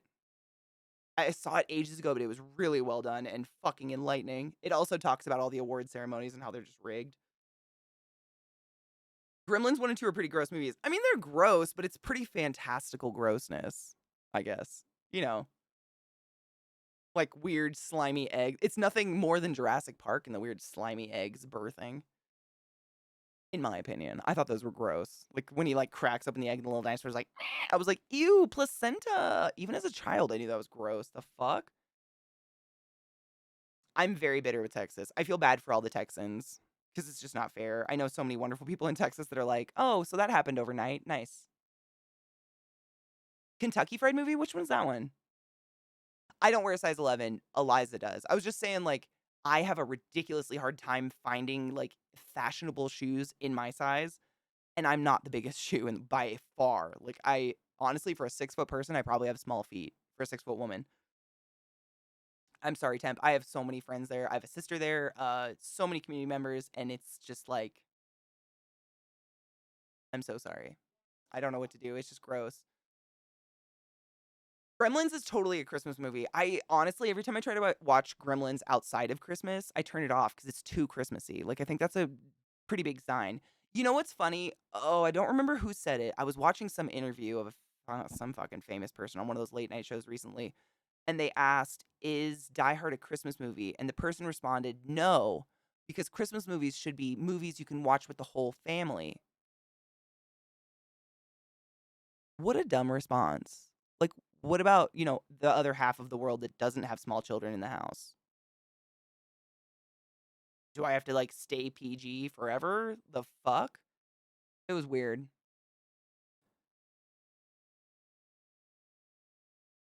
Oh, it was the guys that did Airplane. No shit, I love Airplane. That's one of my all-time favorites. As a kid, I fucking loved that movie. Apparently they do it in Africa. No shit. Ew. Ew. Ew. Ew. Yeah, I agree. That is disgusting. Yeah, it's way too way too Christmassy to be a a not Christmas movie. Like, it's literally like the one chick has like her little nightmares about her dad getting stuck in the chimney and dying. Spoiler for the 30-year-old movie. 30 plus. It came out before I was born. How old is Gremlins? The original one. Fuck. Those are some old movies. Spoilers. Is Hawkeye not a Christmas show? I don't even remember Hawkeye. I think I watched the whole thing, but I don't remember 1 second of it, kind of like Hawkeye. Did it happen during Christmas?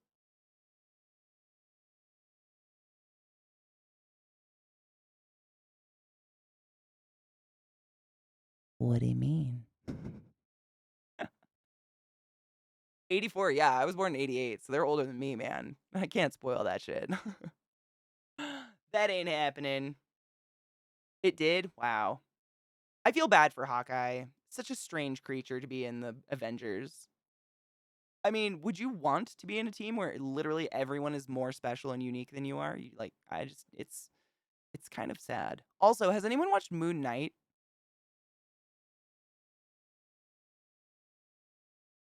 Die Hard's 88. I knew that. I fucking know that. I have a shirt literally that says Die Hard 1988 on it because it's the year I was born. I fucking knew that. Catherine. Bad Katie.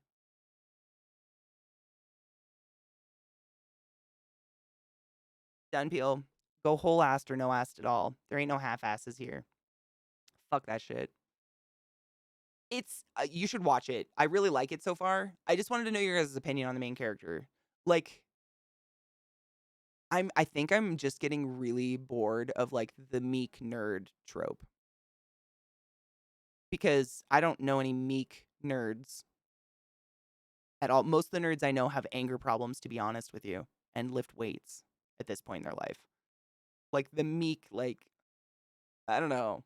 It's good. I like it. You guys should watch it. We'll talk about it when you watch it. I think there's only like 2, maybe 3 episodes out so far. Correct me if I'm wrong. Meek, like, oh, I'm weak and sad and nerdy and pathetic. I can't do anything. That shit, I've never known one in my life.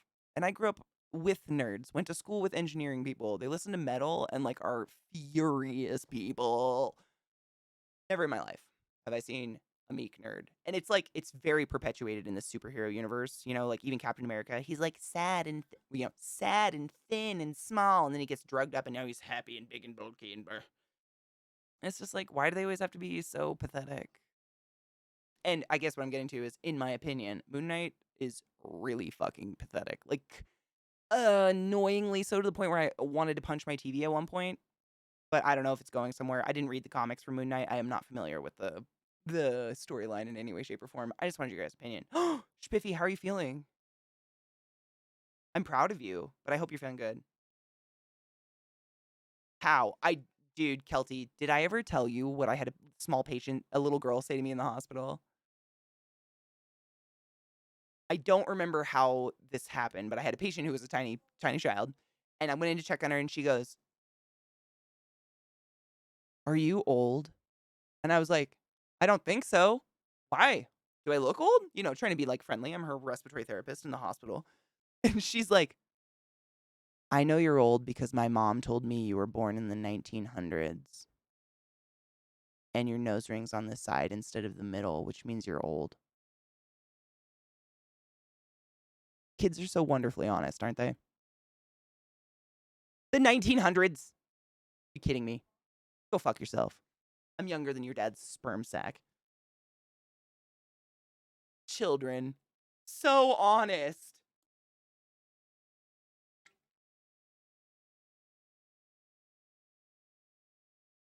And see, that's Meldon. It's like this guy is a self-loathing crumple into a ball. I can't do anything. I'm so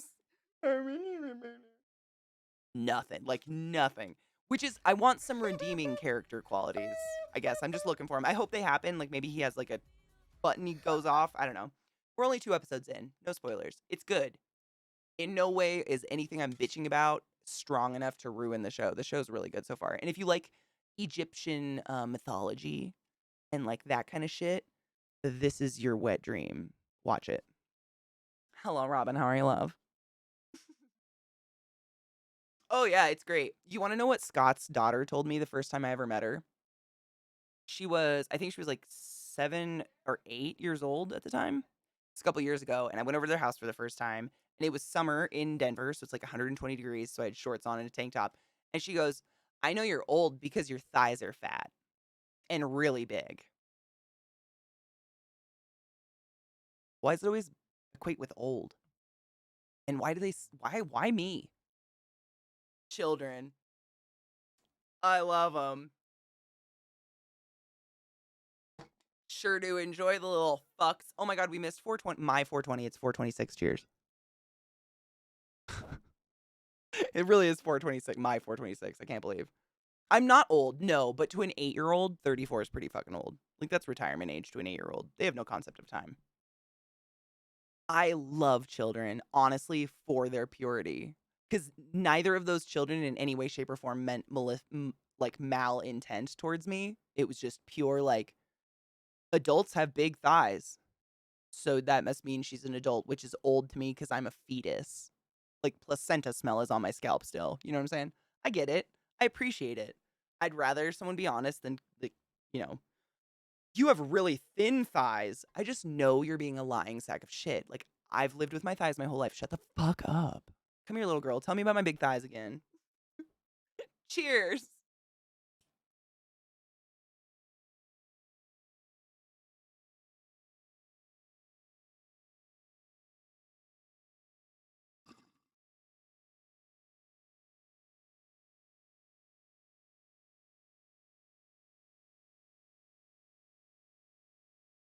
Ooh, really? So, I mean, I don't want to like say how far I am in the show for people who haven't watched. I'm aware of everyone present, if that makes sense. That's how far the show's gone so far. We're aware. And currently, we are Mark in episode 2. I've only seen 2 of them.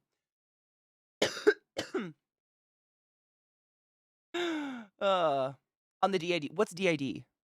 I'm really bad with acronyms. What's the DID stuff? And see, that's the thing. Like, I feel kind of at a huge disadvantage when these shows come out that I have not read the comics on. I feel like a lot of the shows that have come out, just like the offshoot shows that have come out on HBO and stuff, a lot of them are super comic dependent. If you haven't read the comics, I feel lost. Dissociative identity disorder. Oh my god, how many times have I asked chat that? I cannot remember DID for some reason in my life. That's honestly what I was trying to say without spoiling. I'm sure you guys got it. If you know, you know. I'm aware of everyone present. That's got to make sense, right? Yeah. A dud, a fake grenade, yeah. DID. For some reason, every time someone brings it up, I'm like, what's DID? But I know what it is. My brain just doesn't want to remember it for some reason. I've only seen 2 episodes, but I've read the comics, and while they've changed the character from the comics, it's not so much. Really? So he's just as kind of like meek and pathetic? No, but that makes sense. I'm interested to see, DID numero trace. More of that. This is me being non-spoilery. Is it working? Are you confused yet? Watch Moon Knight so we can talk about it, chat. It's terrible. I'm just kidding. No pressure. But really, it is. I mean, it's beautifully done, and I think everyone in it's very entertaining so far. The main dude, who was in Dune, I just don't know his name very well. So no forget here. It's not like George Carlin, which was just furiously embarrassing. I really like him. He's a good actor. He's very expressive. I like his face. Like I like to watch him act. He does a good job, I think. He gets a lot. Not Timothy Chalamet, the guy that plays his dad, the older dude. What's his name? Not the Timothy Chalamet. The old Oscar Isaac. That's another name. For some reason, I cannot remember it, and it's like one of the most basic. Like it's two first names, Katie. Oscar Isaac. Oscar Isaac. I've looked it up every day all week for some reason. He's great. I love. He's just really fascinating to watch. He does such a good job. I'm not going to spoil the show for you guys, but if you've seen it, you know what I mean. Oh, I'm sorry. Oh, he plays his dad in Dune. Yeah, he plays Poe in Star Wars. Yeah, he does. What? Wait, is he Poe? Holy shit, he was Poe. Holy fuck. I just put that together. I've only seen those movies like twice because they were so bad. It's fine. We can all have an opinion.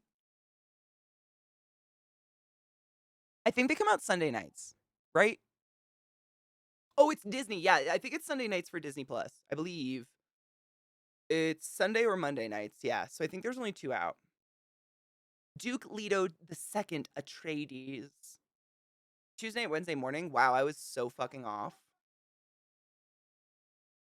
Just ignore me from now on. I assumed. Maybe the last show I watched was Sundays. I don't know. I'm excited to watch the third one. I feel like once you get third episode in, like you start kind of picking up speed. I'm excited because the first 2 episodes are really, really good, but it's a lot of character building, obviously. Like they're trying to give you a lot of information in a very limited amount of time, which I totally get.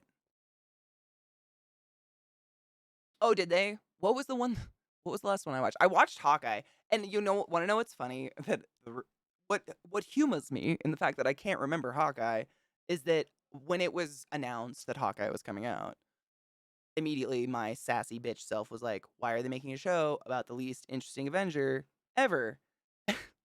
Because I'm an ass. And then I was like, "Wait, I take that back. That's a mean thing to say. Some people like that dude, which is I'm not one of those people. Yum your yums, I'll yuck my yucks, whatever." But I think I said it to chat actually. I was like, "But if the show's about Ronin, I'll probably dig it." Totally ended up being all about Ronin, and I fell asleep. So that's life for you. I fell asleep during Dune too. The new Dune movie. I have not seen the whole thing at one time. I cannot make it. I fall asleep. It's very peaceful. There's a lot of like strange low like vibrating tones throughout the whole movie that they like use as like atmosphere building, but it's the perfect like white noise to just put me the fuck to sleep. It's crazy. Wild. Check your posture, bitches. No bra can do for you what posture can do for you.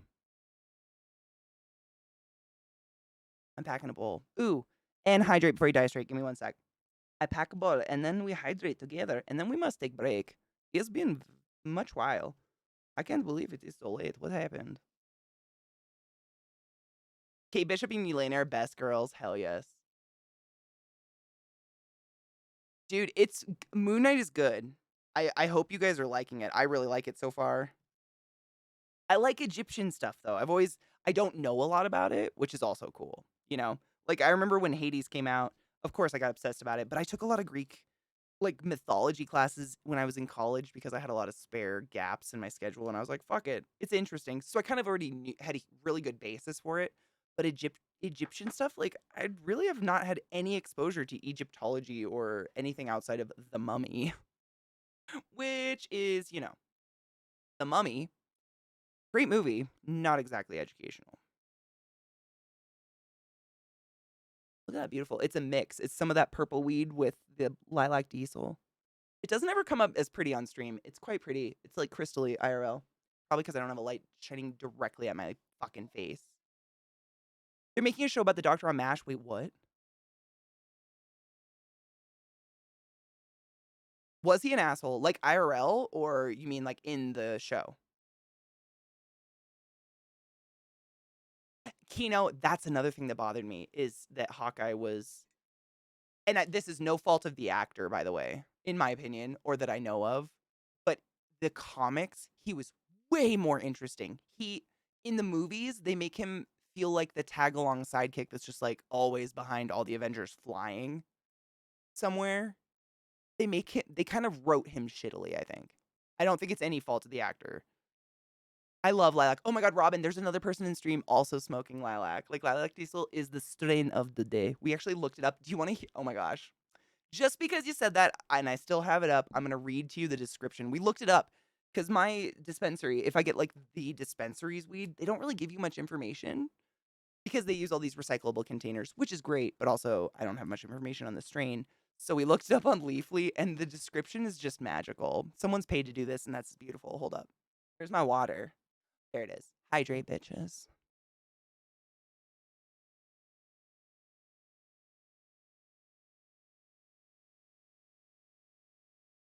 Sour Diesel's another really good one.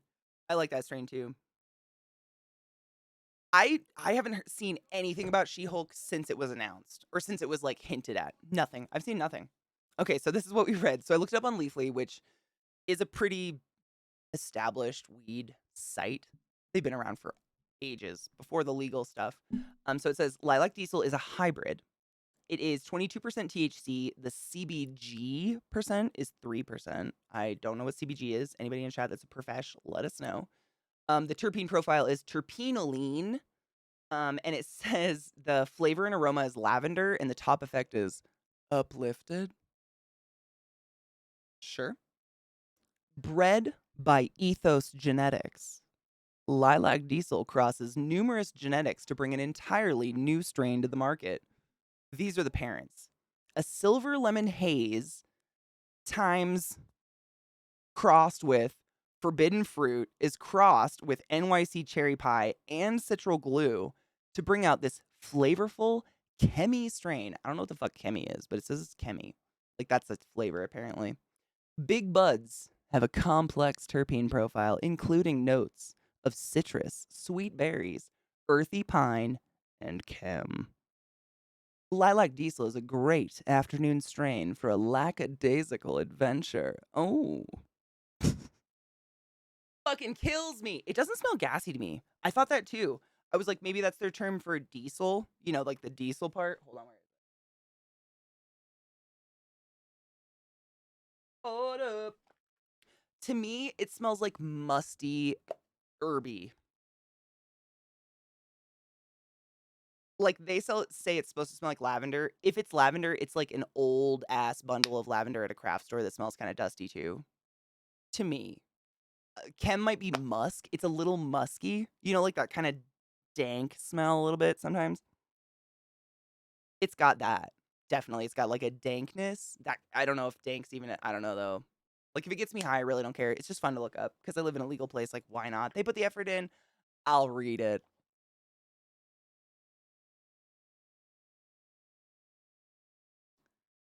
Gassy. I'm feeling a little chemi tonight, honey. Ooh, Canna. Oh, so this is the CBG vaping gamer. Thank you for the education. So it's, please excuse my pronunciation if this is terrible. Cannabigerol or Biggerol. I'm going to go with Biggerol probably. Cannabigerol is the CBG, is a type of cannabinoid obtained from the cannabis plant. It's often referred to as the mother of all cannabinoids. Oh, this is because this is because other cannabinoids are derived from cannabigerolic acid, CBGA, an acid form of CBG. Oh, that's really interesting. Thank you for educating us. See, none of that information was on my actual little container tag, so I'm excited we looked that up because that's cool. I didn't know. 7 grams. Oh my god, but like, wait, don't go to space. Don't die. Dude, Robin, I'm saying, like, who the fuck gets to write this flowery shit? I could sit there and smoke weed all day and then write something interesting while high. Lackadaisical, nobody sober is going to be writing the word lackadaisical in a professional sense. Bitch was high off their rocks. Welcome back, Brandon. How are you, love? How was it? Was it terrible? Dude, I know. She's such a goofball. I love homework, dude, and I do it. Don't even I do it though. I love that stuff. I'm always learning and researching something. It's my crack. Ooh, it's non-psychoactive. So this is another like definition of it, I guess. Is a non-psychoactive cannabinoid typically most abundant in low THC and high CBD cannabis strains, Katie, including hemp. Like THC, CBG reacts with the cannabinoid receptors in the brain. CBG, however, acts as a buffer to the psychoactivity of the THC by working to alleviate the paranoia symptoms caused by higher levels of THC. Interesting. So it's similar to CBD. I mean, that's always theoretically what I've learned CBD does, or what I've been told, and from experience. I know she's oh, big stretch for a bill. This couch fits 4 adults. There's a trick on the ground. Oh. My spider's still on his back. He hasn't popped out of his skin yet. I'm upset.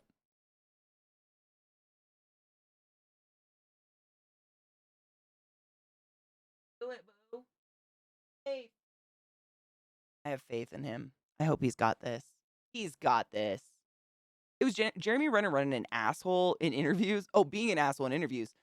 Back around 2012 or so, he said he didn't want to play a deaf, hard of hearing Hawkeye because he didn't want to play a character that was weak or broken. Ew. He said that?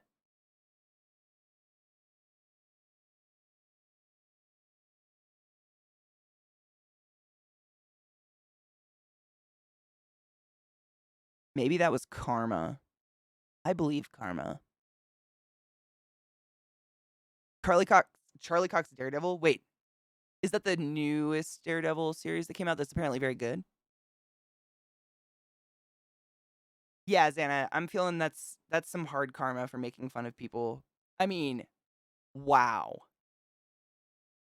I don't want to be hard of hearing because I don't want to be displayed as weak or broken. My opinion of Jeremy Renner changed. We need to take a break and I gotta pee really bad. I didn't want to disturb this wonderful, peaceful behavior that's happening over here. But Mama's gotta piss like a motherfucking racehorse.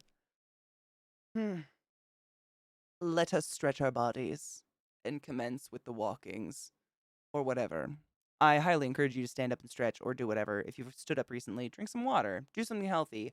I, every couple of hours, take a break, stand up, let my dogs pee, and I run a 3-minute block of ads because it keeps this platform free. Free.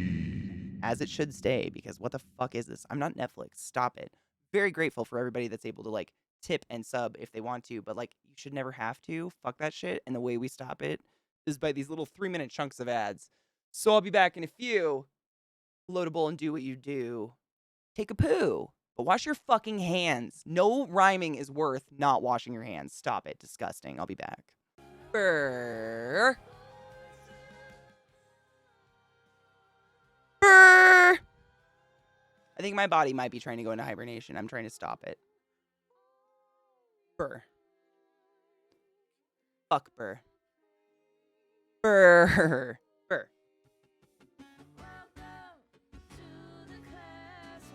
Smells awfully. Fucking minty in here, bitches. What's up, Minty? Thank you for that resub. That's beautiful. 32. What the fuck? Have I even been streaming that long? Welcome, Slut. Did you take your joy today? Never forget to take your joy, and I guarantee your day will go as smooth as velvet. Brr. My hands are so cold. I'm going to shove them in my leg warmers and wait for a minute, because fucking cold. Welcome back, everybody. It's so cold. I'm done. I'm done with winter now. I'd like it to be over, please. Auspex, how are you, love? A professional plan spoiler? I mean, I'm one of those people that, you know, this may be deemed as horrifically negative, but I fucking love when someone cancels plans, because that means I get to stay without pants on, and that's my favorite way to be. It's so cold. I don't know if it's, I mean, it's obvious. Global warming's obvious, yeah. But I think mountains, living in the mountains is just like, I don't know what the fuck's gonna happen here. Winter has gotten to every part of me. It's crazy how cold my legs get, and they're so big. Like, I have, all my body fat is on my legs, if I have body fat. Freezing, which is why I have the leg warmers. It's crazy. Nameless, how are you, love? Dude, we've been talking about weed strains and shit. I was reading interesting strain descriptions. They were quite hilarious. quite lackadaisical, if you will. Scroll up in chat. Oh God, what happened? What's happened?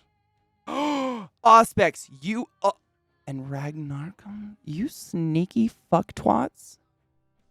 Tit farts. Try to sneak shit past me. My spies will let me know, you sneaky fucks. Rag, a fucking year. Thank you for a year of friendship, support, and classic consensual everything, because nothing is sexier than Hail the Dank Lord. Cheers to that. And fucking Auspex gifted 11 subs in chat. You sneaky hoe. Cinemuis, Wookie, OE Tiger, Stresspresso, Catalina, Console, Water Dragon, Mr. Spiffy, Spencer A. West, Toro Magi, and Xana Huntress. Refresh the channel. For an entire month, you've been gifted by Auspex the ability to not have to watch any ads in my channel, which is amazing. Because I usually play some pretty dank music. You get to hear it. Incredible. Emotes. Wow. They're pretty dank, if I do say so myself. Sometimes I feel bad that I use my emotes so much, but I kind of like them. What a coincidence. You sneaky fuck. Thank you, Auspex, for gifting these wings upon all of these wonderful people. You wonderful hoe. I'm getting feeling back in my hands. I'm excited. Ooh, what were we talking? What were we just? Oh, we were talking about. I looked up. I think we kind of pretty much learned what it is, but I'd love your input on it. We were looking at Lilac Diesel because I said that's what I was smoking, and a couple people in chat also are smoking Lilac Diesel, and it's one of my favorite strains, but I can't say why. Like, obviously, I don't know the ins and outs of Mary J's like you do. So I looked it up on Leafly to just get a brief description of it. And it said it was 3% CBG. So we were all learning what the fuck CBG is. And it sounds like it's pretty similar to CBD, but like stronger and in smaller amounts probably. Eye sneakers, like all the time?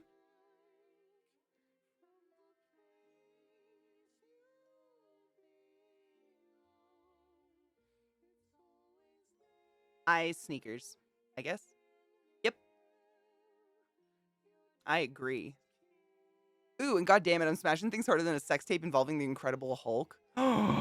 What would happen if he hulked out? Like in the stop it. How have I never thought of that before? All right, that's gonna haunt me. It snowed in North Carolina. The fuck is going on? Oh, it's global warming. I remember. Oops. And I mean, no, I don't know if it was by choice though, man. Oof. Or they were all ready. Like maybe they were like, "Are you in yet?" And they were like, "Yeah."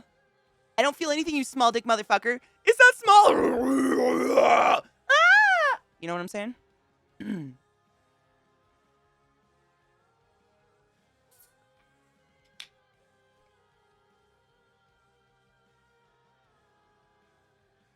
Nah. I could see it. I could see Zoe coming up with something like that. Zoe is quite clever and ingenious. CBG is looking more like a more potent form of CBD, which would be nice because it's easier to isolate. Yeah, that's kind of what I got out of the information we were reading. That's cool. Listen to this description, though. You'll love this. The description's just so flowery and hilarious because, like, I don't know. I want to be paid to do this kind of shit. It's funny.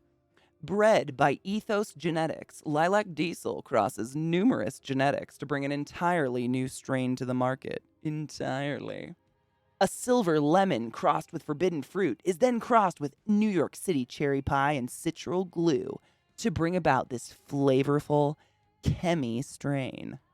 Big buds have a complex terpene profile, including notes of citrus, sweet berries, earthy pine, and chem. What the fuck is chem? Do you know? I don't know. Lilac Diesel is a great afternoon strain for a lackadaisical adventure. You show me a non-stoner who uses the word lackadaisical. Literally, it'd be like the most ultimate breeding porn. I could see it. Oh, yes. They are sneaky. Oh, I mean, yes.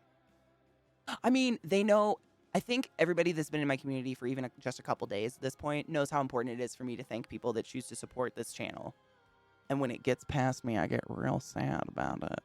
You sneaky bit. But there's some sneaky cunts in here. I see you.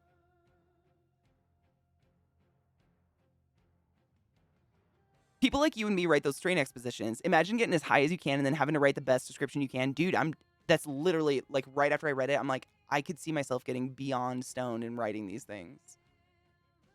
I could do it.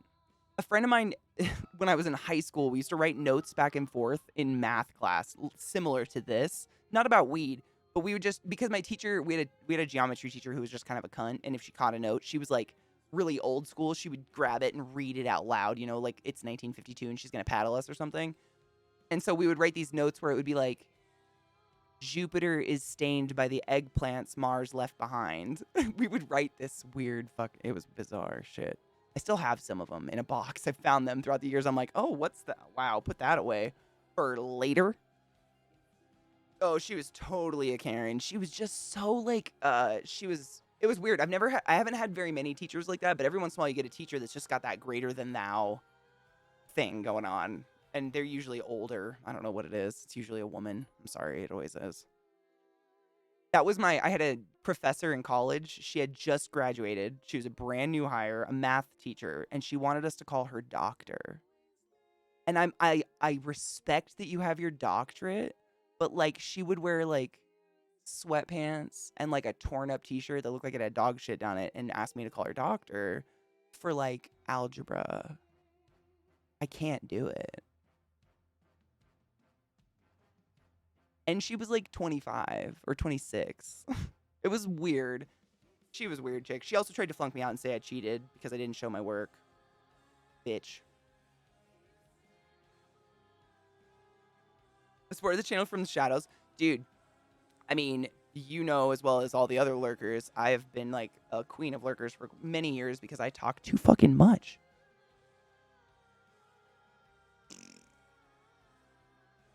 We grew it, but it was very hard to stabilize the genetics. Oh, really? To grow from clones. Best to be grown from seed, but that poses its own logistics and issues. Interesting. I have read this many times, like in terms of growing weed, like the difference between growing clones versus seed. What really, like, what happens? I'm trying to say, like, what's the downside, I guess, to either? Like, what happens that would make you go one way or the other, and why? I don't understand why a clone wouldn't be able to be just a perfect plant. And that's, I guess, I would like education if you know. No stress. I'm just curious. Me too, Kino, but I also would never insist a bunch of freshmen in college call me doctor. It was weird. No one called her doctor. Like, not one person. She insisted, but no one did it. It was just, and it's like, you know, I didn't go to a school where that was the culture by any means. Most of my teachers would beg you to call them by their first name. Most of my professors in college. They were all really just kind of like very chill, normal people that wanted you to be educated more than look good while educating you, I guess. So it was bizarre for me personally. It wasn't that like environment where that would happen, you know? A doctor is someone who like touches you inappropriately and gives you medicine that may or may not do anything. It is not the chick in sweatpants teaching me math. I have nothing against sweatpants, by the way. She didn't look like a doctor. That was it.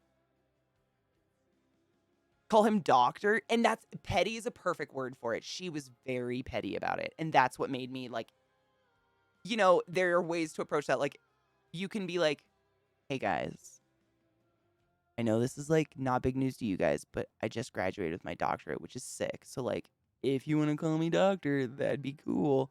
Guarantee everyone would call you doctor because they think it's funny. But the way she went about it was snotty and petty and weird, and she was just all over, just kind of a petty bitch. I didn't like her. Not a good teacher. Not my favorite. She wasn't hot at all. No, not at all. Mm-mm. Nope. She looked like a hamster with alopecia. Again, no hate towards alopecia. What a horrible disease to have to suffer. Huge sympathy goes out to anyone out there that suffers any form of hair loss that is not under your control at all. Terrible. Terrible. I can't even fathom. It stresses me out. my heart goes to you. But that's seriously what she looked like. And just an angry, bitter face of just all the time. Not a pleasant person. And I'm a firm believer that, like, who you are in person, like who you present, can firmly alter what we see on first glance. You know what I mean? If that makes sense. It's kind of like how someone isn't necessarily attractive to you at first, but once you get to know them, suddenly they're the sexiest person in the world because of what comes out of their brain and mouth. Kind of like that. And she was just like the package of bad. Just bad attitude, mean person, not very helpful, not a very good teacher, petty as fuck. Looked like a hamster that went through the dryer. They're just not nice, you know? Ugh. It's so easy to be fucking nice. It's pretty easy. Even like fake nice. Hi, Theater Nerd. How are you, love? I've got a top that says, not that kind of doctor, because I'm a PhD. That's beautiful. I'm not in the title kink, but they call me that if you like. See, like, I have no problem calling someone. It was just, some people just come off kind of entitled and weird. I didn't go to a school like that. Like, it'd be one thing if I was at some fucking Ivy League college where everyone was an entitled prick, and that was the culture, was entitled pricks. Sure. But, no. No. And then she tried to flunk me out. She was a bitch. I got an A on my test, by the way. She was a bitch. She also would say about a degree she's getting casually and then share cool things she learned from the education she continued to get until she would get at like 40-ish. That's the cool shit. That's the way to go about it. I mean, this woman was like the epitome of the actually person. You know what I mean? Like, you could get the question completely right, but because she had to somehow like place herself over you, she'd be like, actually, you could have done it like this. Even though you were totally correct. Have you ever been around someone like that? I very rarely, but few in my life, where it's like they're like a physical one-upper or some shit like that. It's just maddening because I never approach a situation, conversation, anything competitively, I guess. And when I'm just having casual conversations with people or trying to get help on a math test because I'm paying you $5,000 a quarter to teach me this material, and you act like a petty cunt, what happened? Why are you a teacher if you don't want to help anybody? Chef is totally different. Doctor is one of those titles. It's kind of interesting. It's weird, though, isn't it, that we call, like, medical people Dr. So-and-so, but everyone else that has a doctorate, we don't really call Dr. So-and-so unless we're just announcing an official title. It is kind of interesting. I never really thought about that. I would never want anyone to call me RCP Katie. I don't like it. RCP Katie? Nope. I'm out. Just Katie. I'm good. I never cared either. Like, I just want to get paid and get out. Like, but I've never been around people. Respect my authority. I've never been around people that, like, do that. So I guess I just didn't, like, grow up learning how to respond to it. So when I see it, it just comes off icky to me. I'm like, ew, why do you think so highly of yourself? What's wrong with you? When in fact, it's probably just a deep-seated insecurity within themselves that makes them portray this icky, like looking like a hamster. Chef is a rough title. Honestly, like, I can't think of one that causes actually more physical blood. I don't know. Maybe other than the doctor, but it's not even their blood. For the big bucks, I mean, maybe. Meldon, dude. I actually, coming home from TwitchCon one time, a kid on my airplane, it was actually the last TwitchCon I think I ever went to before COVID happened. I was coming home on the plane and some kid started having a fucking heart attack. Like, I'm not kidding you. Stewardess goes, "Is there a doctor on the plane?" Not one single person said a thing. I waited. I fucking sat. I was so hungover and I was tired. If you've ever been to a convention, let alone TwitchCon, you fucking tired. Like, you don't sleep. You're just up all the time. I was so exhausted. I, like, no makeup, just hoodie on in my seat with earphones in. I heard that. Waited.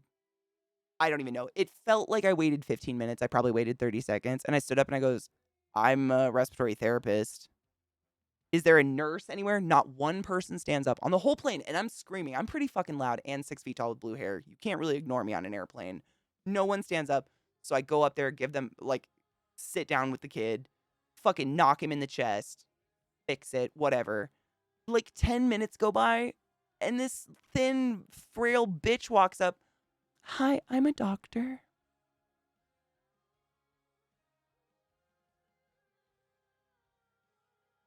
It was far too real for life, to be honest. It was way too like the hospital for me to handle, like emotionally and physically. Far too similar. It was, yeah. Yeah. Ooh, this is going to be a simplified explanation. Growing from clones is taking a clipping of the plant in vegetative growth and using butyric acid, I think that's how you say it, and rooting hormones to force clippings to grow roots. Growing from seed is just that, growing from the seed produced by gametes. You're looking at sourcing your plant's genetics from mitosis versus meiosis. If a plant has been grown with unstable genetics, the clipping clone will propagate and exacerbate these genetics flaws. Okay, that makes so much sense. That makes so much sense. Thank you for that. No, that makes a lot of sense. I have a mild biology background, so I understand, like, I didn't need the explanation of the words. It was good. That makes so much sense to me, honestly, because I've read about it, but they never say the why. And I'm a very much a why person. They're always like, this is the advantage to clippings. This is the advantage to clones. This is the advantage to seed. I didn't mean clippings. I meant clones and seed. And I'm just like, but why? That makes a ton of sense, and I like them. I like it. I will make the custard. Shut the fuck up. My mind immediately goes to South Park. I know. Poor chef. Didn't he pass away? I have a boner for spending money, so I earned this fucking title, and you will fucking call me it. Dude, word on that, though. I'm more embarrassed by all my education I spent money on, because, like, I just don't use it. I love being corrected, because it's like, thanks for showing me a new way to do something. I do know some people that insist on their titles. They don't get involved. They don't get invited to the good parties. I agree. But I think there's like a way to go about correcting someone where you don't come off as a pretentious prick. I'm sure I don't need to tell you that, but there's a way to be like, oh my God. So like octopus, blah, blah, blah, blah, and like add to the conversation as opposed to just, I'm right and you're wrong. Some people, and I don't think it's on purpose. I think it's just some people just grew up learning that's the way to go about it, and I don't like it. Personally, it just makes it's like demeaning. You're like, that's really cool, but like we could have we could have had a nice conversation. You didn't need to make me feel like I'm an idiot. Actually, you know what I'm saying? Yeah, like it's like a grander than thou. It's few and far between, but I've met a few people like that, and it doesn't matter who they are. Like one of these people was literally the operator at Lowe's who had a gambling addiction, spent her entire paycheck gambling all the time. But like you could not have a conversation with her because she was only listening enough to pull her own story that was better than yours and taught a better lesson than yours, no matter what. I mean, you could say the dumbest shit. Like, I got a new chair. I probably got a better chair than you. I got it 3 weeks ago. I wanted the casino, constant. To the point where you would avoid eye contact like a dangerous dog. Like, you just didn't want to make eye contact because you knew the conversation was just not going anywhere. Actually, the square root of a square. Yeah, I mean, I'm not going to let people walk around spewing false information, but you can be nice about it. There are ways. As a non-binary human, I rarely correct people because I'm afraid of sounding like a prick. I only do it if it's something dangerously stupid. Like to where I'm like, if they say that to someone, someone might die. That's the only time, and I usually phrase it exactly like that. Like, normally I don't whip out my 9 years of education, but what you just said is frighteningly wrong. So I'm just gonna like lay out a fact real quick. You can take it or leave it, but I can't say I didn't try. You know what I'm saying? Because a lot of people these days, everything's take it or leave it, even like science, which is weird. Like, where did you go to school that history was optional? Hello, Rag. How are you, love? The master of it was a former professor I had. Ooh. A Greek guy. He called everyone doctor jokingly. That's dope. He had 3 doctorates, and you could smell the sarcasm from a mile away. And that to me is I would see that eye to eye and be like, I feel you, and I'd probably call that person doctor because like I feel that. I get it. One way to bypass generational genetic snowballing you will hear about growers having a mother plant that clones can be taken from for many months or even years. I have read about this, yes. If it's manicured well, this original generation will have hundreds of thousands of clones taken, but will end up looking very strange and bushy. I've heard that, yeah, because it's basically like massive incest, kind of, or asexuality, or whatever the fuck you want to call it. Yeah. I've read about that very, very lightly, but I have read about that. It's very weird. That's a serious social fear that I give off that impression because my way of attempting to bond is by telling a similar story. I'm not trying to one up anyone. It's more like, hey, I also have experience. I don't think, I mean, nothing you've ever typed has ever come off as one uppy or pretentious or any of that. So I think you're good. I would have made fun of you by now. Trust me. I have no problems calling that shit out. I think you're good. I do the same thing. Like, I want to be part of the conversation. But I think, like, most of us that have spoken at one point or like listened, we know how to form a conversation with someone that doesn't make us come off as I'm better than you. You know? I think it's cool too. But like I want you to share another story. Like I'm not looking to one up you. I just think it's interesting that a lot of the time we all have really similar like stories. We all live very vastly different lives, but a lot of the times we experience very similar things. And that's interesting to me. I think it's cool. Getting seeds is easy, but requires a space that will not contaminate the rest of the grow with seeds. Ooh, because then everything would seed, right? And then you just be fucked. You also have to be very diligent about getting quality seeds. Colloidal silver can force a female plant to be male. What? Colloidal silver, like in the soil? That's fucking wild. Will make it actually change into a male? That's amazing. What the fuck?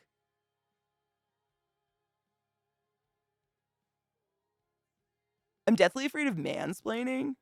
I'm gonna be honest, I don't think I've ever been mansplained to. Once in a while, Zach tries, but usually he reads the expression on my face before he gets done. And he knows what's up.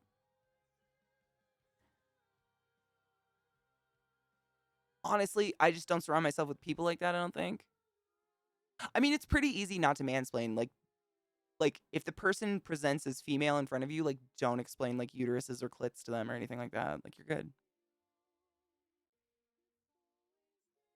I might. I mean, I might just intimidate the mansplain out of people. I don't know. Or I'm very like openly kind of sarcastic. So usually if someone tries to begins the mansplain or begins the one upping, I will very quietly slide in a pause in their explanation, you know, oh really? Do go on with that. And if they don't catch on from my facial expressions, my tone, nothing, they're too dumb for me to even try, so I don't care anymore. But if they catch on, they stop. They get it. Dude, I ADHD overshare all the time, but I've never ever thought of oversharing. I mean, mansplaining to me is like you train is someone who has never experienced life as a presenting female, front-facing presenting female, trying to explain what life as a front-facing female is like. Like if someone came up to me and was like, getting kicked in the balls is way worse than period cramps. Like I can't say period cramps are worse than getting kicked in the balls, and you can't say getting kicked in the balls is worse than period cramps because neither of us have the other one's junk. So shut the fuck up. However, I'm pretty sure that what my body does to give birth is probably a little bit more extreme. I don't know. Shut the fuck up. But I think I chase those people away because I make them feel as dumb as they look very quickly with the looks on my face because I have no poker face at all. So like if you're saying really dumb things to me, you will know how dumb I think they are awfully fast. I can't hide it. Like it's been a character flaw. So maybe those people just don't want to talk to me anymore because I don't eat it up.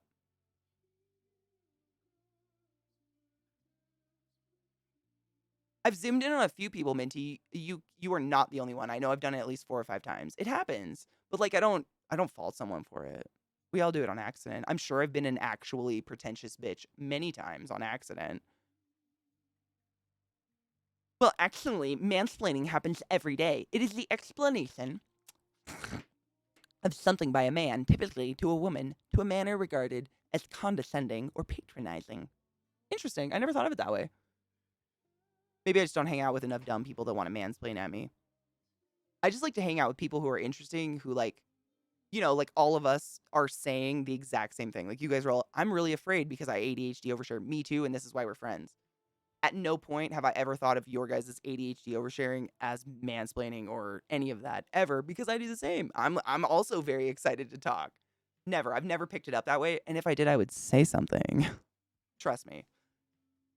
Like when people come into my chat and try to tell me about the science of lungs or breathing or how your heart works, I will often ask them to go on. Honestly, I just want to see what kind of bullshit they'd spew. I want to know. I want to know what love is. Why aren't they donatable? I mean, it's a full package, isn't it? Technically, it's just some seminal vesicles. I don't see, I don't know. I assume like the nerves of the orgasm, prostate, and the balls all have something to do with something. So maybe that's a mess. I don't know. I know they can make some pretty amazing testicles. They make them for dogs. Did you guys know that? That some people get their dogs fixed and get fake balls inserted? Will go on. It's been 84 years. Yeah, like that's a lot of nerve nonsense. Like it's one thing taking a penis and turning it into a vagina because you were born wrong. You were born, with a mind that didn't match your Jenny nanas, whatever. Wow, Katie, Jenny nanas. Can't speak today. But creating or like reattaching, I don't know. There's a lot of nerve things. So I'm sure I don't need to tell any of you. There's a lot of nerve shit going on when it comes to a good cum. To be frank. Why are we like this? Shut the fuck up. She's pissed because Zach took a break and didn't let them go outside. Not my problem. Bitch, I love my dogs so much, just so you guys know this. They're just crawling up my asshole today, so I'm irritated with them. It's fine.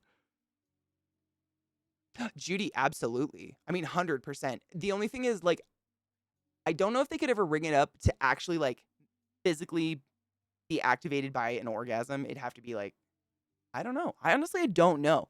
Plastics surgeons are magicians. You guys know, I've seen a penis built out of forearm skin. Like, I can't say they can't do things because, wow, they really can. And I did see a guy, now this isn't the same, and this is kind of graphic, so if graphic ball things bother you, maybe mute for 5 minutes. But I worked in a surgical unit, lots of trauma surgeries, and for those of you that were around during my Hopkins days where I was streaming and working there, you'll remember the days of the rotten scrotums. It was like a joke at the hospital that every time I came on for a 6-day run of shifts, every day I'd get a new patient with necrotizing fasciitis of the scrotum. It was crazy. I don't know why. It was me all the time. But sometimes if it's caught early enough, they will remove all the scrotum skin and plant the balls into your thigh skin just to keep them good while they like build you a new scrotum or whatever. I've seen that, but I've never seen the whole thing severed and put back on. I'm interested though. Someone's got to be working on it because 100% agree. I would assume most trans men who wanted children would love some working balls, but I'd also assume they'd want it to be their genetics. And I don't know how you could work with that. But science is amazing, and I am by no means a plastic surgeon. They had reattached John Bobbitt's John Bobbitt. Ooh. Did you see the porn video? Just curious. Not for judgment, just wondering how the dick looked. And I wonder if it had the same sensations and stuff. I don't know. Dicks are just different. Seriously, like, not to shame the UD booby people, but dicks, like, the way they're made is real weird. They're just this unique, like, spongy tissue that swells. So reattaching all that nerve nonsense, I just don't know. I'm curious if it has all the, like, because scar tissue doesn't stretch at all. If you've ever had stretch marks or scar tissue, you probably already know this. Scars usually look puckered and they don't quite look right. So if you have scar tissue on skin that's sole purpose is to expand,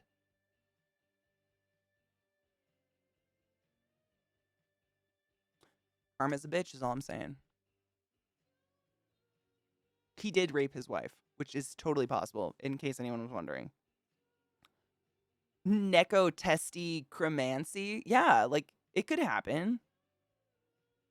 Maybe.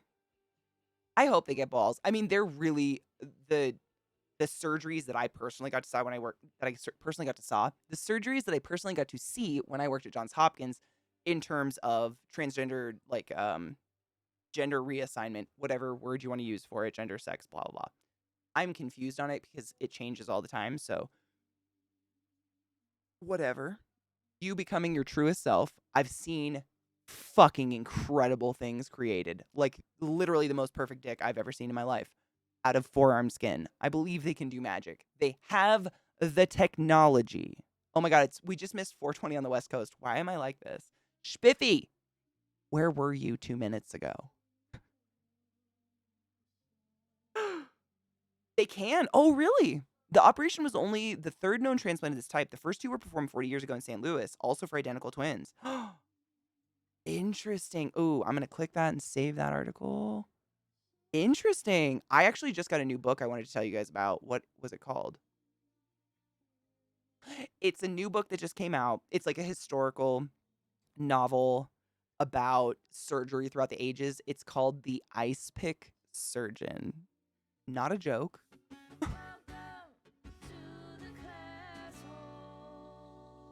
Hi, Katie. Gov Weed, my lover. How are you? Cheers, BB. I think this is still lilac diesel, isn't it? Oh, it's a mix. It's like it's the purple and the green. I remember. It's lilac diesel and Cherry Hills, which is an extremely purple strain. So that's why it looks like gray, but I swear it's brand new weed. Cheers.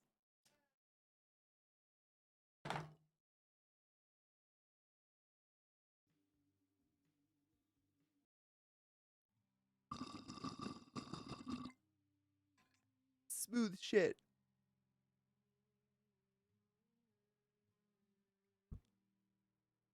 How do you press it? Like, does it become solid? I've thought about that because I have a shit ton of keef.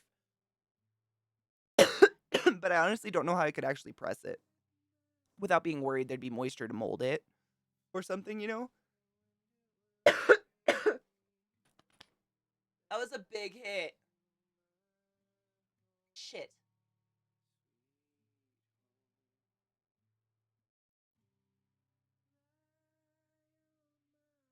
She burns.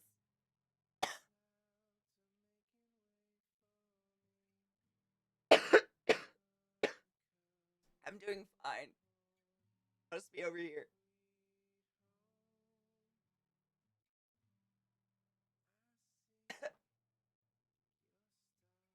That was a Bernie one. I'm going to sweat.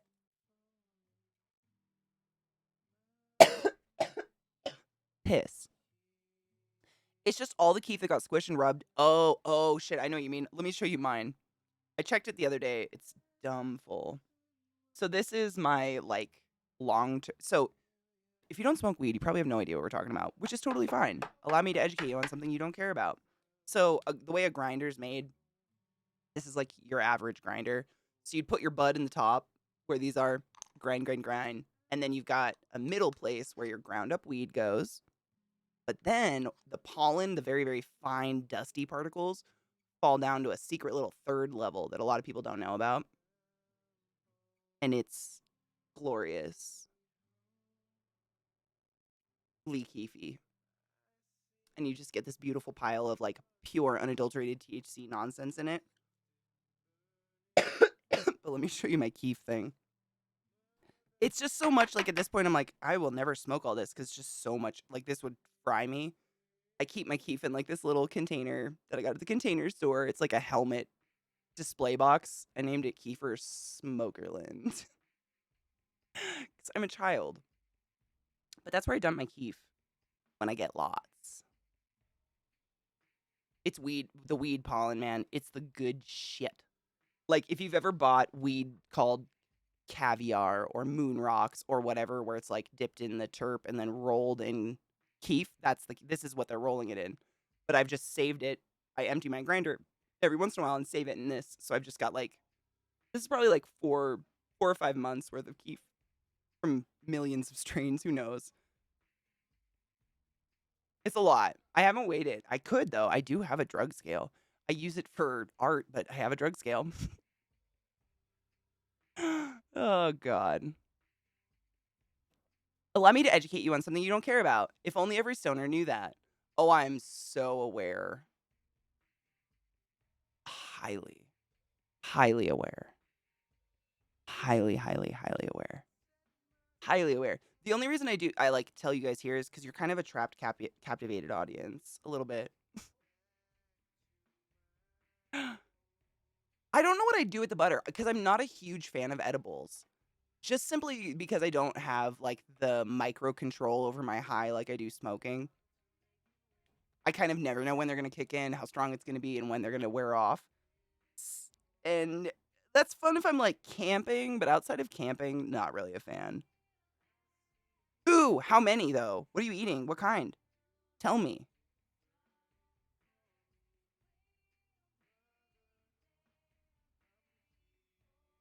That's true. Brie made good edibles. That's true.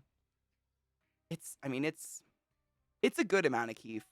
It might not look like a lot, but it's too much keef. And it's nice to keep, but unless you can guarantee like an airtight, dry environment, you always run the risk of mold with anything organic. And I do not want it to mold. That'd be so sad. So every once in a while I shake it and air it out. um Well, when I see the word brie, I just thought about cheese and got hungry. My bad. Oh, I mean, it's easy to find. Like, I still got great weed when I lived in Maryland and it was illegal, as I'm sure you do too. But there's something to be said about just, I don't have to hide my weed or my habit. I don't have to smoke in my backyard and be scared of weed. The brand is called Band and they're square gummies with nerds in the middle. Oh my God, cute. 100 milligrams a pack. I'm eating 3 packs. Oh my God, did you have a bad day? Are you going to be okay? I've never eaten that much edibles in my entire life. I would be in space.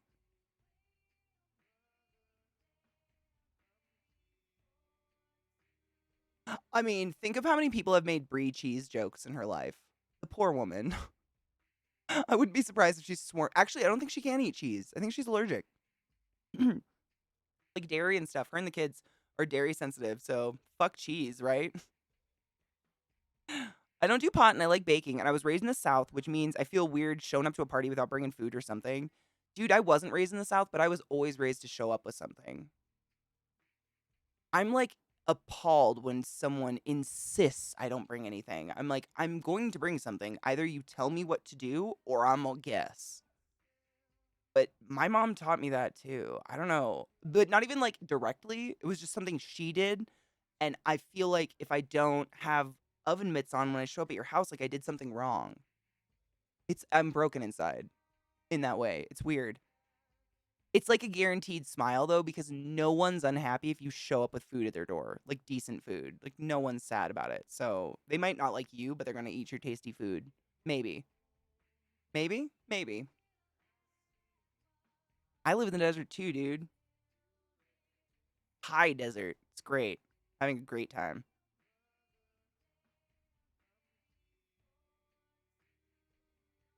I hope you're all right. Do you have CBD at home just in case? Not that I'm worried about you, but that would fuck me up. Oh, yes. Oh my God, you should make like oh my God, what are they called? It's like an inspiration board or whatever, a dream board where you just like chop apart books and magazines and you make a board of all the prettiest stuff out of all of them. I'd love to see the results of that, you high doing that. That'd be incredible. And then turn into what's his fuck from It's Always Sunny, all the red lines all over it, make people think you're crazy, but really it's like a spirit board of like, these are my inspirations. Nah, dude. One of my brothers lived in Phoenix. That's where he died. That's a cement, like, prison. I've never seen more cement in my life. Not a terrible city. No hate. But wow, that's a lot of cement. Even in New York, they don't have that much cement. Like, there's some brick breaks it up. You know what I'm saying?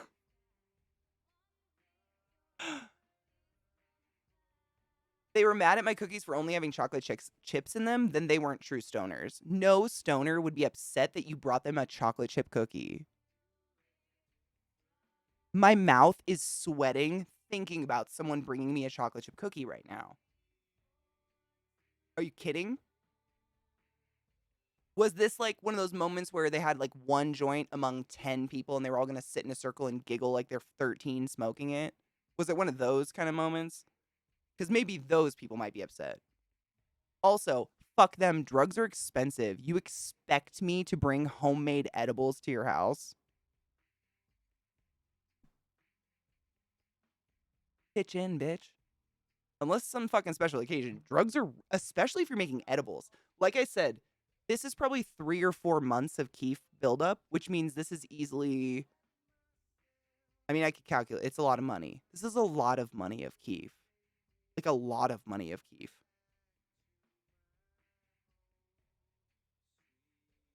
Flagstaff's really cool. I went up there. A girlfriend of mine went there after college, and I think she still lives there.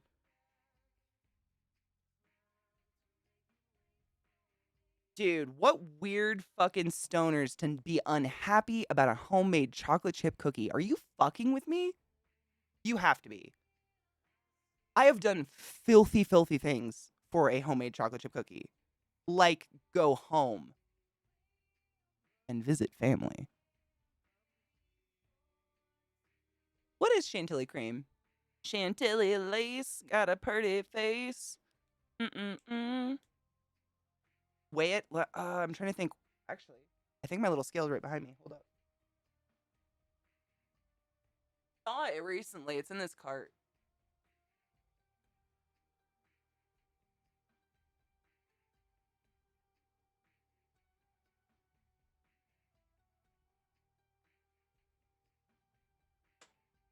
This is the Cartlay skincare. Please don't judge me.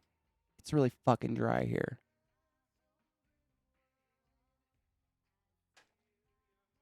I know my scale's in here.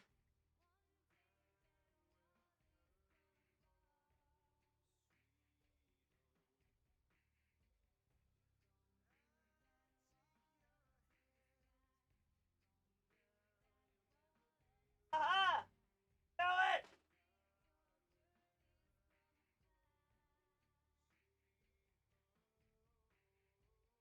Okay, but like, how do I zero it? I don't have another one of those containers.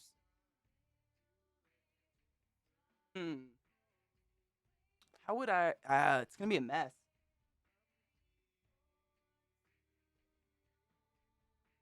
Watch out, Bill. Hello, Sarah. How are you, love? Yeah, see, gamers, none of that is a no from me. Like, I probably would have started eating them before you got in the door and I've been like, you can go. I got what I needed. You can stay, but like, you can go.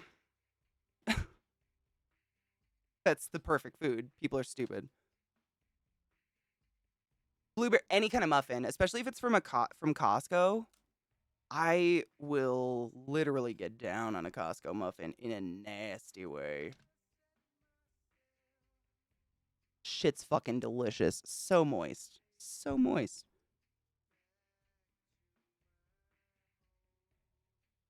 So moist. Anybody bothered by the word moist? I'm not, as you can tell. I mean, I'll weigh it with a little box, but I don't want to like pour it out. It's dust, you know, it'll fly. But I don't know what this would weigh. I'm trying to think. I'm literally just looking around my desk. Like, is there anything that I could pour it into that's like encased, you know, so it's not like bloof. That I can pour it back out of as well. That is a key. Nemos, this is my keef. This is my keef, my long-term keef that I pour into. Everybody wanted me to weigh it, so I was going to try to. I have a little drug scale. I named it Kiefer Smokerland because I'm a child. But I was just going to weigh it to see what it weighed. I've saved it over a couple months. I think 3 or 4.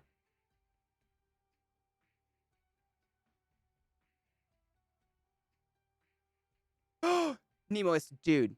Okay, ask her if she has a favorite or if that's a stupid question. Because I still can't say if I have a favorite because they're all so good. Like, My instinct is to say chocolate chip, but I would not turn down a lemon poppy seed or the apple cinnamon whatever or any of them ever.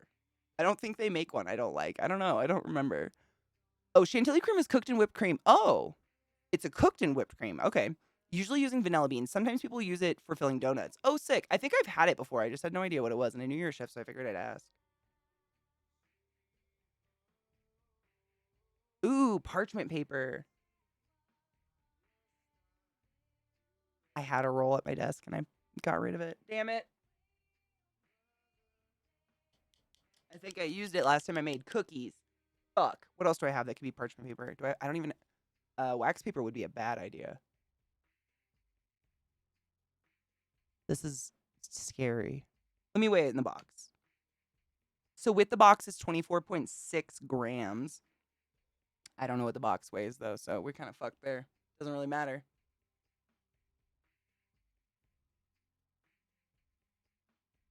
I don't have a twin container. I know I did.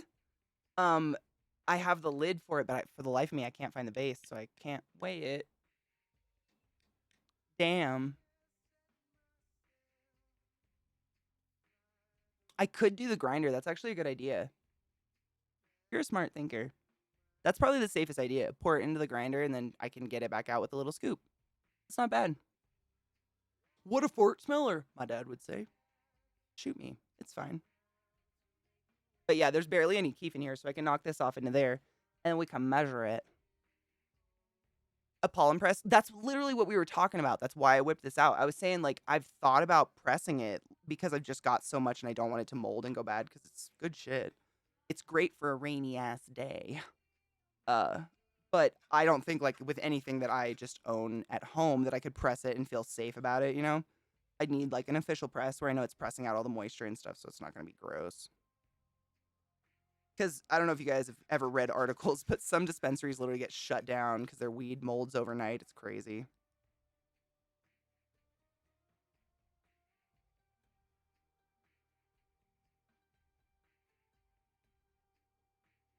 But doesn't the wax get in it?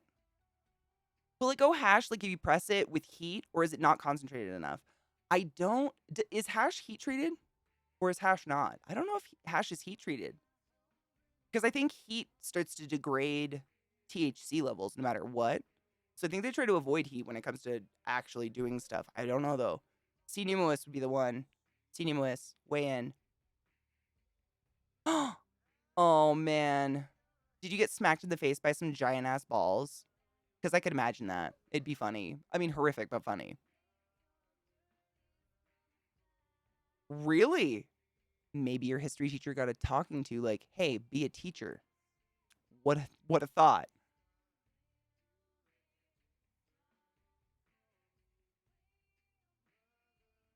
Okay, so question was, if you press it, does it turn into like hash, or is hash heat treated? Basically, like, what is the difference between hash versus just like pressing this stuff, pressing the keef, I guess. Ow. I mean, Sarah, I've done that before, and you know I didn't get results. Like I mean, my professor straight up told my class, like, I'm pregnant and I'm quitting next quarter, so I'll be around as much as they require. She just, I mean, it was terrible, and that was OChem. Shoot me. That is one of the, in my opinion, the class you don't want a shitty teacher in. Chair confirmation haunts every bit of me forever. I have to clean out the grinder bottom so I can zero it out and then weigh it. It's fine.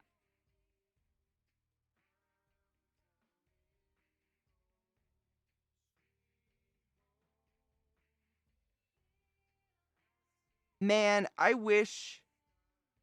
Ugh, there's so many things. I mean, honestly, I got pretty lucky. Like, I've said it before, but if I could go back to my teenage self and be like, hey, so you're going to rack up a couple $100,000 in student loans, but ultimately you're going to have like a really cool career and you're going to enjoy your life that will have nothing to do with the loans or the school degrees. And it's called Twitch, and this is what it looks like. My high school self probably would have like set my future self on fire and thought she was a witch or something. Like nothing like this. And to this day, like most of the world still, if you try to explain this to people, they're like, "So it's YouTube?" You're like, "No." We're such a baby like industry. I try never to take it for granted, but I feel like that's the same. Like with people that are getting into dispensaries and the marijuana business, it's such a baby industry still. It's still kind of like touch and go, and like it's some states like to give it and take it away and give it and take it away and give it and take it away, and I don't even know what that costs these poor dispensaries. Fuck. Oh, I know. The best thing I ever heard, Greg, I can't remember who said it to me years ago, but they said, "Don't do Twitch unless you have to." And I was like, "Oh, if that isn't some rough wisdom." Big fucking woof. I think my dog just farted under me as a protest. Disgusting. I'm being so delicate. I'm sorry if this just seems weird, but Keef is literally like pollen. I'm literally like sweeping pollen from one container to another. It's just fluff. It's just fluffy shit, guys. It's okay. Everything's okay. She's okay. I was just getting what was in my grinder out. It was very little. All right. So that's as scraped as I'm gonna get it. I don't know what the fuck happened there, but cleaned. Let me tear Tara. All right, she teared. I gotta pour it in. This is the scary part. Yes, many bobby pins. I have insanely stupid, dumb, thick hair. So I have to use a lot of bobby pins because it's just heavy. It'll pull out. It pulls itself out. It's crazy.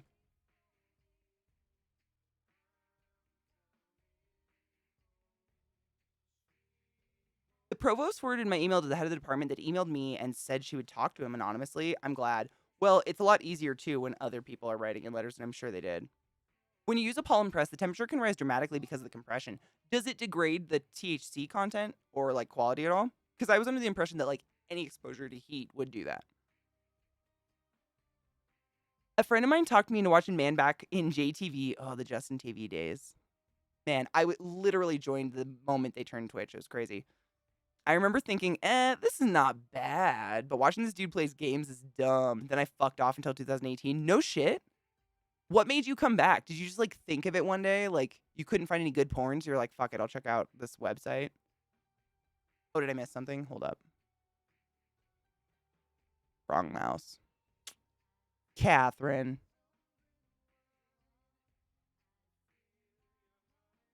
Ooh, hash technically refers to the oil. Oh. Keef refers to the whole trichomes, so it would include some plant parts. I did not know that. Heat really only comes into play for extracting or compressing the concentrate. I'm learning things. I love this. I love how smart you guys are. I learn shit every day. Seriously, it's cool. I always wonder, like, when people stop coming, like, people that chat regularly, you know, and I know they're here and we communicate and whatever, when they stop coming, like, to chat regularly and I just stop seeing them, it's horrible, but I usually just assume something wonderful happened in their life that gave them something to do that was better than me, which is a lot of things. Not that you guys don't have things better to do. Most of you probably watch me while you're at work. Totally get it. But I've never been offended. Like people will say they're sorry for not coming by and I'm like, dude, I just hope things were going well. I'm always going to be here. You know? I have to be very delicate now. Please excuse me. Here's some music. You want to watch?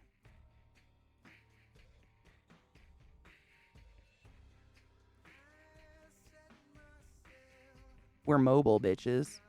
Watch my fine-tuned scraping. This camera cord on this camera is so heavy. It like makes it so you can't move the camera where you want to. The cord will like whip it around the other way. It's so annoying. Not sponsored. Monster hates stoners, if you didn't know that, by the way. I want to make sure it doesn't turn off while I'm doing this. All right, it's at 0. I'm going to pay attention to this. I'm sorry if I miss chat. I love you guys.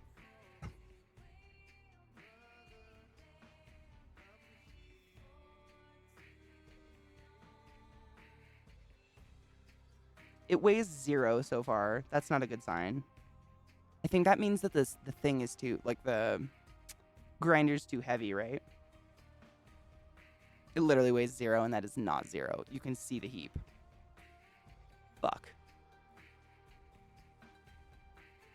I think that means I need a lighter surface. All right. We'll work it. Fail. It's definitely working. All right. Sick. Next.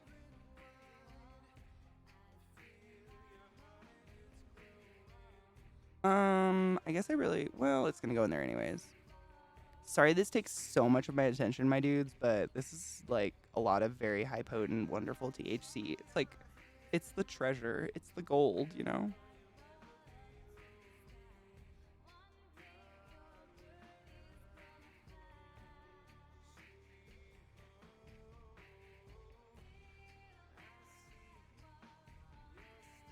All right, next plan. I gotta find something lighter. I don't have fucking parchment paper. It's the one thing on my grocery list I don't have right now. What about a Post-it? That might work.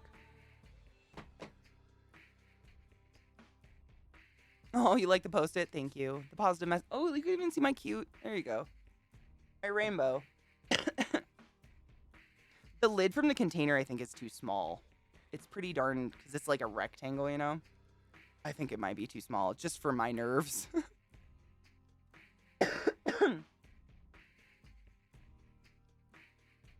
I think it's too much for the keef trap.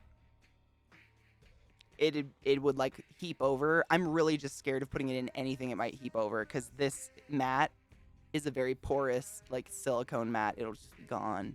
It'd be gone. You know what I'm saying? So like, oh, like I was thinking of Post-it because I could dump it on the Post-it and then literally like fold the Post-it in half, you know, like a tube, and pour it back in. And it weighs like nothing. That was just my thought. Is that a bad thought?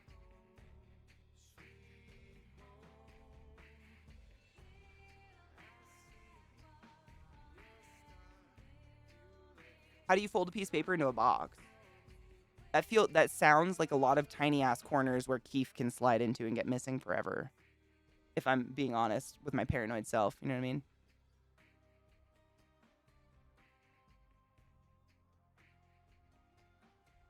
I'm looking. I'm seeing if I have anything else that's safe. Everything I have is like heavy.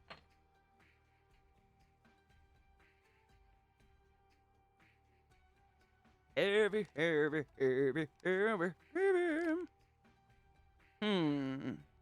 What a conundrum. Hi, Chill Philly. How are you? Hi, Robuscus. How are you?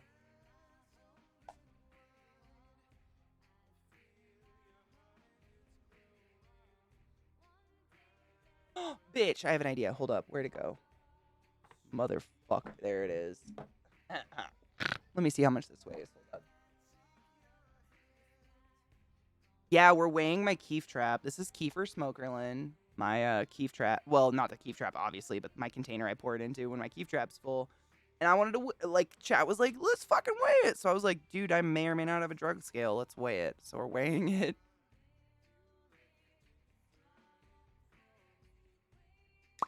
Please be light.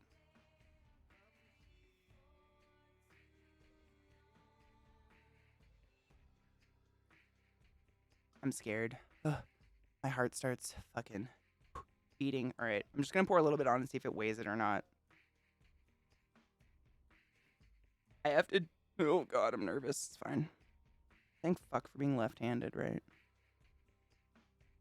It weighs nothing. Hold on.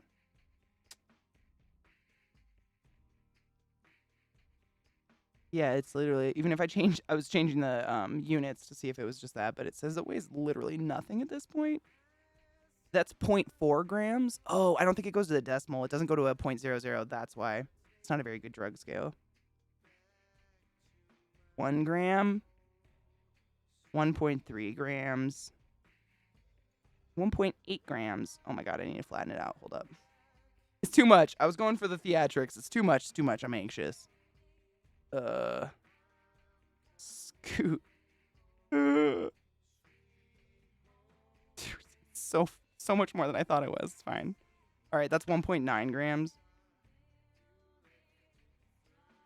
2.2. 2.7.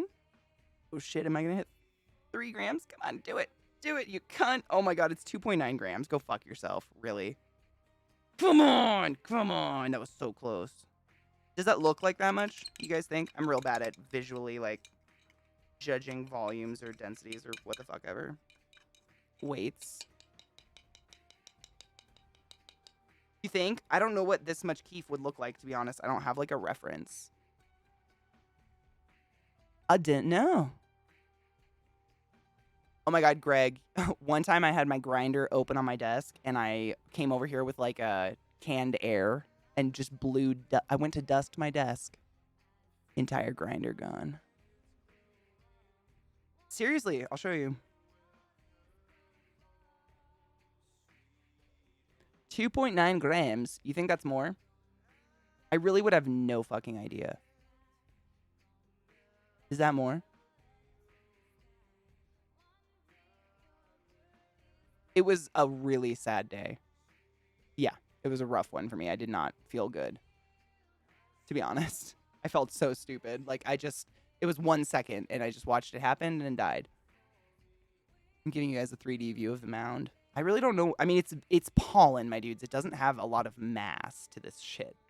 So I wouldn't be surprised if it really is only 2.9 grams in weight. Simply because it's, like, powder. But it's a fair amount of keef. I just don't think I have a scale sensitive enough. I wish I did. It's fun to play with. It's a lot. Hand for scale, I guess. It's a decent amount of keef. I'm not... Should I put it in my hand, I guess? I feel like that's making it look a lot bigger than it is. Hand for scale. I don't have big hands or anything. Just normal fucking weird piano hands.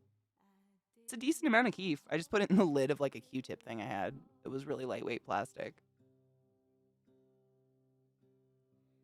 I don't know, my dudes. I don't know what it would look like to say if it's wrong or right, but I know that a very, very, very, very small amount of this is enough to fuck me up for quite a bit. That's all I know, and that's all I really care about. No, I've never huffed it. What the fuck? I smoke weed because I don't want to do serious drugs. The shit? Hand for scale. Well, I mean, there's no scale. Like, well, fuck. Scale. I get it. Wow, the double entendre. You know what I mean? Fuck off. There's no, like, reference for how much that was for the camera, you know, so. I think my hand is better scale than nothingness, I guess. Keyboard for scale. Palm for scale. Yeah, this is only like 4 months worth. Only is a big word. I smoke a lot of pot, but that's only like 4 months worth. It's not a ton. And you got to take into account it's fluffy. Like, it's not pressed or anything. But I don't know. I just have no fucking idea. Keef. There you go. Kefir Smokerland. Now I have to figure out how to get that in there safely. I'm stoked about this. Fucking stoked. Allow the scooping to commence.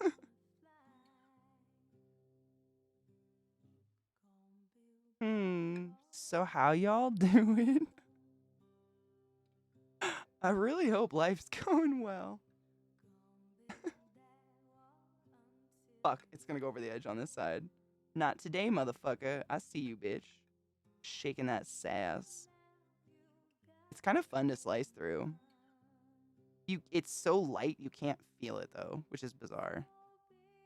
I can see it. I can see that I'm doing what I'm doing, but I don't feel any like friction.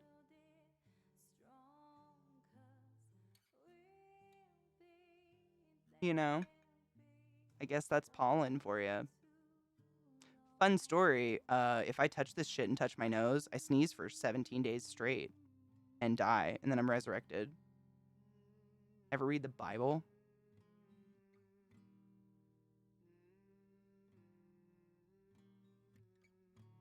This is fun. Zeke doesn't smoke. He doesn't like weed. How weird, huh? Imagine living with me and not liking pot.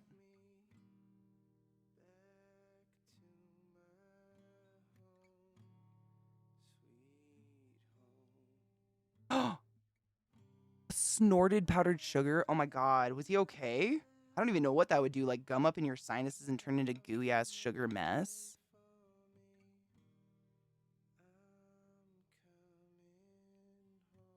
He doesn't really drink. Honestly, like, if I had to say he had a vice, like in terms of the vices, it's just being fucking lazy and doing nothing. Like, that's his thing he enjoys that's probably the most unhealthy is physically not moving.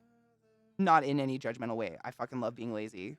But I would say that's like his thing. Like on his days off, I don't see him until like 2 p.m. and it's because he had to pee and then he goes straight back to bed and just like lays in bed all day and eats and watches TV. Everybody gets to do their day off however they want, you know?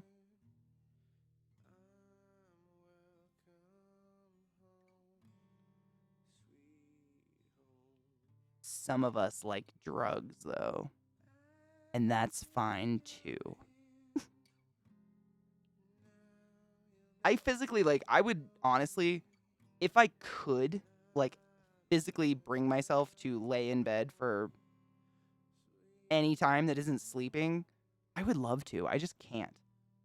I start to get really, really anxious if I lay in bed after I wake up. I'm like, I have so many things to do. Why the fuck am I just laying here? Get up! But I want to get up. It's not like I don't want to get up. I like the things I do while I'm awake. You know? I'm a weirdo. We're all weird. Everybody's got a weird. This is so intensely fucking meticulous, but you know what? I'm not going to lose any keef. That's what's important. Unless I let that go overboard. Jesus fuck, Katie. I'm using my right hand. This is probably a terrible idea, but it looks better on camera.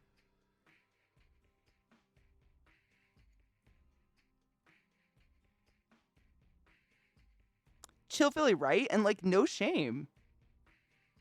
Man, I don't shame anybody if on your day off you want to drink some beers and chill out, like that's your fucking day off. You have a right. It's when it becomes like such a normal habit it interrupts getting the normal daily shit done that it becomes a problem.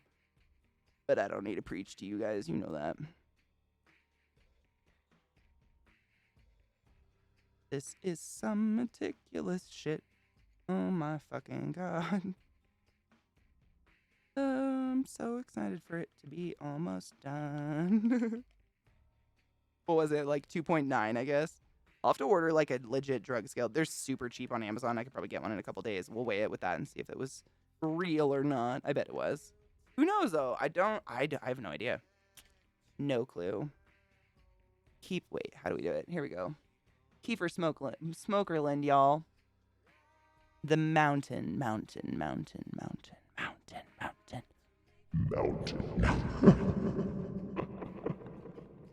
Autofocus says, fuck you, bitch.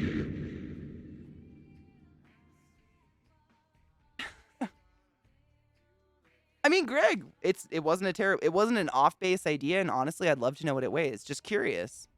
That's just me being curious. If it was a fucking dumb idea, you know me well enough, I would have told you that's a stupid idea. Shut up, you do it. I gotta fix my look at my tit lamp. Boobies! Don't tell anyone about the nipple on my stream. Who doesn't have a boob lamp, though? Everybody has boob lights. If you got a ceiling light, it's a fucking tit light. I don't care who you are.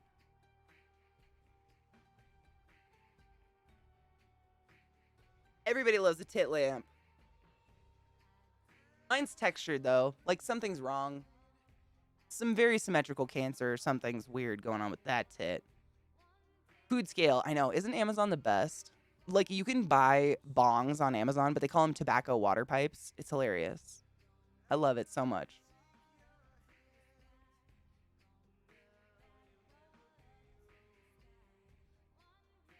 I like the movie Arrival. Did you enjoy it? I really like that movie. It's one of my favorites, honestly. I know I'm a big science nerd. I mean, space nerd. I fucking just eat up. I know nothing about it, but I still love it. I love space stuff. You don't have a nip on your boob lamp? No shit. You just have like the amorphous boob? Sick. I've never seen a boob lamp without the nip knob. I've never lived anywhere without a boob lamp though. Like it's the lamp of the ceilings. They look like a tit. Like a really strangely symmetrical tit. Highly unrealistic, obviously. We're just talking general shapes.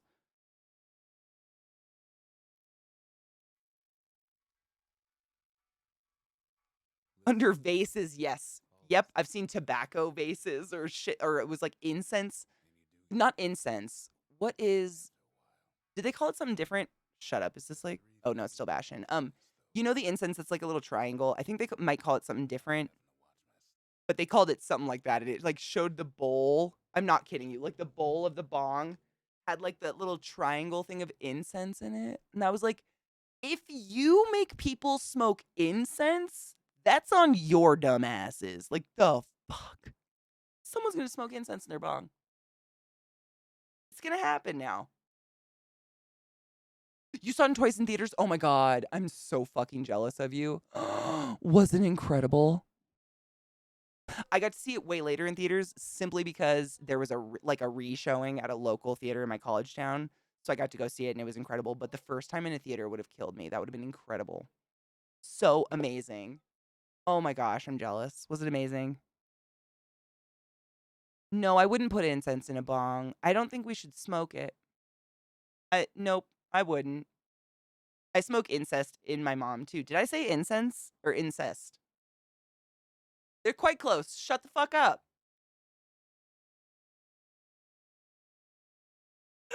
No facts. Stop it. Take the patchouli out your bowl. Stop it. Don't do it. Step vases first. One of the shady gas stations where I live sold bongs, but they had in big letters saying for tobacco. Oh, I've seen those. Yep. We used to have, it was like a little bodega near Hopkins that did the same, and the windows were lined with bongs. I mean, they were straight up bongs, but because weed was still like actually a crime in Maryland at the time, you could get a felony for it still, I think. It was pretty dumb. Not that I like think everybody should smoke weed. I hope you guys know that. I just think it being illegal is kind of dumb because alcohol, come on, the fuck.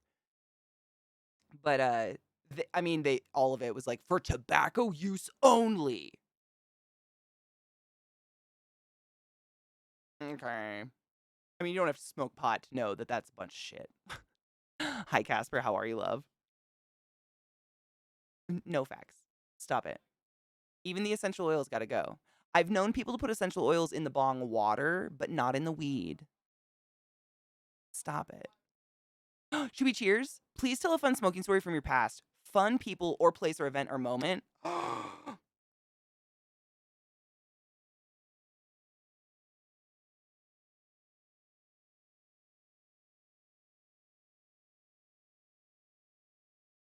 That's a hard question.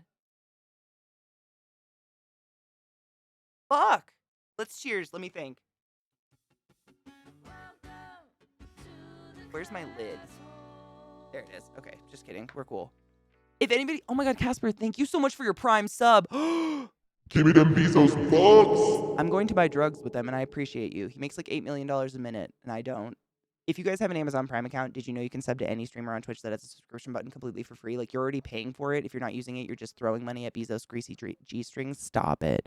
You don't have to use it here, but please, for the love of Christ, use it. I just wanted to say, like, if you guys were interested in a box like this, I got it at the Container Store for 69 cents. Not a joke. Nice, though. Nice. I did get it at the Container Store for 69 cents. It was, when I got it, it was called like a helmet display box, like, you know, for a figurine or something, but it is so perfect because the lid, in fact, I don't know if you can see that, it snaps on and is tight. So if I accidentally elbow this off my desk, it doesn't come off.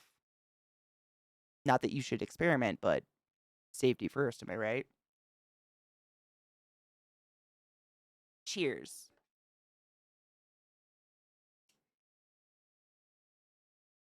It wasn't Dollar General. I don't even have a Dollar General here. I've never even been to one. In Maryland, we have Five Below. which is crazy, right? No dollar store though. I never saw one anyways. There's Five Below and there's another one, but it's not dollar store. Dollar Tree. There's Dollar Trees there. It wasn't that though. Container store. They're sick. I used them. I actually bought them originally to use as spider containers. They're great. Cheers.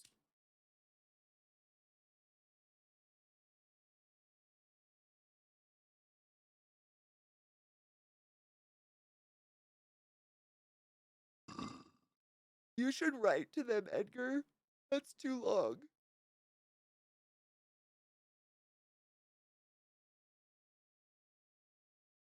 Me too. I was talking about that a little bit earlier, Casper. Like, Colorado is really kind of technically the first state I've ever lived where it's actually legal. I literally moved out of Washington like the year it went actually recreationally legal. So I wouldn't say I really lived there for it. I got to buy weed once, and it was literally the day I was leaving. I stopped at a weed store and bought like an ounce, put it in the container on top of my car, and drove across the country. Um, and it's bizarre. I equate it to birth control and like being with someone who has a vasectomy.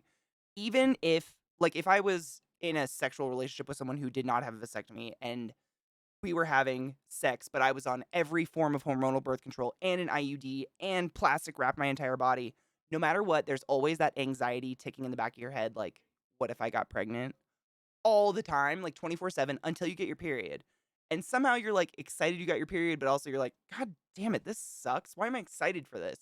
But also you're excited for it no matter what. It's kind of the same. Like,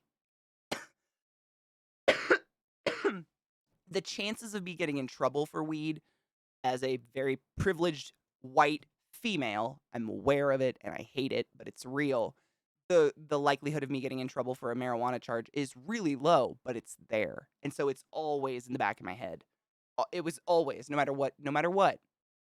And it never made any sense because like alcohol, and this is no shame on alcohol, but alcohol is quite literally poison. We can all agree on that. It's delicious sometimes, but it's poison. Whereas no one can prove anything harmful about weed yet. They keep trying, but they can't figure it out. Like they're like, wait, we're not going to federally legalize it until we can figure out what's wrong with it. And it's very bizarre to me, the mentality of it. You know what I'm saying? Hi, Zen. How are you, love? I mean, how else do you mark your territory these days? Oh, 100% Catalina. And the reason today why it's not federally legal yet is for racist reasons, horribly. I learned a statistic a couple weeks ago, which is probably higher now because that's the way the world works. But as of a couple weeks ago, there are still to this day over 440,000 yeah, 440,000 people incarcerated in just the state of Texas for non-violent marijuana crimes, meaning not dealing or selling, just having any trace of pot on their person and giving time for it. And what I didn't know is how much money some of these states make off of these prisons because they make these people do free labor. It's literally slave labor in the prisons. And it's horrific. And so these states are looking at that income and saying we can't lose that income, so they vote against it. It's disgusting. I mean, it doesn't make it right. It's fucking foul. But the things I'm learning are wild.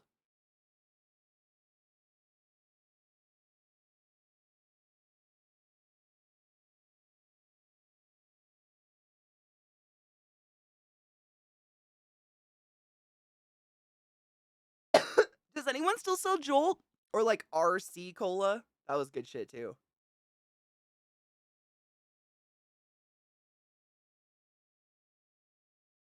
Dude, can they make alcohol that doesn't taste like absolute astringent or floor cleaner? Like, I don't want to have to get used to a drink before I enjoy it. Please. I would like the first sip to be the best, you know? I live in Denver, so I'm thankful. Also, I feel like weed isn't legal because they can't tax it like alcohol. When alcohol kills people, literally, it's addictive and causes health problems. That's what we were saying. Like, it's because this is my first place. Denver's like the first place I've ever lived where weed is recreationally legal, like completely. Like people walk up and down the road smoking a blunt, nobody gives a fuck. As long as you don't light up in your dispensary's parking lot. That's like a well understood no because you can get your dispensary in trouble. But anywhere else, nobody gives a fuck.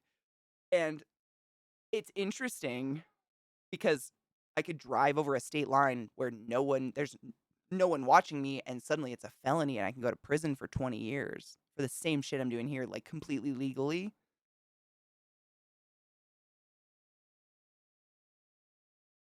Not all prisons, no, but a lot of them do. A lot of them do. The big mecca ones, and a lot in Texas, unfortunately. There's so many. I mean, the whole idea that private prisons are legal and exist is very bizarre to me. How is that okay?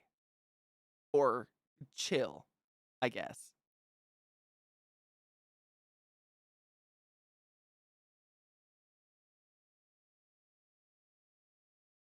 Are we talking alcohol drinks or weed drinks? Alcohol drinks, I've tried everything. I mean, I'll drink it if I want to get drunk, but I have a metabolism where if I don't like borderline binge alcohol, I sober up before the night's over, get a hangover, and I'm just grumpy in 2 hours. It sucks. I fucking hate it. My liver is way too efficient for having an alcoholic father who died at 49. Like, the fuck? I hate booze. It's just misery. Like, it's me pounding alcohol like a fucking woo! Or none at all. Because I just get hungover. My body processes it way too dumb fast. I just stick to weed. But I do enjoy a beer every once in a while. There are a few beers in the world that are just fucking tasty, and I will get them. But it's not because it's alcohol. It's just a tasty drink. I used to be an educator in my younger years, and my brothers and I worked at a juvenile detention summer camp for some pretty gnarly kids from all across the country. Found out the kickback to the state from the organization in charge was in the millions. None of that shocks me. However, I vommed in my mouth a little. I hate it. Honestly, if I drink, I just get straight booze because nothing makes booze taste better. It just makes it taste different. Like, I don't understand why we're ruining Coke with Jack. Just fucking down the Jack and then have a glass. Like, literally, I'll get a shot of Jack and have a glass of Coke to drink after the Jack shot is gone. It works. Don't judge me. It just ruins Coke. Right? Yeah, like, when I was younger in college and stuff, I used to drink hard, like, rally drink. It was terrible because I worked at Lowe's, and if you work at Lowe's and you run any sort of power equipment, like a forklift or anything, you get drug tested regularly, so I couldn't smoke weed, and it was horrible. The amount of sick, so much sick, and now I, like, don't get sick. I just sleep really well. Sarah, Twitter's the best, currently. Discord just hates me. But Twitter, I've gotten everything so far that I'm aware of. Yeah, we have a prison system based on revenge and racism. I mean, not that I have to tell you guys that. I feel like I preach that all the time. I don't want to ever come off as like one of those like the virtue signaling shit. It's shit I'm learning about very later in my life that disgusts me. And I feel like it's worth discussing because what if someone else in their 30s doesn't know these things? And also feels as dumb as I do. I bet they want to know, or at least have something to go look up and read on their own time. You know what I'm saying? It's not fair. The reason that no one knows about it is because everyone's like, well, I'm racist if I talk about it, or I'm virtuous signaling if I talk about it. But it's like, or maybe you're just discussing it with friends because it's horrifically fucked up and you just learned about it. Why do we have to put titles on shit like this? It's bizarre. I drink mouthwash. Oh my god, I knew someone who used to do that. It is. It's total bullshit, and it goes nowhere. The eye for an eye, literally. I mean, there's no growth in any direction from that at all. At all. Child support. 17 years never missed a payment. Then COVID. Oh fuck. Did they try to like slam you with like 5 million years of something, or say you're an irresponsible parent or something horrible? It's so fuck. I mean, the whole system. I think we can all agree to that. Whether we've been a part of it or integrated into it or spit out by it or worked for it, it's trash. Pay teachers is my opinion. I mean, if you want like good future leaders, you got to start at the very beginning. And the fact that, I mean, this is obviously, I'm just speaking to America because that's my personal experience. I've lived here my whole life. In America, teachers, that have experience and have been working somewhere for over 5 years are still on average making below the poverty line. That feels really wrong in my soul to me. Again, I'm highly aware I'm just a dumb hippie, but maybe that's really fucked up.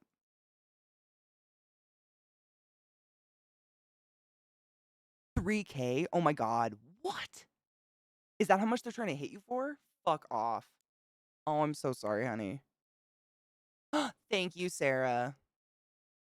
Pay all school employees. 100% agree. The way I talk about school employees, I'm sure annoys people that work at schools the way that people talk about hospitals, and it annoys me. Not everyone's a nurse. There are a lot of nurses, but there are so many more people. However, I'm not going to fight it. I understand not everybody works in a hospital. I don't work in a school, so I know there's like so many more people than just teachers. However, the people involved in education that work at the school where your kid spends like 80% of their life maybe should want to be there and be able to afford life themselves. Is that just me? Can't be just me, right? Hi, JS. How are you, love? Can't be just me. I have so many friends who got teaching degrees, and they are. I mean, we've been out of college since 2011. What year is it? 22? Holy shit. 11 years. We've been out of school 11 years, and they're still making like $25,000 a year as a full-time teacher of like elementary school children. And they're happy, they love their job, but what the fuck? They have to work more than one job. Like they're at elementary school during the day, and then they're like a bartender at night just so they can afford to still be a teacher. Like that's how much they love their careers, which is heart-wrenching and wonderful. But Jesus Christ. I know you guys agree. I feel like I'm preaching to people I've preached to a million times, but shit like this gets on my nerves. It's crazy. It's crazy talk. Exactly, in the charter school bullshit. Ugh.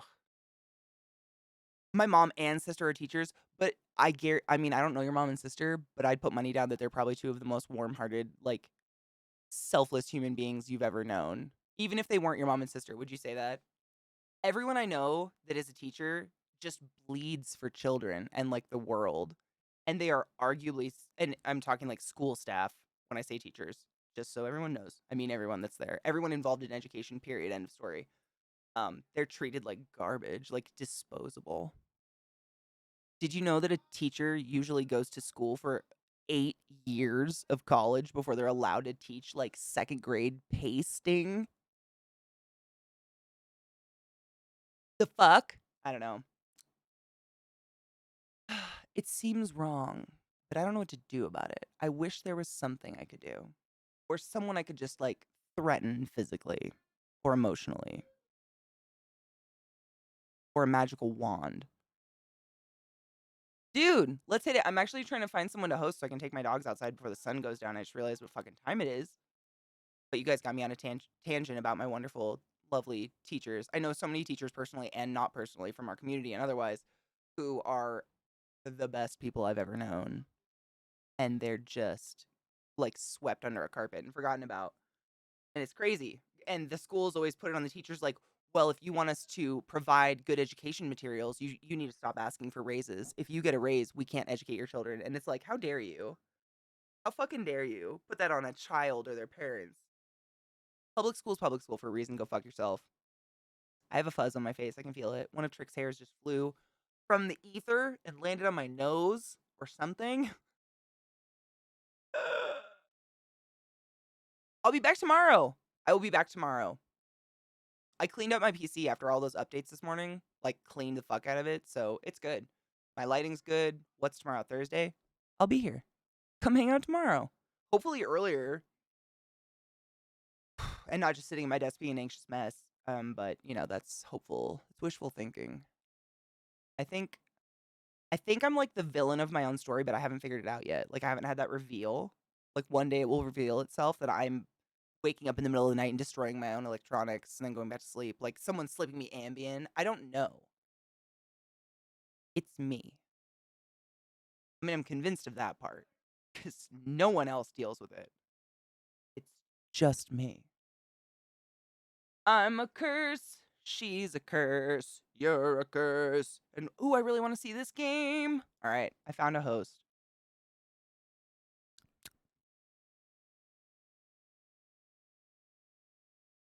I will be here until at least 5:30. I try to be live until at least West Coast 4:20.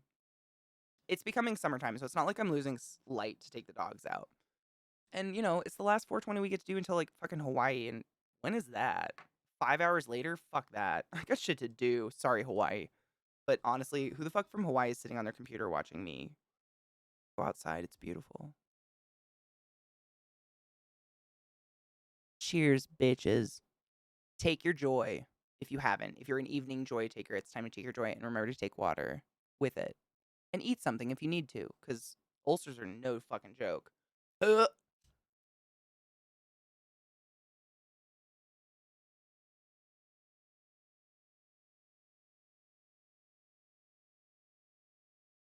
Sarah, that's nauseating.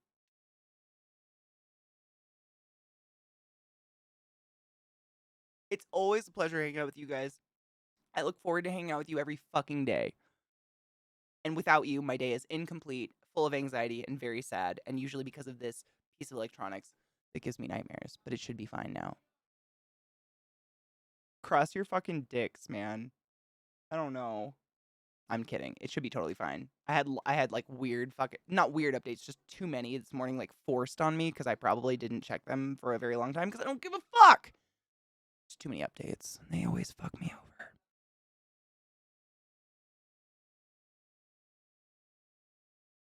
I infinitely care about you. Have a wonderful evening, and I'll see you tomorrow. Bye.